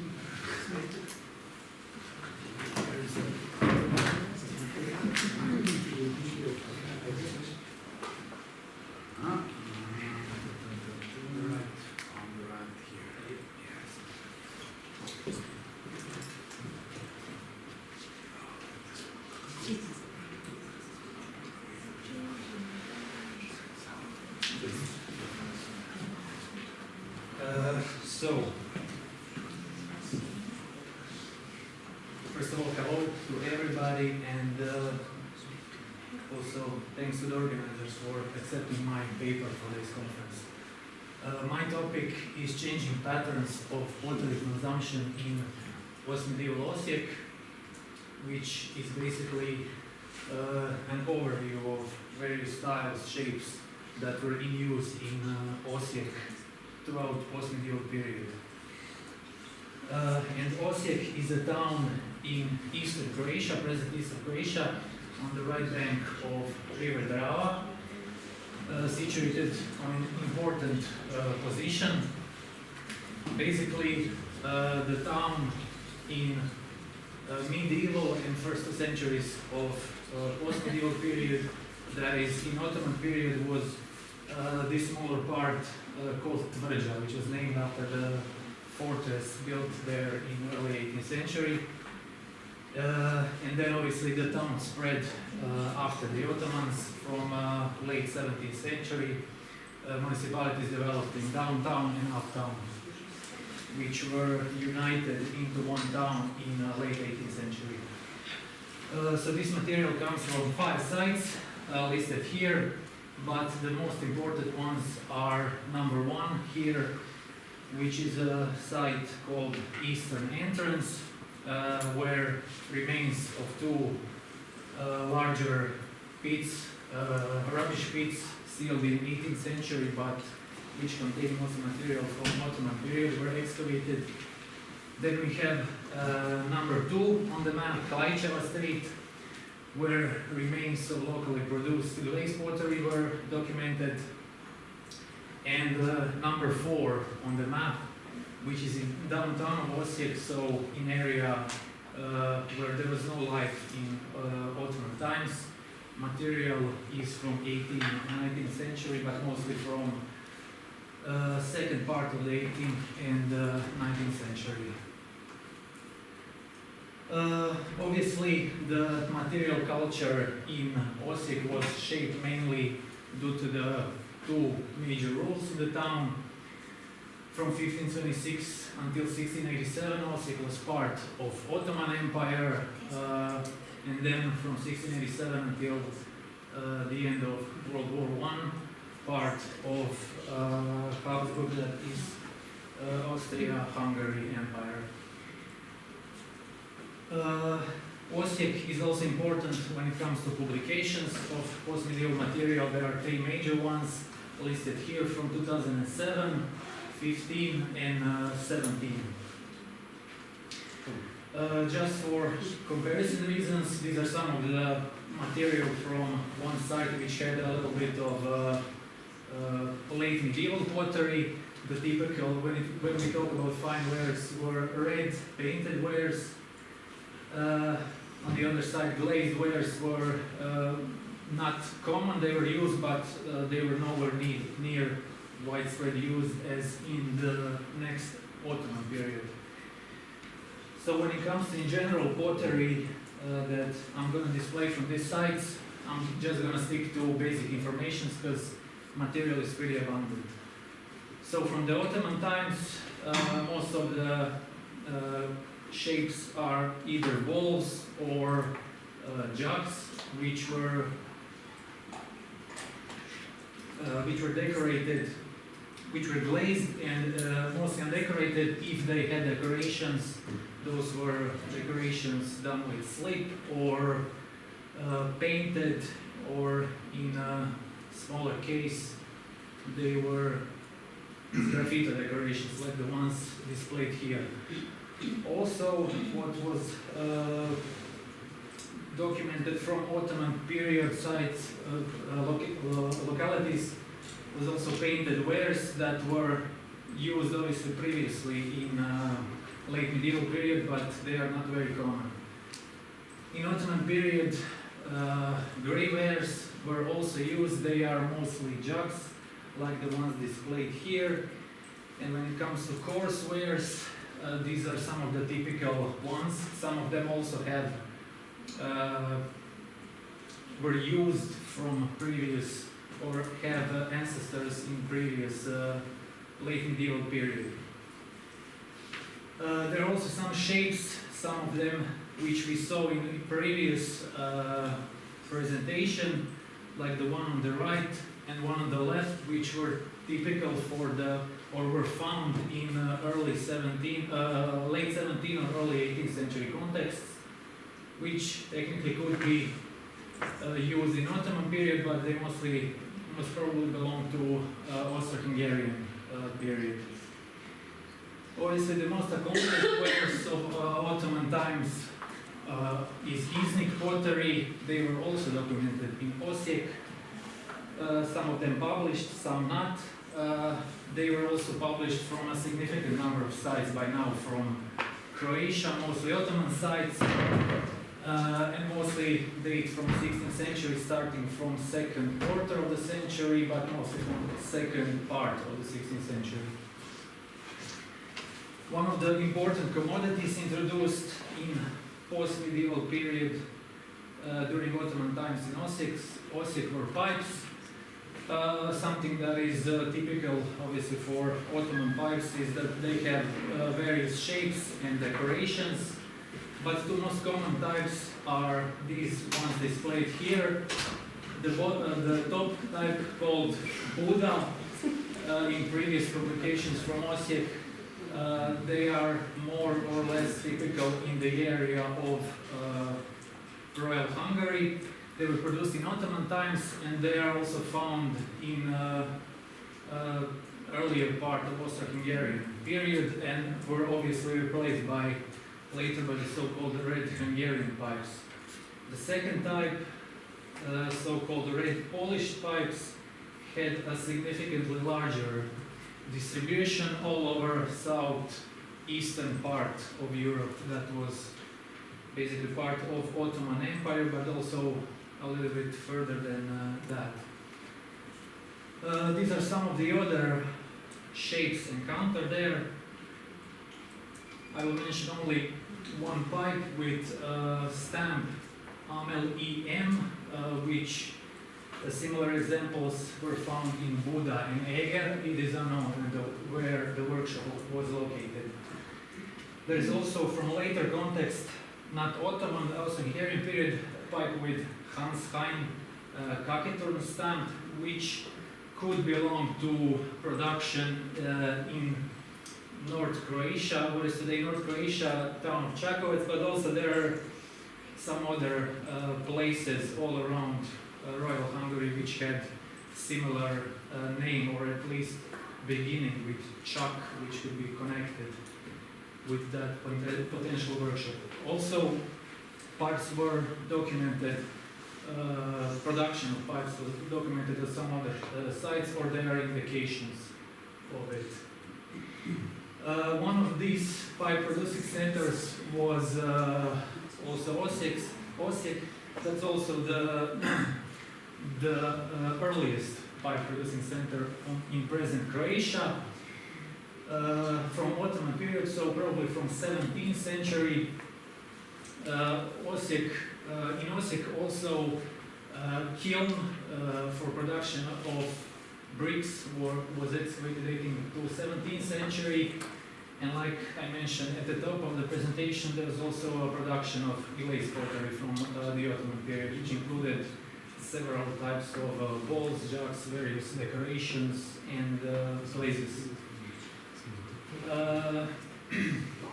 Also, there was production in Osijek of pipes in 19th century with the M. Ledene Esek stamp. but mostly pipes from 19th century come from well-known centers, Chemnitz, Theresienfeld, Wiener Neustadt, and also in 19th century there's next to Austro-Hungarian pipes, Ottoman pipes were used, but they are not very common. The other important commodity introduced in post-medieval period in Osijek was coffee, consumed with small cups, like the ones displayed here, which belong to Qing porcelain, that is from Kangxi times.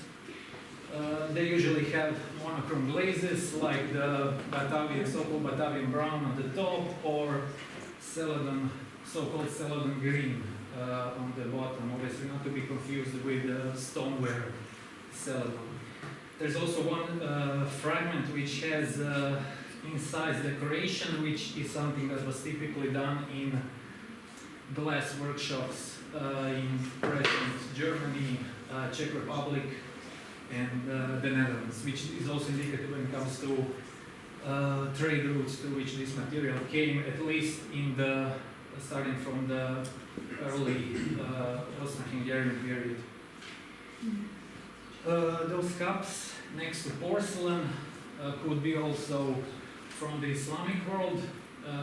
They belong to stone paste, pottery. Material previously published from Osijek was described as Persian, but when it comes to analogies to that material, most of analogies are obviously in Ottoman pottery, Kütahya ware. And the examples from Osijek, I'm talking about blue and white examples, and also polychrome examples probably belong to Kütahya ware. Typical Kütahya wares are also represented in the previous publication. Important thing to note, they come from early 18th century, but there are some examples from other Croatian sites which are from other parts from mid-18th and later 18th century, like from Sinj and Dubrovnik. There's also a little bit of Italian pottery starting from the late 17th century. Usually comes from central Italy, obviously Maiolica, from Abruzzo and Marche regions. I also need to mention these plates done in North Italy in imitation of Iznik style, I saw several publications about imitations of Iznik pottery in the last 10 years. None of these publications mentioned these two plates, which were obviously pretty unique. They were found outside of the area of production of this that type of pottery, and obviously came from archaeological context. So this is only a smaller part when we talk about tin glazed pottery. Larger part of that material belongs to Central European workshops, that is mostly so-called Huterit or Haban or post-Haban pottery.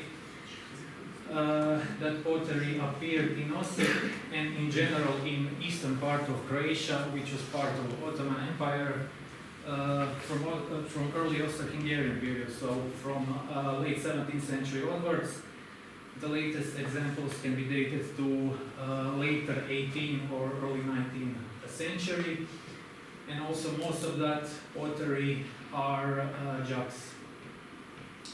The other tin glazed pottery, the other shapes usually belong to several types of plates or bowls, some of them displayed here. They are mostly undecorated. If they are decorated, that's usually a very simple decorations, like the ones displayed here. They usually don't have any marks. If they do, they come from bleach or in small part from boleras. These are some of the other types of regular earthenwares. The pot is something that was used from late medieval period, in Ottoman period, and obviously in Austro-Hungarian period. Tripods were also a late medieval shape used in Austro-Hungarian period, maybe even in Ottoman period. And there are also some other newer shapes introduced starting from the 18th century, like the bun cake mold and some others. And lid is also, baking lid is also something that is typical for Slavic areas. Also a late medieval form used in Ottoman and Austro-Hungarian period. These are some of the wares dating from 18th and 19th century. Some of the that were produced in Ottoman period, like the grey wares, can also be encountered in 18th century. So this material from 18th and 19th century from Vukovarska Street is pretty abundant. I'm just going to show various types and shapes that were in use. We have starting from that material starting from late 17th century, early 18th century, so various sleepwares, painted decorations, glazed decorations, and similar.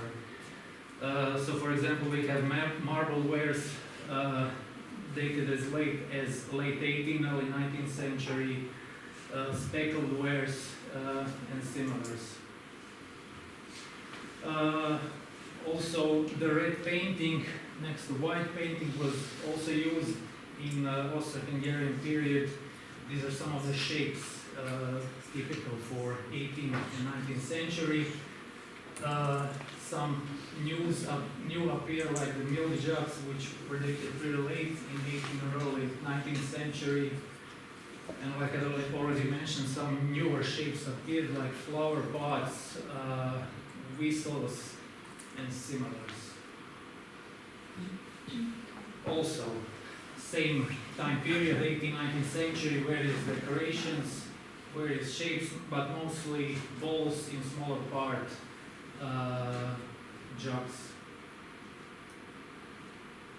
Starting from 18th century, there were also, as we know, sets of pottery, Steingut, porcelain. Some displayed here have the same scene, so-called Felsenmodel. That is stone and bird pattern. They come from Vienna. It is seen to belong to early Bohemian porcelain in Schlagenwald and Wilsgiebel. Also from late 18th century, Steingut, like I said, appeared. Typical pattern is so-called Vienna muster. That is Vienna pattern.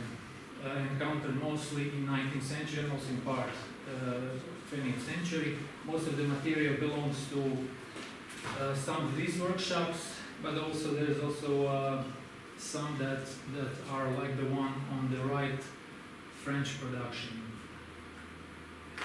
And at the end, some of the stamps encountered from 19th century, so typical example, Vienna or Bohemian porcelain. Some others appear like the bottles for bitter water, and also transferwares, mostly from UK, and also Zsolnay production started in second part of the 19th century, which is also encountered in Osijek, with vessels, but also as decoration on various buildings in Osijek.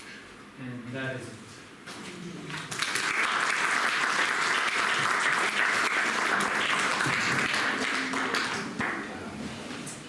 Yes, thank you for a very interesting insight into, for me at least, a completely new ceramical world with much new information. And I think we have quite a large time for almost over half an hour, 40 minutes for discussion according to the program. And I don't know if this, because I see that the last session didn't have any discussion slot. So probably we should collect questions or any remarks to all of the papers throughout the morning and the afternoon now. So if there's any questions to any of the presenters, feel free to ask something now.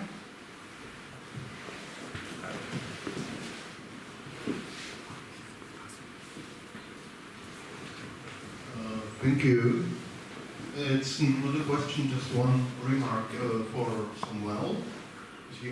You showed us some picture of plate with the animal, and maybe it could be also dog drawing or dog with antlers. Sorry, I didn't notice that. I think like this tail twisted or antlers, I didn't notice. So sorry.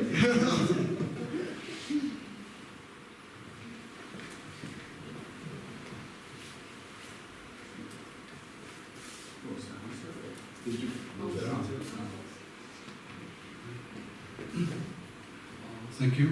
I have a question for Adrian. You showed us this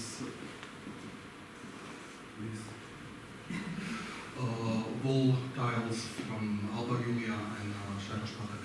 And do you have evidence about any other such kind of finds in Hungary or today in Romania? No, I think Just two sides. There's no shards from Buddha even, so I think there was no such a thing in the Ottoman Hungary, on the Ottoman territory.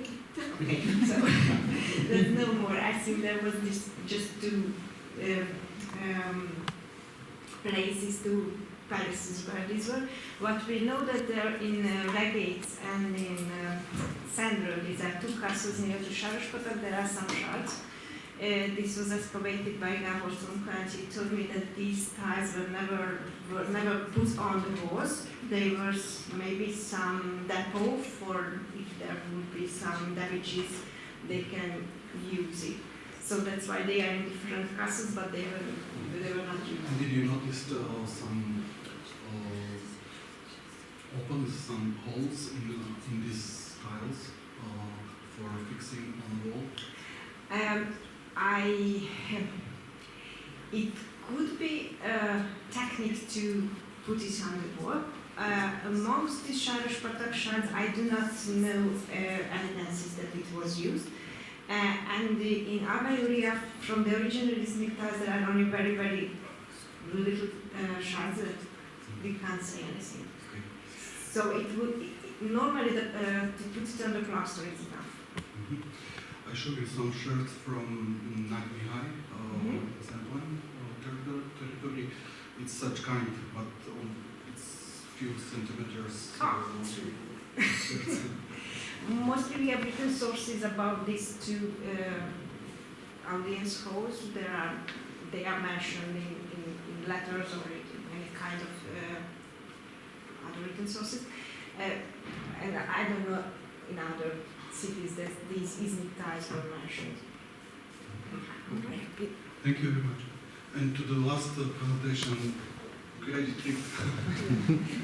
Thank you. Can you please? Hello. I have one question to Marian, because you show us so many items. Thank you. It was amazing to see the context. But it was very fast. I don't know if it's possible to see the photo. Maybe you can give me after. Chinese porcelain. I'm boring. I have only one topic which interests me very strongly. You show. I didn't see from a long way when I sit.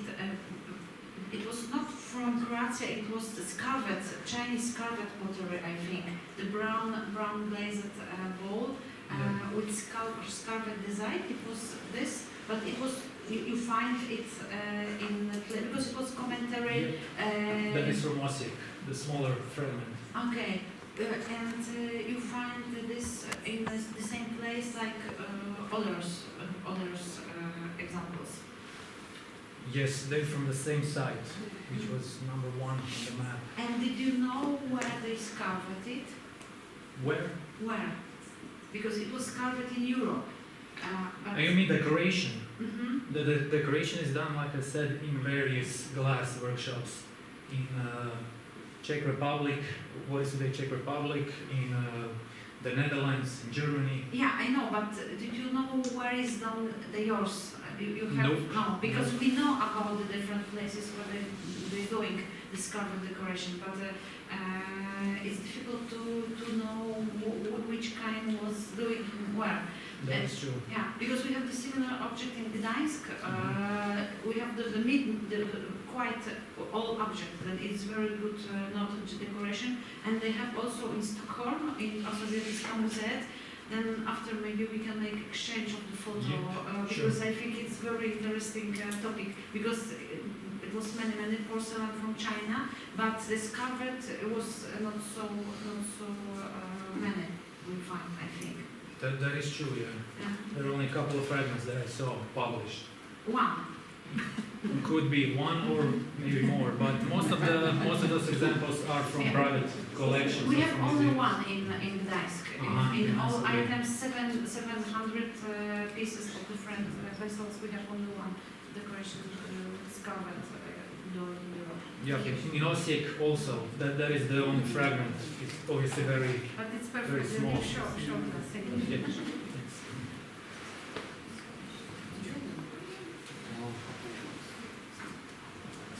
To your presentation, on the very end, you showed some stoneware and one plate with the sign, with the mark Kremny. So I think it's Kremnitz. Could be, yes. Today Kremnitz in Central. Yeah, because when I was looking at the marks from Kremnica, they had like, I don't know how to describe that shape, but looks like a half of the yeah, but I didn't find any Kremnica, literally, which says Kremnica or something similar. They used cage. They did? Yep, okay, thanks.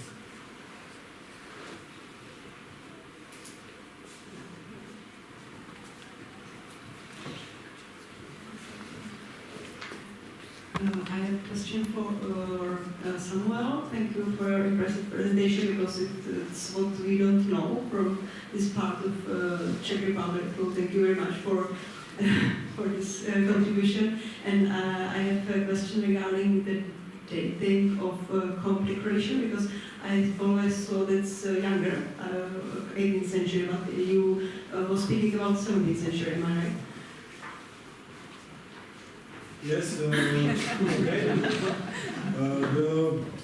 The Strážnica pyre started with these motifs in the 18th of 17th century, maybe a little early. And it's from Strážnica to the Hradiště, and it's, I don't know, maybe 60 kilometers, then it's border. Next to region, I think it started with his information. There are not so many in Prague, and mostly from younger periods, so that's why I'm asking that. I thought it's from 18th century.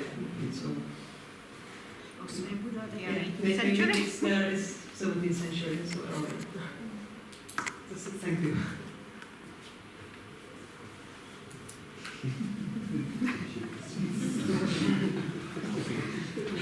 I was just a short question, or maybe difficult to answer, but because, as I said, like Ottoman pottery to me is something completely new. And, you showed the pictures, a lot of these foot-ring bowls. I think it was both in Buda and in Osijek. It's like 16th century, early Ottoman period, very typical. And I was just thinking, was it some kind of contemporary like table, habit, manner, or has it some functional thing behind it, or what is this phenomenon of the foot-ring bowl, and does it last, or with the Ottoman Empire deceasing, it also this disappears? It's not an Ottoman things, but it's very typical in the Byzantine Empire, and how the Ottomans occupied the Byzantine Empire, they occupied this kind of habit. but we have small and bigger one. They use them also for eating, and if you are taking it in your hand, the hot meal doesn't burn your hand, so maybe it can be some function. I'm not sure, but I think it's a habit all around the Balkan, where the Byzantine Empire was existing. We have some pieces, but only a few before the Ottoman times, and because of the Byzantine Empire. But in so much amounts we have when the Ottomans arrives, and I think it was typical in the Balkans. What? No, Osijek is not really atypical in this manner, but I know that for Vesna Bikic, she is working with the Belgrade assemblages. For her, this is something Ottoman, so it's not typical in Belgrade. So we must go more southern. But that's what we have. Thank you. I think it was quite broad, and I think it's quite interesting because especially if you now say that the Ottomans probably also adapted the form of from Byzantine traditions after they conquered the adapted everything. Yes, and it's quite interesting. I think what all the thing here, how this material culture is in these regions where heavy or all kind of interactions between different cultural spheres. We got like kind of various layers of hybridization processes almost it's visible within the pottery and other material. So yes, and I think yesterday we were talking about how interesting is pottery or not, but we have very few written sources about this material, so I think it's really important that we must work with them, because the archaeology is the only source for this kind of types and this kind of relations, how and effects and influences and so on. And I think that really then we get not just the uppermost level of society, but how all these processes, far from political and other issues, are really affecting everyday life of various layers of the historical societies. So really important, and thank you for all these contributions.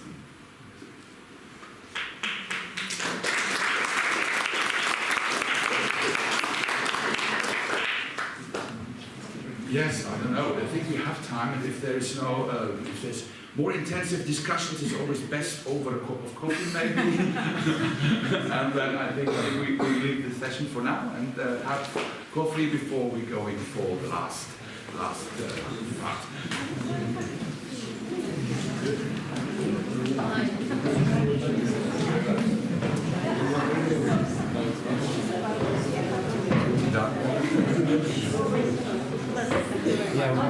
No, it's not. Pleasure.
and on the other side we are again focusing the topic of goldsmith and their influence in ceramic.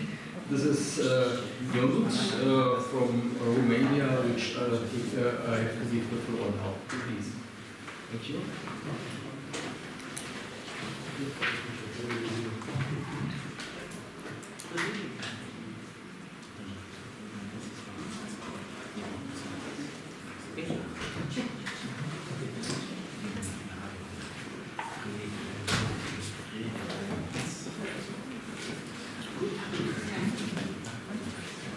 Hello. I want to thank the organizers for accepting my paper.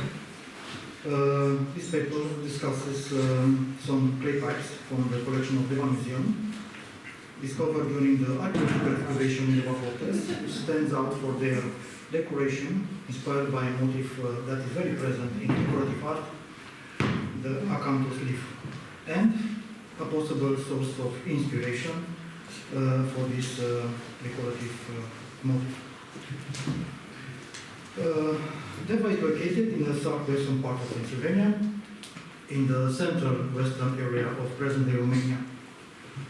Due to its geographical position, for quite a long time, the fortification represented an important point of defense against external danger, primarily the Ottoman one. The fortress is consisted of 3 curtain walls. The oldest one in the middle. It was built in the second half of the 13th century. The second curtain wall was built around the 1500, and the third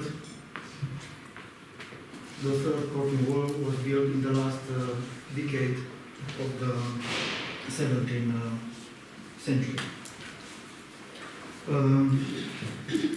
From the history of just about 508 years, I would like to dwell a little more on the events from the end of the 17th century and the beginning of the following century when, with the entry of the Principality of Transylvania under the protection of Habsburg Empire, Deva Fortress entered a period of revival. After 1686, as tensions between the Habsburg and Ottoman Empire continued, General Antonio Carafa presented Emperor Leopold I a plan to fortify Transylvania against all enemies, foreign or domestic. From the design defense belt, works were carried out only on the fortification from Timișoara, Deva, Alba Iulia, Tun Roșu, and Mir Crăciuc. In Deva, the works to bring the old medieval fortification to modern military standards took place in 2 phases. The first, carried out in the last decade of the 17th century, completed before 1699, and the second one between 1713 and 1720. In the last phase, in the first phase, the hill was surrounded by the third curtain wall, which went up in a spiral from the base of the hill to the top along the access road. And in the second phase, a bastion fortification was built at the foot of the hill on its eastern part. From the end of the 17th century, we must keep in mind a letter from May 1696, in which the mayor of Sibiu, at that time the capital of the province, asked the mayor from Brașov to send 4 masons from Brașov to build some kilns in the Deva Fortress. About the archaeological research. The scientific interest for the Deva Fortress started in the 19th century, but the archaeological research started only in the second half of the 20th century with small-scale surveys. The research began on a large scale in 2008 in the context of the Fortress Restoration Project. Most of the first enclosure and parts of the second and third ones have been archaeologically investigated. Then, in 2013, the excavation uncovered and revealed large areas of the second and third enclosures. In 2022 and 2023, 2 short archaeological investigation campaigns completed the research of the first enclosure. Archaeological investigation discovered artifacts that can be found in any military site, including a relatively large number of tobacco pipes, whole and fragmented. The tobacco pipes that can be dated, these tobacco pipes can be dated from 17 until the first half of the 19th centuries, are the three-part Eastern chibuks, only three-part Eastern chibuks. The pipes can be divided in three groups: Turkish pipes, mass-produced Hungarian pipes, and pipes bearing stamps made in workshops located in present-day territory of Slovakia, Hungary, and Austria in the first half of the 19th century. We have these two types that are locally made, and of course, we have some smoking pipes carved in soft stone. The four Baroque pipes, that three of them are that I discussed in this paper. The four Baroque pipes were found within the second enclosure. One of them on the southern side, this one, the white one, and the other three on the northern side. The last three pipes are the subject of this paper and have been discovered in a filling layer, more precisely a ground leveling on the northern side of the enclosure. This action is related to the construction works undertaken at the beginning of the 18th century. The layer is immediately prior to the construction level of a building which housed two large kilns in one of its chambers. All archaeological clues point to the existence of this edifice starting the first half of the 18th century, while its demolishment could be placed in the first half of the next century before the explosion in August 1849. Historical and cartographical sources allows us to refine the chronology of this building. The edifice is not present on Visconti's plan from 1712, but appears on a plan from 1751. Therefore, we may assume that it was constructed in the second upgrading phase of the fortress between 1713 and 1720. On the 1761 plan, the building is mentioned as wash house and bakery. Later, in 1826, it is marked as bakery, although the two kilns are not depicted anymore. The construction is not represented on the plan drawn in 1839, as it had been most probably demolished during the restoration works ordered by the Austrian Empire Francis I. The three clay pipes discovered outside this building were made in molds, two of red clay, these ones, and the third one on red-brown clay. We can assume that all these pipes, that for all these pipes the ball have tulip-like shape. Despite the fragmentary state of the pipes, we can also assume that their dimensions are approximately the same, and the small differences can be attributed to their state of preservation. The bowl and the shank are decorated in relief with Baroque vegetal ornaments. Although the acanthus ornaments of these pipes are slightly different, the sinuous shape of the leaf is similar. The decorative pattern is also the same. Acanthus leaves starts from the prominent vein in the lower part of the shank and climbs the front of the bowl. In the case of the two red pipes,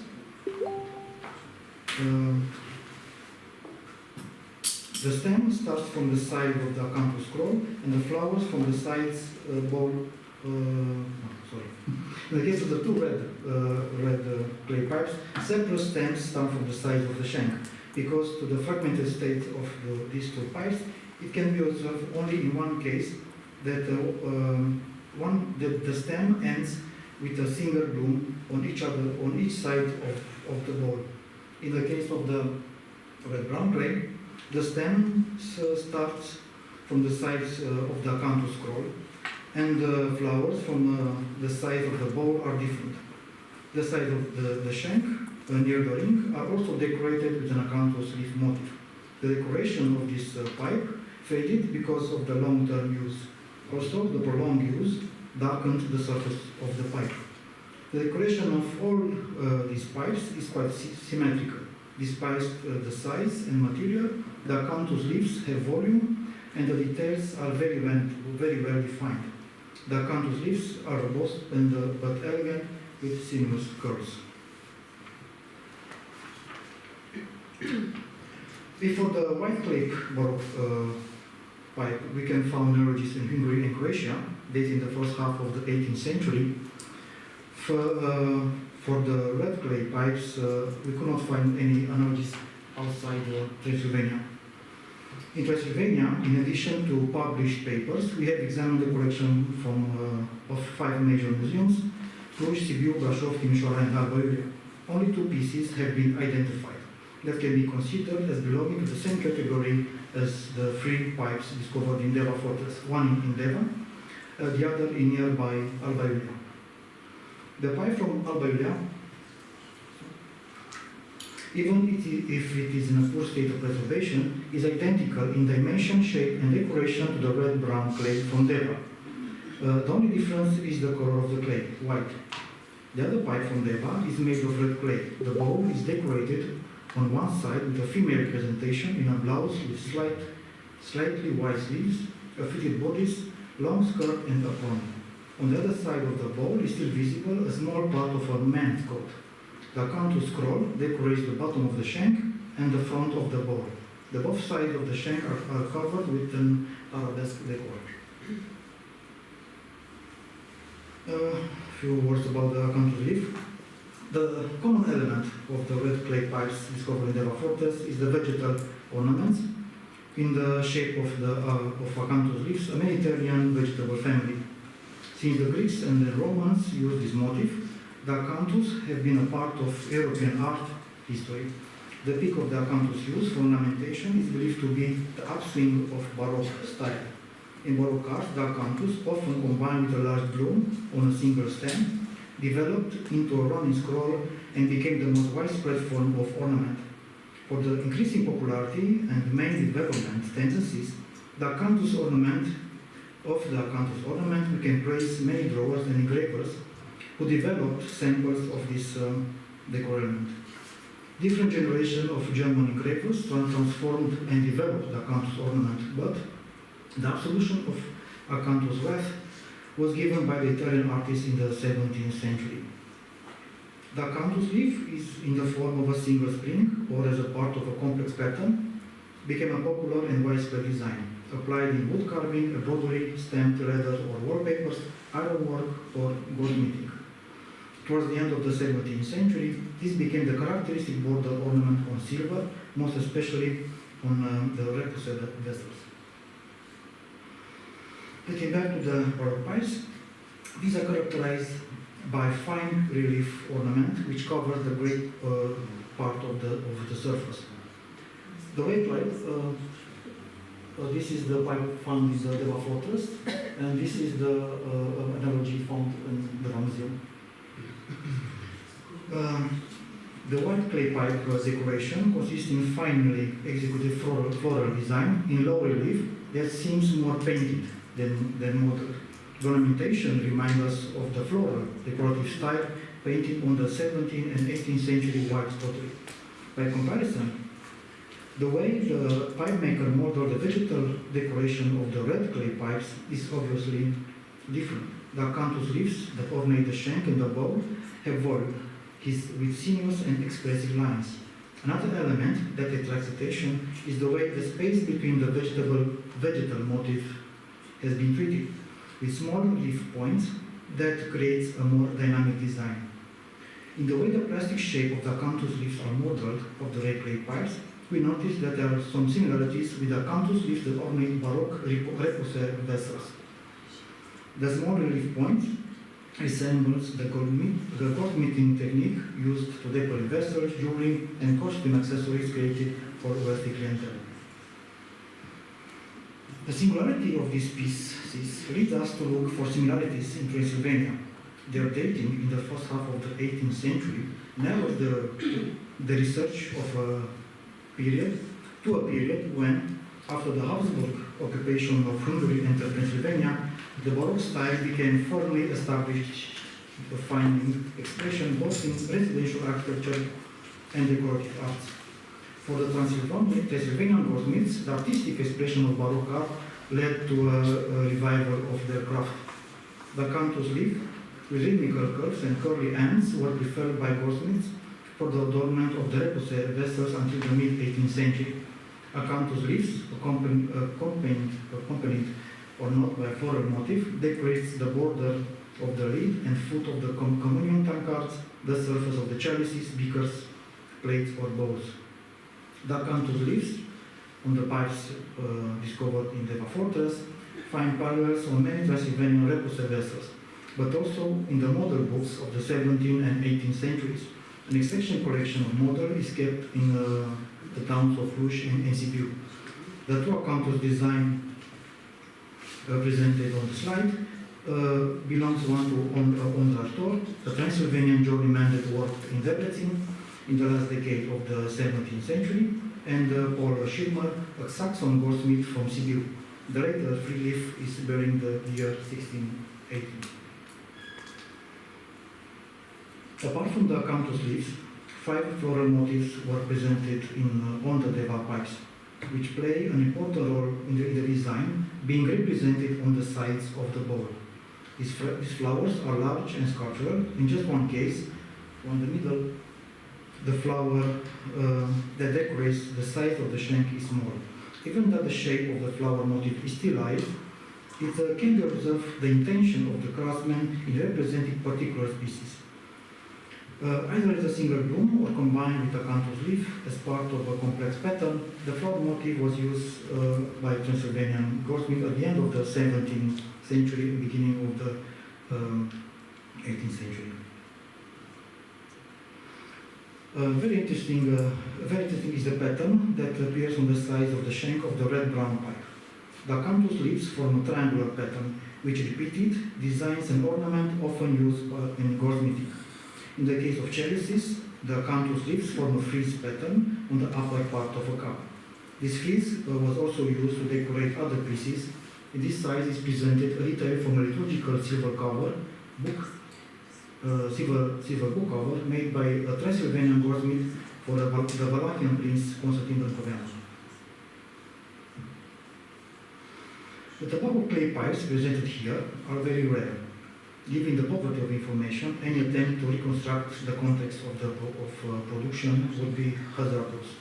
Thinking of the letters from 1696 in which 4 masons were called from Brașov to build the bakery on the north side of the second enclosure of the fortress, it's tempting to imagine one of the masons ordering the clay decorated after the popular fashion, or acquiring these clay pipes from a manufacturing workshop or individual craftsmen that copied this widespread Baroque pattern. We can assume that if people with high social status ordered around 1500 silver or silver-plated horn tobacco pipes, there were people with less resources that commissioned clay pipes with an ornament that reflects the artistic trends. At that time, the most important ornament in Baroque was the running scroll that combines the acanthus leaves with floral motifs. The decoration of these clay pipes indicates an owner with sufficient resources and good taste.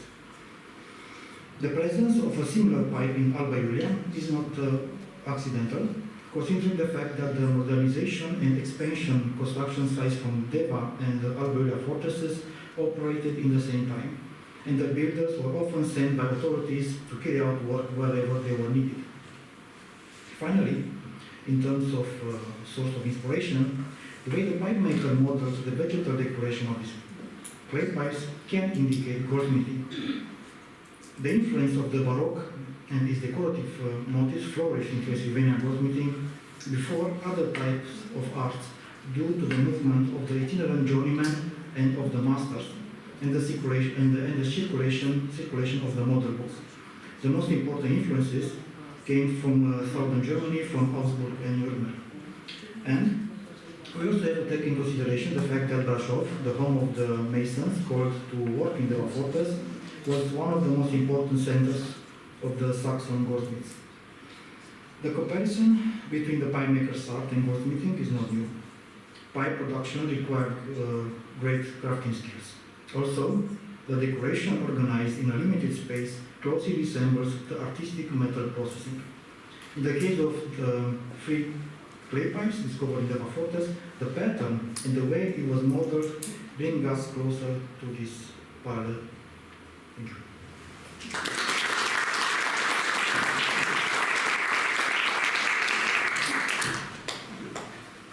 Thank you very much for this interesting lecture.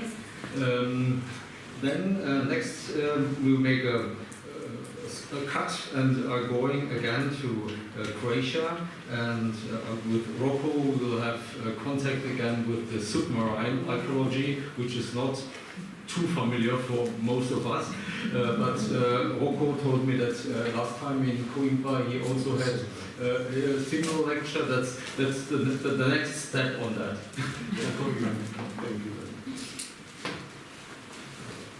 Thank you. So this is the end. Oh yeah. Okay. I'll take a chance, since we are making a presentation, I take a chance to congratulate the organizing committee and also our hosts here in Poland for a wonderful time and also amazing conference. I hope that you didn't raise a bar too far for the next organizers. Okay, thank you very much. So I'll speak about something a little bit different than we have heard in these days, but trust me, it's not so different. I'm not an alien, I'm part of you, I'm also an archaeologist. Together with my colleagues, Luca and Maya, we worked on this topic, and unfortunately they couldn't come here on this conference, but probably next time. I'll speak about a site in Croatian Adriatic that is specific. Even in terms of underwater archaeology, it's not common. It's something different. You will see what it is. As I said, I'm not an alien, so as our legend of underwater archaeology, George Bass would say, archaeology underwater, of course, should be called only archaeology. So it's nothing different than the land archaeology. For you who doesn't know where Croatia is, it's this country, beautiful country on the Adriatic, and in the middle of Adriatic there is the city of Zadar, and right across on the west side of the city of Zadar there is an island of Dugi Otok, which would, if we translate it, would mean a long island. And in the middle of that island there is a small village of Brbin, and it is really significant because of the site that we discovered. It is also a very, very beautiful place, and if you are wondering, I'm not sponsored by Croatian tourists. This is really the village. Okay, so it's a small Mediterranean village between two beautiful bays, Jaz and Lucina. This one, bigger one, Lucina, is really important for us. Even in today's terms, it is protected from all the winds, so it is suitable for anchorage position. And on the east side of this bay, we have located some interesting site. You will hear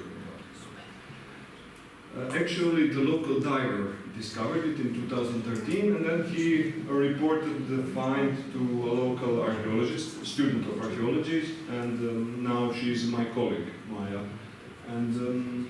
And then she wrote the first paper about this unusual site. Of course, even then she didn't know what it is, but it was she understood that it's an archaeological site. In 2019, we made the first professional survey of the site, and then we realized it's a post-medieval site. We still weren't sure what it is. Is it a shipwreck? Is it what could it be? But we found a lot of post-medieval finds, and we could preliminarily date it to the 17th or 18th century. Then, in 2019, we made the first campaign of our archaeological excavations to figure out what it is. We wanted to make two trenches, two archaeological probes, forming a trench so we can see the cross-section and also we can see the archaeological stratigraphy.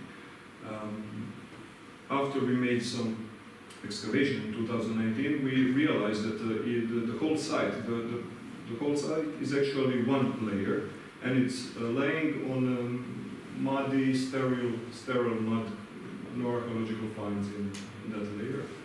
And for us, it was interesting that there was no ship construction. For us archaeologists, if we find something like this in the middle of the bay, 50 meters from the shore, it must come there with a ship. Nobody can throw stuff like that in the middle of the bay.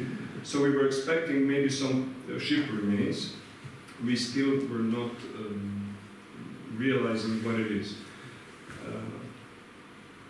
So we excluded the possibility of a ship structure underneath it.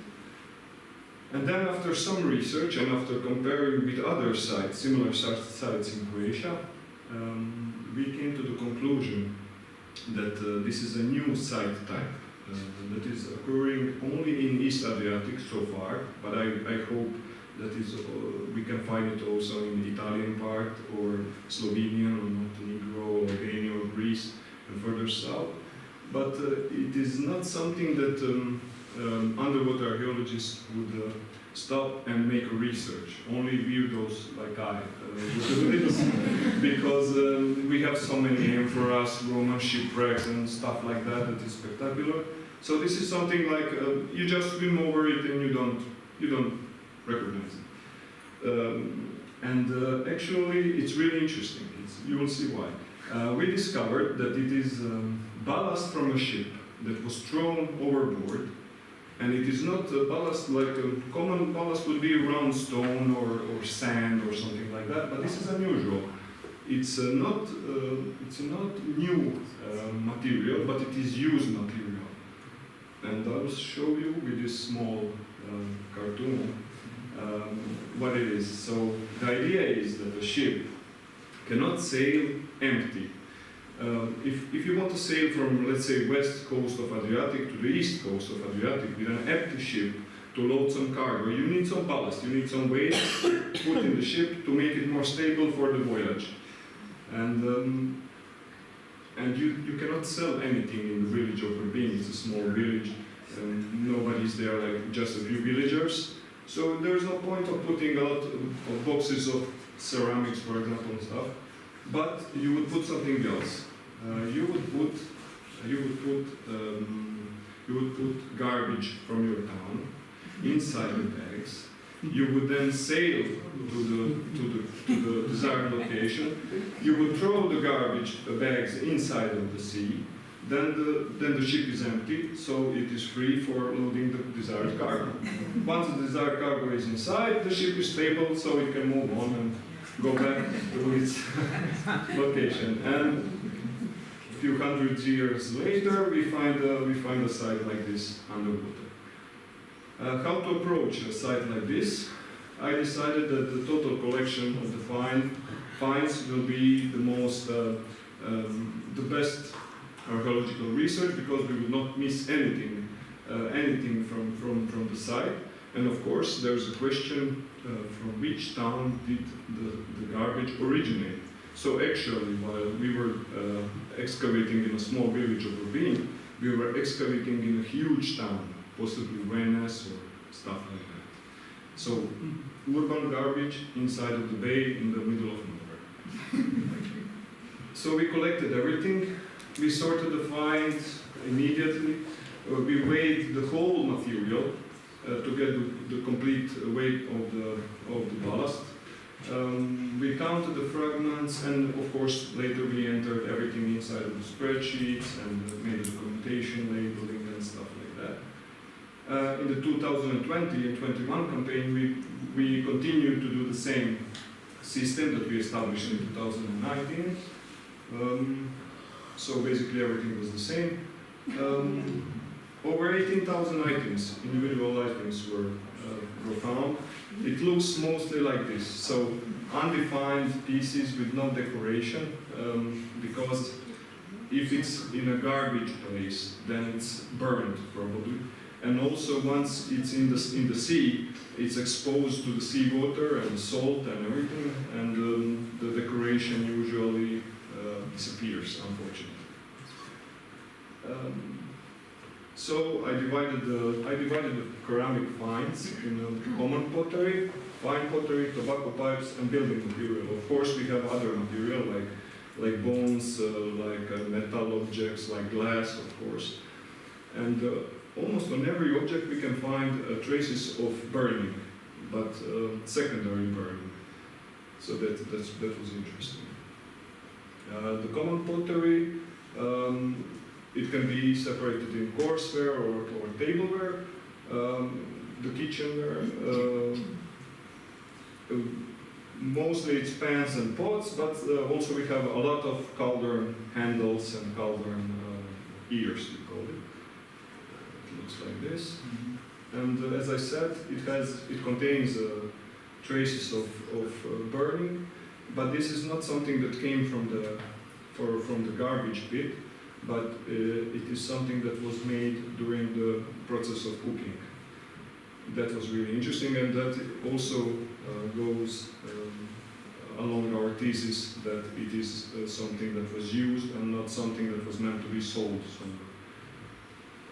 Then there is late Italian graffiti pottery from the end of the 16th and beginning of the 17th century.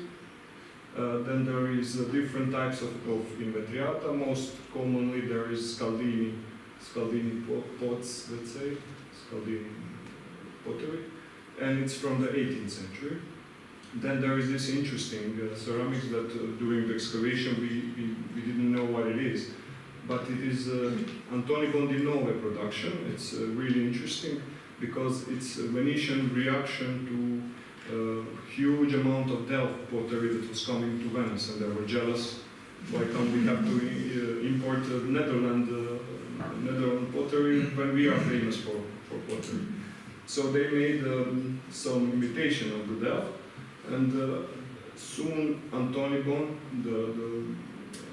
the producer, had a monopoly in Venice. So only his pottery could be, no Delft, only his pottery could be found in Venice in this period, so in the period of the first half of the 18th century.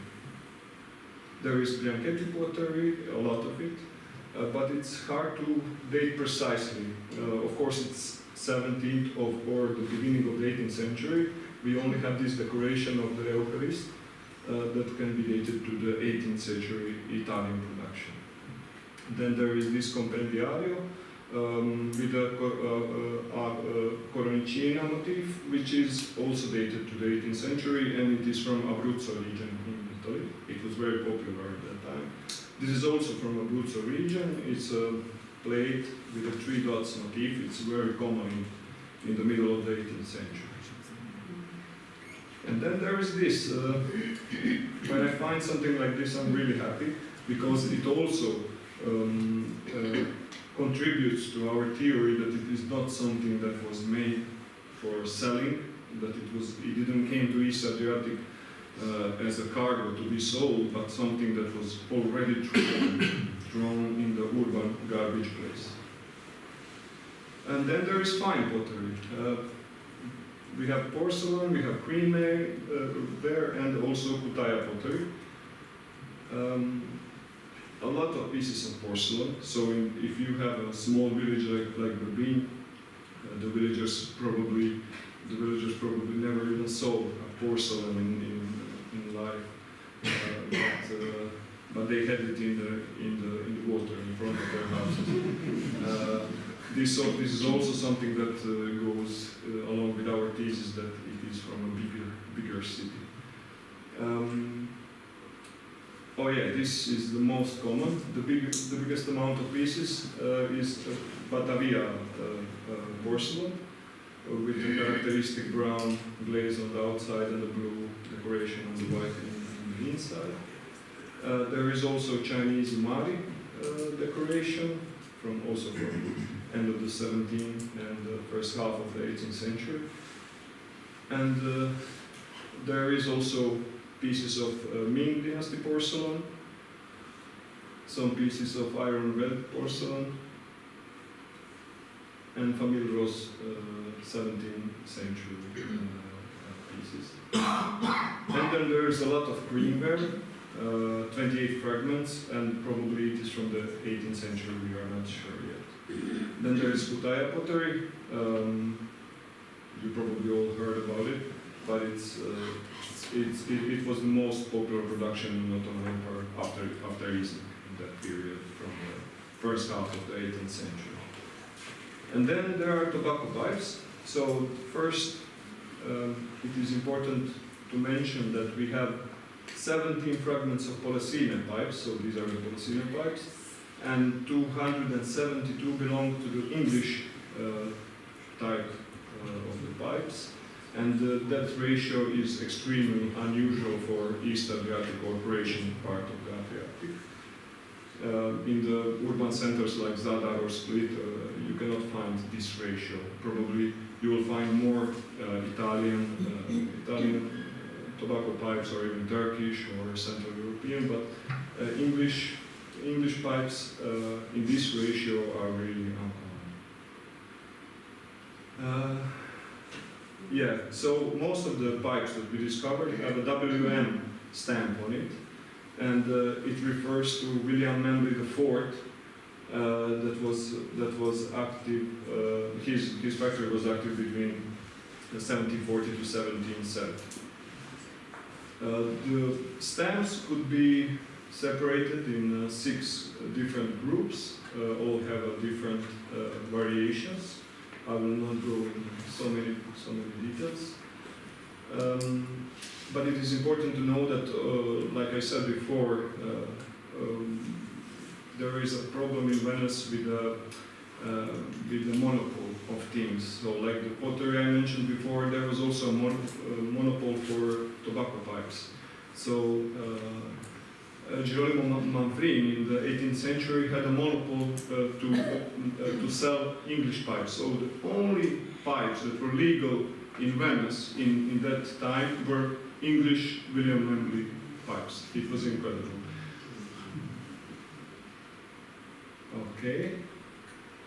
Okay, so now a little bit uglier material. So this is, you can see the underwater photo. So this is how it looks. It's mostly building rubble. So mostly bricks, roof tiles, and also plaster or mortar. There are really different types of bricks and different sizes. They are mostly broken, and the interesting thing is that most of them contain still a plaster attached to it. So this also goes smoothly with our thesis that it is something that was from an urban garbage place. So to conclude, it's definitely post-medieval ballast pile. We made 3 campaigns and collected all the finds that are underwater. Now we still have to find out how big was the ship that traveled. That's the first thing, and the second thing, we have to discover written sources about it. Why did it go there? And and the majority of the finds can be related to the northwestern part of Adriatic or Venetian region, and northeastern Italian region. And now it will be a little bit easier for you to understand where did it come from. So the Venice was the center of that part of the world in this period, and also it was our coast was part of the Venetian Republic, and of course, if you have a city like Venice, you need material, let's say, like that, resources. You need resources. So you would send a ship from Venice to, let's say, the East Adriatic coast to bring wood, or to bring stone, or to bring sheep, so that, I don't know. So the ships would go empty. And there is a huge amount of rubbish in Venice, because you don't just have a lot of populace, but you also have a lot of production, like pottery workshops and glass workshop and so on. And a lot of houses are getting destroyed, and of course you cannot throw anything inside of the channels, because if you throw anything in the channels, you would cover it. So this was forbidden in Venice. We found a legal thing that says no throwing trash inside of the channel. Even today it's forbidden, of course. There was a lack of round stones, so if you wanted to put usual ballast, like rounded stones, you would have to buy it. And it was not economical for them to buy rounded stones, go there to the east Adriatic coast, and then throw it in the sea. And as I usually say, it's a triple benefit. So the first one, they didn't have to buy rounded stones. So that's the first one. The second one is they took the trash from their cities. And the third one is they sailed safely to the location of the desired port. Okay, so I hope that you got an idea of what the site is, because it's still unusual even for underwater archaeologists in the world. But I have to say that this is now my doctoral thesis, and I will discover much more sites like this and make it something that is understandable for most people. Okay, thank you very much.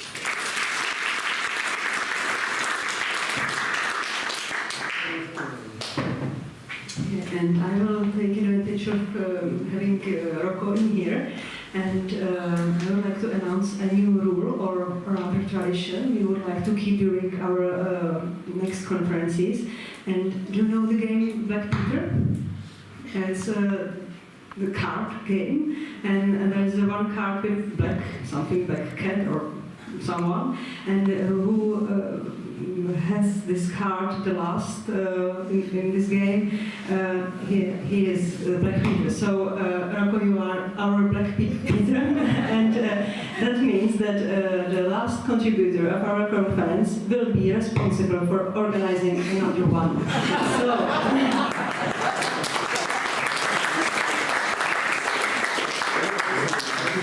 If you agree, you can continue.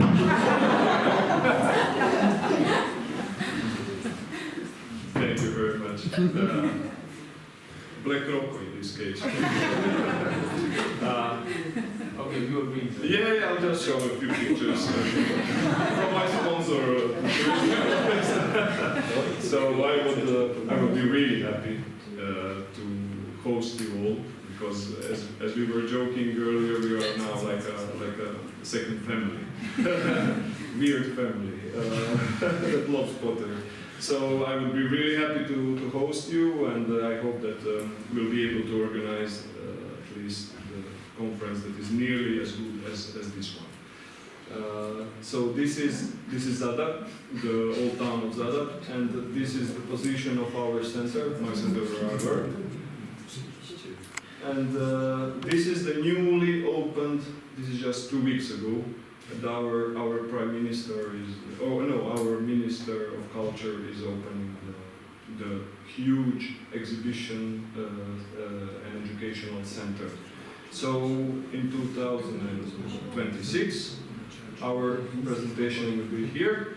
It's a former church of St. Nicholas, a Baroque church in Zadar. It was desacralized in the end of the 18th century. Then it became a military hospital, and so on and so on. And now it is a presentational educational center for underwater archaeology. So this 3-nave space here, it's open for big conferences, exhibitions, concerts, stuff like that. And on the top floor is our presentation center for underwater archaeology. I hope that you will have a wonderful time. Please, I encourage you to take more time when you arrive there. Don't come for 2 or 3 days, come for 2 weeks or 3 weeks. Explore the country and just enjoy. Okay, thank you very much. See you in the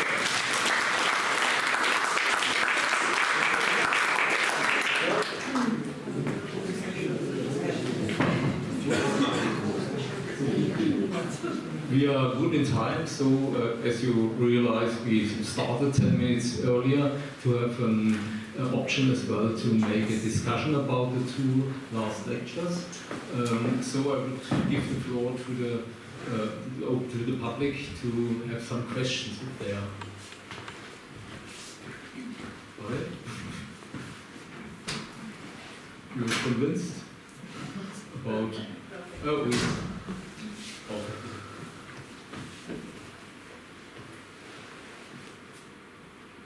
Thank you. Welcome, where you're there. While you were speaking, I was thinking about some questions, but you answered them. So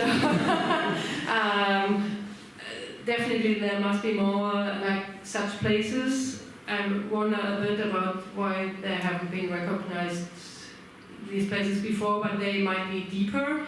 Also because if you're in this shallow water and you dump the garbage every second week, the water becomes very shallow. So they must be longer outside. But you said the people in the village might not have seen porcelain before. How is the finds? Are the finds on the land? They're not material from the Venice region or at all? Didn't the ships bring it to the land too? Not the used material, of course, but yeah, new one. What did they trade? I didn't mention it on the beginning of the presentation, but they were rich with the salt. So there were salt fields in the bay that I mentioned. And the ships coming from Venice probably came to get the salt. And what bring they instead? Money. What, sorry? And they paid with money, or? They didn't have to pay it. It's a Venetian property. So it was just exploited.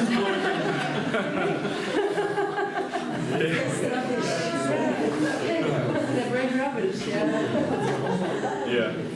So to answer the question about the land, the land finds, unfortunately we didn't have a lot of archaeological research on the land in that village, but there is a monastery from that period there, but it didn't contain a lot of similar finds.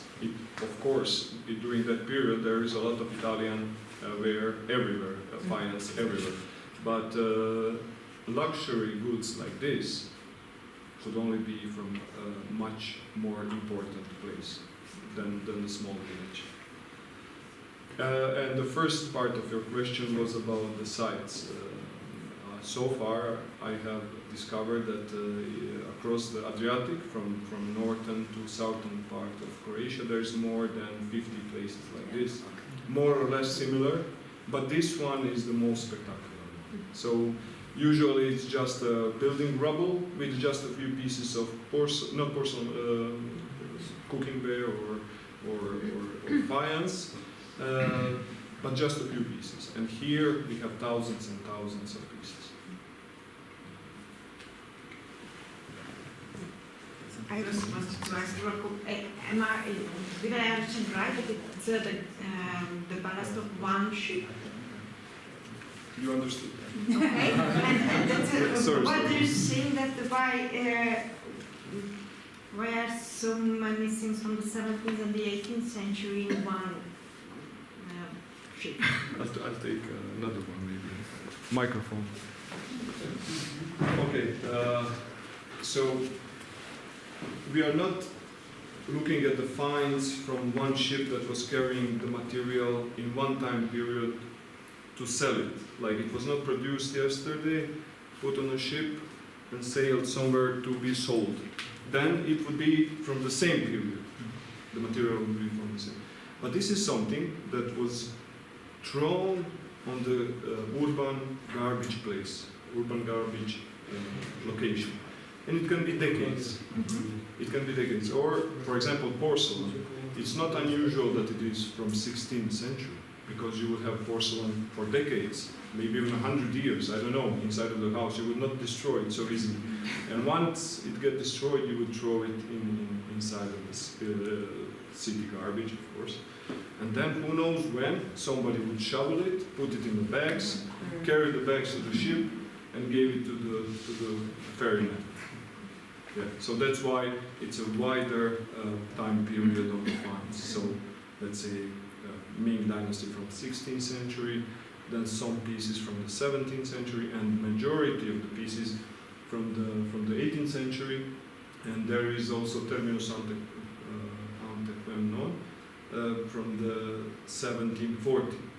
That's the year of the William Membley production. So we know for certain that the ship didn't come to the small village of the Wien before that time. So probably somewhere in the second half of the 18th century.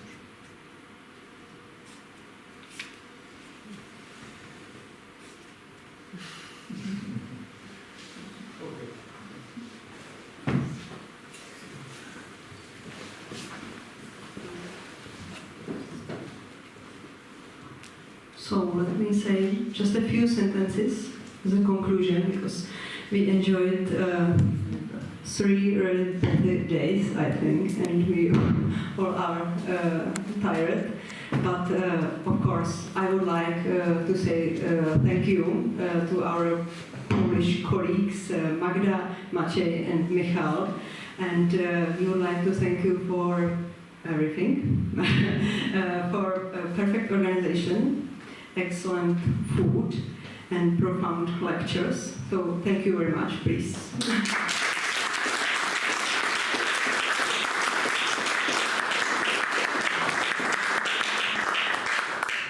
We also would like to thank to our session facilitators for their own lectures, but also for encouraging discussions and so on. So please, thank you also to them.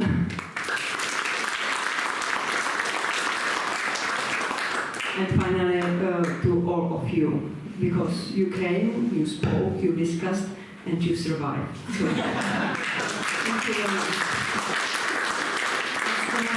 For me and Gabina, and I will give the word to Magda.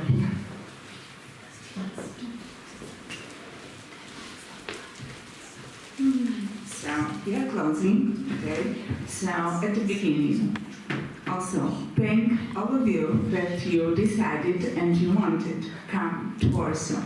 And without you, this conference haven't taken place. So thank you at the beginning. And we would like to thank also a lot of people who helped us and trusted us.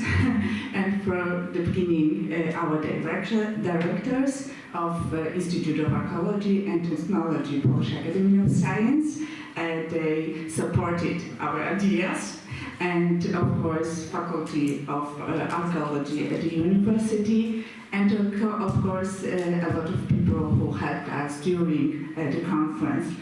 For example, our students, Zuzana and Igor, thank you very much.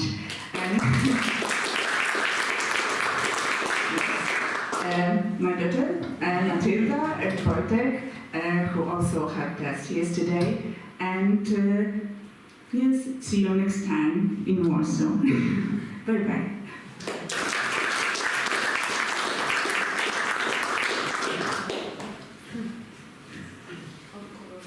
So I'm also very happy that we can host you in Warsaw.